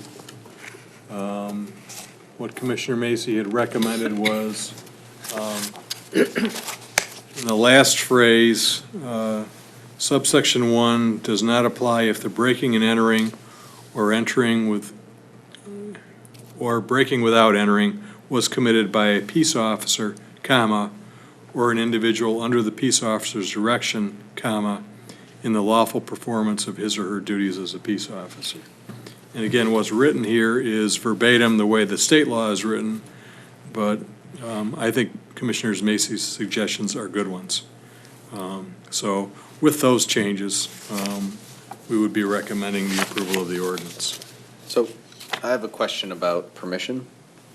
So, and I'm a novice with some of this stuff, but, right now, like my brother could just come over to my house, open up the door, and he wouldn't be charged with a crime. Come in, use my couch, my television, eat my food, and unless I expressly had a no trespassing sign, or I told him leave, or I told him you're not welcome here. I love my brother, by the way. I'm just trying to use it as a friendly example.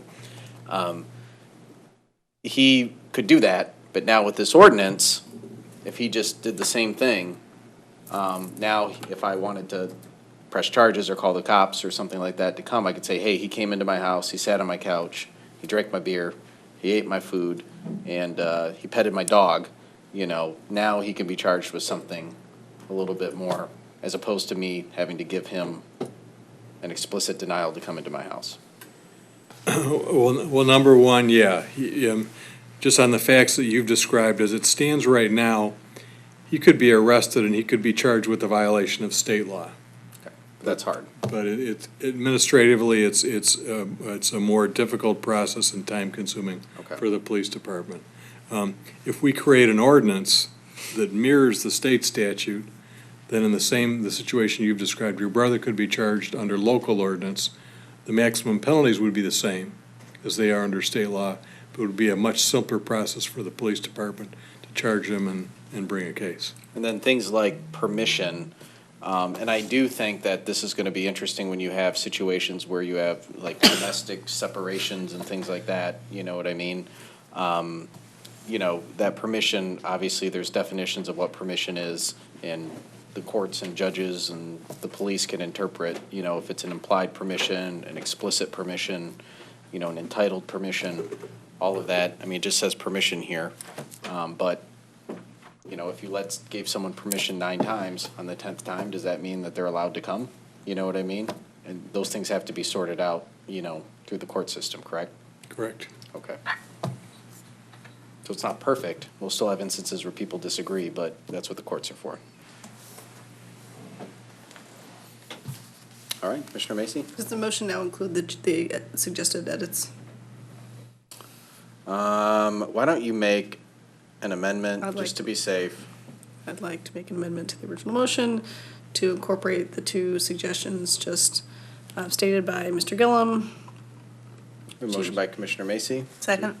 Second by Commissioner Douglas. Any discussion? Call for the vote. All those in favor say aye. Aye.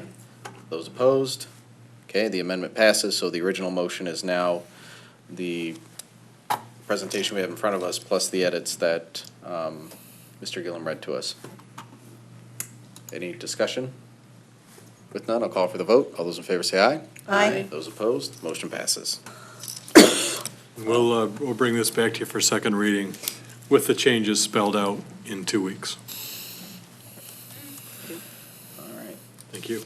Thank you, Mr. Gillum. Summary of the Michigan Regulation and Taxation of Marijuana and Medical Marijuana Facilities Licensing Acts, item number 13.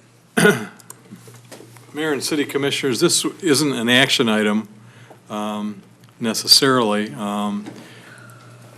I was aware that you were going to be receiving the results of the Cobalt survey on adult use marijuana, so I wanted to provide you kind of with a little bit of a refresher.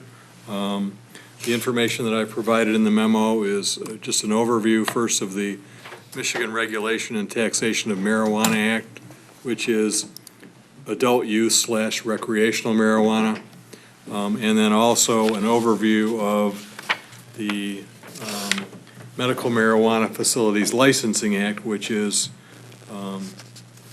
medical marijuana, as the title of the act would indicate. So, as I've indicated, currently the city has opted out of the MRTMA, out of the adult use marijuana by way of ordinance, but that ordinance is scheduled to expire on February 1st of next year. Medical marijuana, on the other hand, did not require an ordinance to opt out, but in order for the city to participate, at some point, the city would have to adopt an ordinance to opt in. So, again, I just tried to give you an overview of the act. They're similar but different in terms of the regulations, the standards, the restrictions.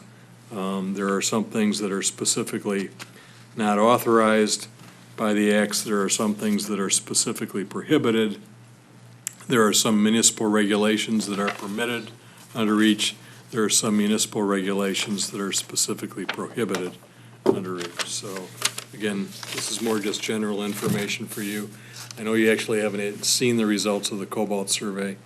I don't know if you want to have a chance to look at those results before you have any discussion or try to provide any direction to staff, but this is just information to help you when you're ready to have that discussion. Questions for Mr. Gillum? I think your instincts are correct. I think we're all sort of processing what we just heard, and I think synthesizing it into some of these updates will be helpful to, at a later date, figure out how we take the next step in the process. Commissioner Dubak? No, just saying that there were several comments about this ongoing discussion tonight, and, some concern that we're chasing this revenue. I don't really think there's a promise that this is going to be substantial enough revenue for it to be a motive in this conversation at all. The easy thing to do would be to sidestep this altogether and just pass a moratorium, except that there's an overwhelming mandate from our residents where 70% voted yes in favor of this, and now our survey verifies that. So I feel like many of the same folks who are constantly telling us, you need to listen to the residents, are telling us in this case not to. But I think it's very clear that it's incumbent on us to have this conversation and find out what policy works for our city. And it's not about revenue. That's a secondary consideration. Hopefully it, covers our cause. But this is about respecting the overwhelming will of our residents. So thank you for the information. I think there's a long way to go on this. But I just think it's worth pointing out there that we should all be working together to identify good policy and not turn this into like the usual political theater. This is a real conversation to be had here.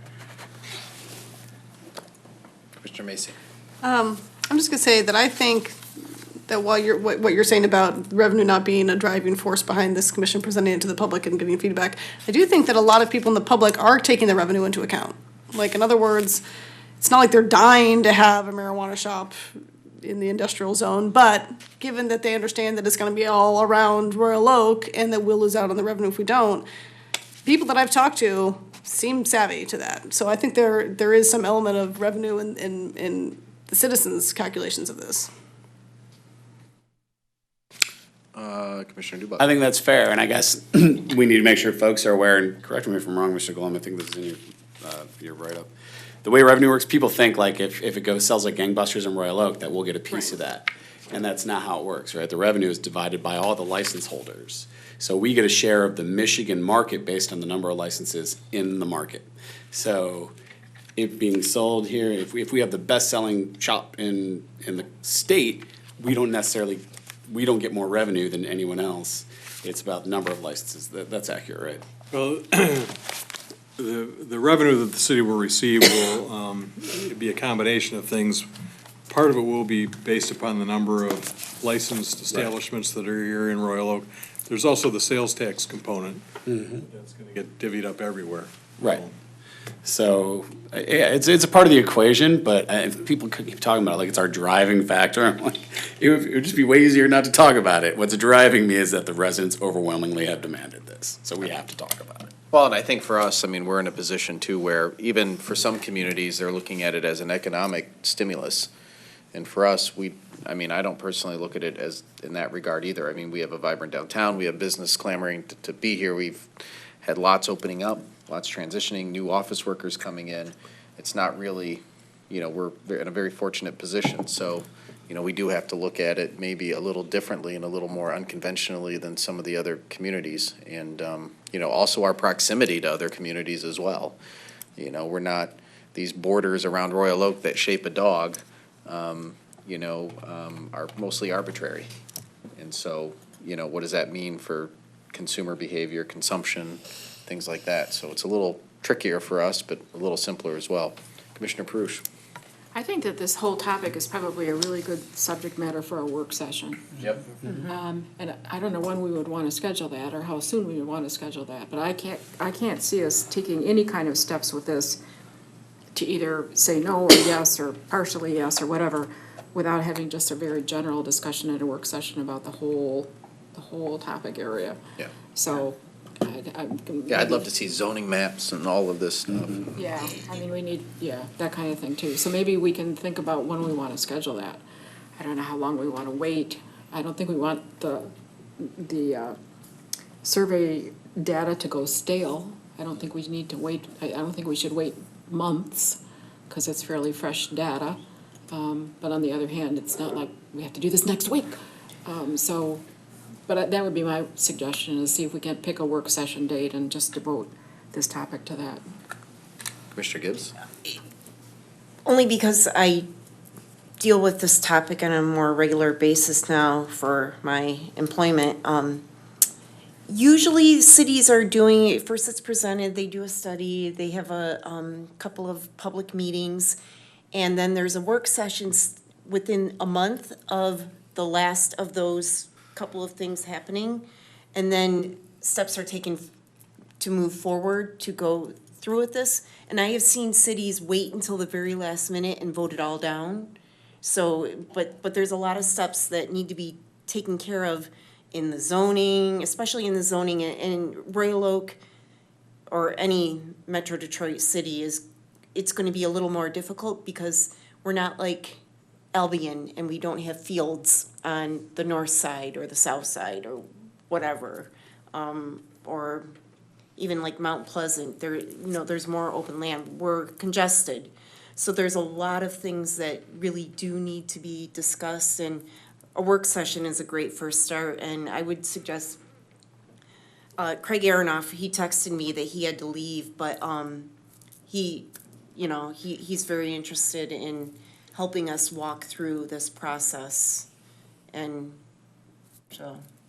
Maybe what we could do is get staff, casually to suggest some dates for our work session, and then get some feedback, and then we can, I don't know, do we have to, can you recommend, I guess I could call a work session, couldn't I? Yes. Okay. So why don't we, July 1st would be a reasonable possible. I'm not here. it's Canada Day. I celebrate all day. That and Boxing Day after Christmas. No, I'm on vacation. Generally trying to pick an off Monday that's not a regular commission Monday. Yeah, understood. I'm just saying. Is usually the best day. I'm not saying you to can't do it schedule then. I'm just something saying like that. I won't be here. Yeah,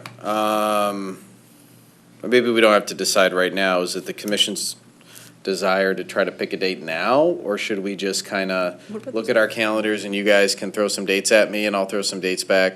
Maybe I'll do a survey, or maybe you could do, someone one of your interns could do a Survey Monkey for us of some available dates, and then I'll call it. Yeah, I think we'd actually use Doodle, but. Doodle, yeah, one of those things, those internets. Doodle. Specifically for that. Yep. Okay. Really, I'm laughing at you. Oh, yeah, I laugh at myself all the time. Okay, so let's make that the next step on this one. Any other discussion on it? I think a workshop's an excellent idea. Okay. This brings us to our last agenda item tonight, discussion of city manager hiring process implementation as requested by Commissioner Perush, Mayor Pro Tem Douglas, and Commissioner Dubuck. For the world that is still awake in Royal Oak at 11:40 at night, if you're not aware, a pretty significant announcement was made that our city manager, Don Johnson, will be making his way to retirement. And so he can focus on flying and sailing and all the things that we all dream to do. But we're very appreciative of all the work that Don has done and the accomplishments that he's achieved. And, you know, this is going to necessitate us having to find a new city manager.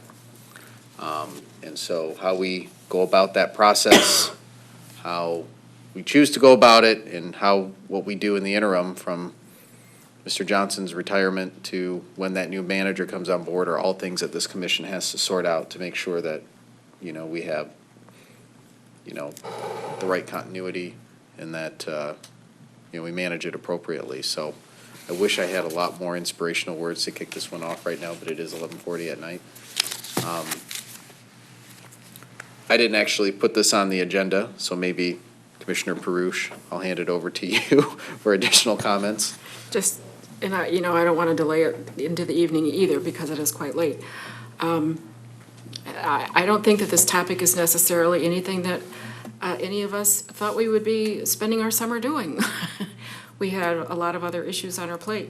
But it is what it is. And, we're very grateful for the service that Mr. Johnson has given us over the years, but he has told us, June 30th, technically, I'm not an employee anymore, I'm going to retire. So the issue is thrust upon us.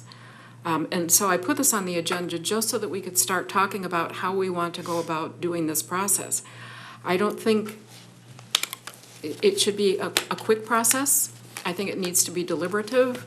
I think it needs to be very careful. I think it needs to be inclusive of as much of the community as we possibly can get into it. But I think we need to at least start the process. And what that first step might be, I don't know. And whether we want to take it tonight, I don't know. But I think we need to, we also don't want this to drag out for 12 months. So I think we need to act expeditiously, cautiously, carefully, but I think we need to start the process. Mr. Johnson has given us some options just off the top of his head. We could go request for proposals for search firms. We could use the Michigan Municipal League, which has a search process within it. We could do it on our own through our own Human Resources Department. I have a preference personally, but I think we need to at least talk about how we at least start that process, whether it's tonight or 2 weeks from now. But I think we need to at least start the process. Yeah. Well, I think there's two processes we have to start, right? One is, okay, what's that search process going to be? But we also know that it's going to take months, for that to happen. So, if Mr. Johnson in his retirement letter, he did indicate that he's willing to, stay on in some capacity as a consultant or as a contract city manager versus a, employee city manager.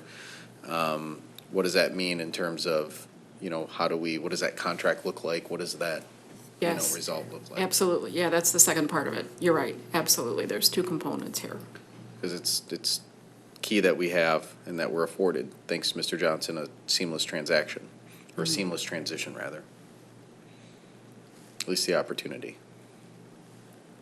Commissioner Macy. I'd like to hear my favorite, wisest commissioner's opinion on which way she'd like to go. Yes. I would like to have Human Resources put out an RFP for a search firm.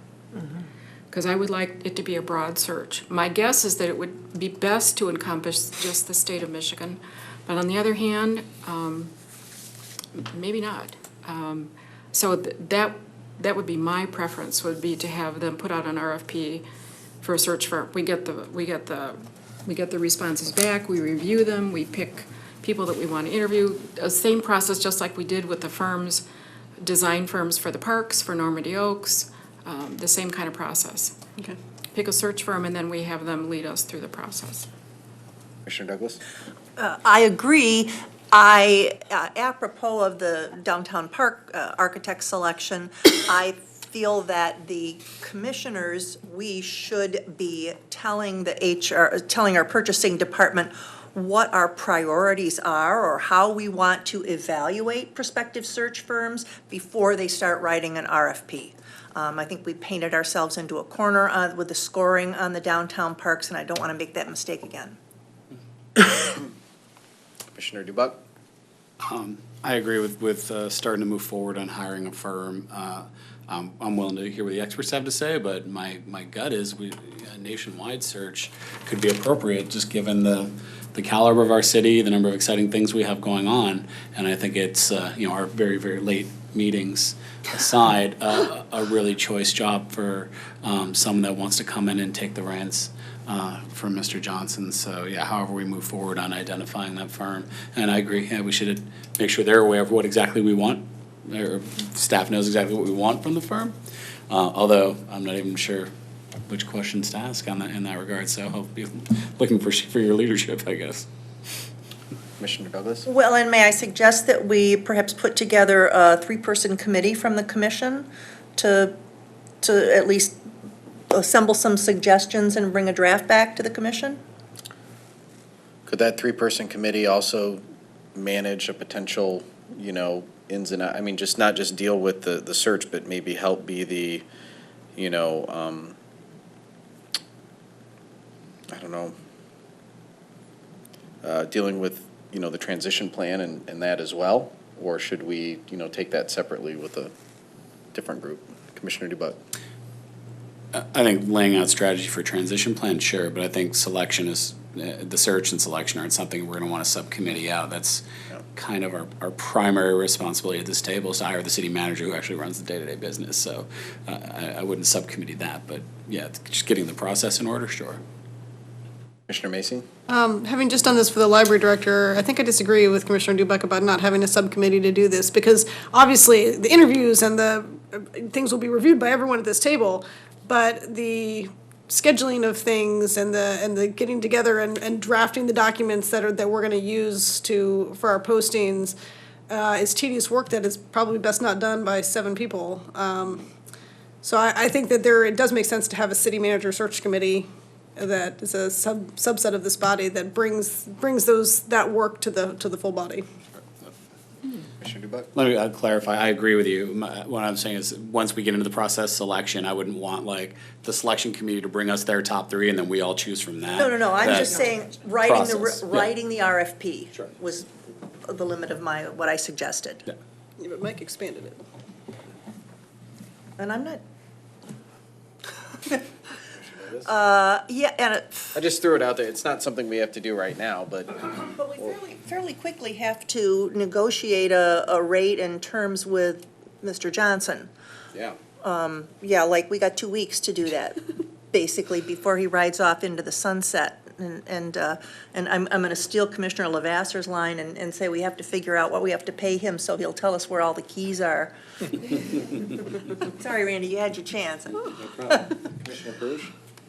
If we're moving toward appointing the committee, I would recommend that it be the 3 commissioners who are not going to be running for election, because I would like to make it as apolitical as possible, which means it's up to you girls. We got it, ladies. All right.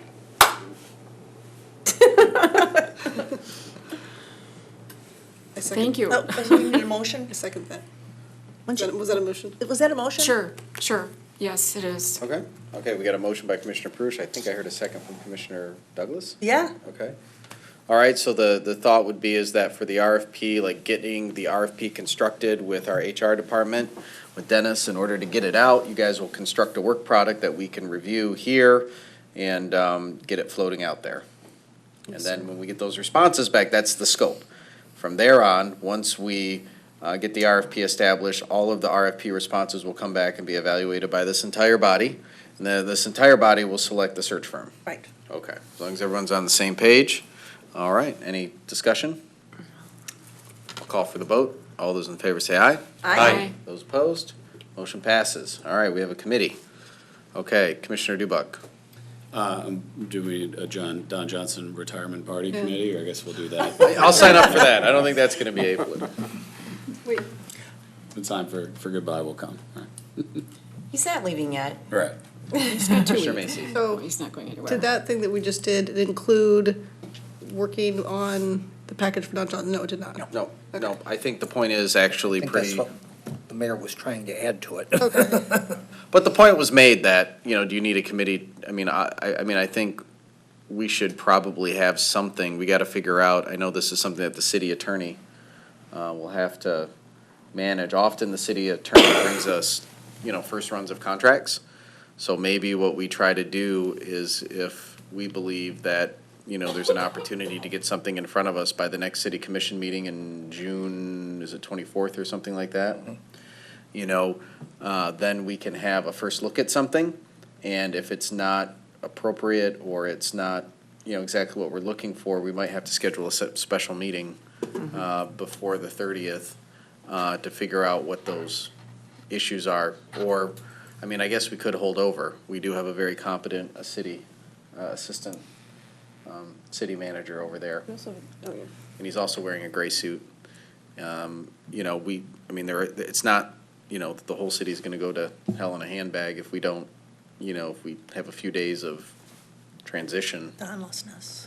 But Don does go on vacation occasionally, and the lights are still on, and, he has a good succession plan. So maybe we try to shoot for that the next meeting. I don't know, Mr. Gillum, what's your thought and what's your feeling? Well, no, I was just going to indicate too that, to throw in there, you and I talked briefly, there are, both in terms of Mr. Johnson personally, but also in terms of the city's retirement plan, there are tax considerations too that we need to work through relative to when he is no longer an active employee and when he comes back and under the terms that he would come back. Right, right, that means there might be a interrupted period, for a certain amount of time that we have to, but I'm hoping, that by next meeting, you'll have kind of all of that worked out with the end time, start Actually, time. I'm so old, that's not a factor anymore. Oh, really? Yes. Oh. Commissioner Douglas? It wouldn't surprise me a bit if City Manager Don Johnson has already thought about this and what the rates might be and what the schedule might be. I'd be inclined to suggest that he develop a proposal for us to consider. Maybe develop it with our city attorney, and Well- then have that proposal. Because I think in this particular case, it's probably more appropriate for the city attorney to, because technically Don would be an outside, at that point, he's negotiating as an outside vendor, even though he's still an inside employee. Maybe Mr. Gillum can manage it. Don proposes something to Okay. Dave, and then Dave brings it to this table with his advice and everything. And We don't want to have a conflict of interest, like Don's like, $1 million a month is perfectly acceptable in my best opinion. At least we have a party here that, it's a contract anyway, so Dave's gonna have to look at it and evaluate it anyhow. Does that sound agreeable to you, Mr. Johnson? Certainly. And then I can keep in touch with the commission on a confidential basis too. Okay. We don't need to Yeah. be negotiating the terms of any kind of an agreement with Mr. Johnson in public, so. All right. Does that need a motion? Do we need a motion to direct you, to force you to provide a? Make us an offer we can't refuse. That's kind of a weird position, because We need the city manager to write a letter to this prospective contractor to. Oh. Do you guys feel you need a motion, or are we? I don't feel like I need a motion. I don't need it. I can't speak for the manager. Consensus? Yeah. Yeah, I think we'll be eager to see what comes up next meeting, and we'll go from there. Make it so, number one. All right, that brings us to the end of our meeting for this evening. Notwithstanding anything to the betterment of the city of Royal Oak, Commissioner Gibbs? Motion to adjourn. A motion to adjourn. Support. Is there a second by Commissioner Perush? Is there discussion? All right, with none, I'll call for the vote. All those in favor say aye. Aye. Those opposed, the motion passes. Aye, We're adjourned. aye.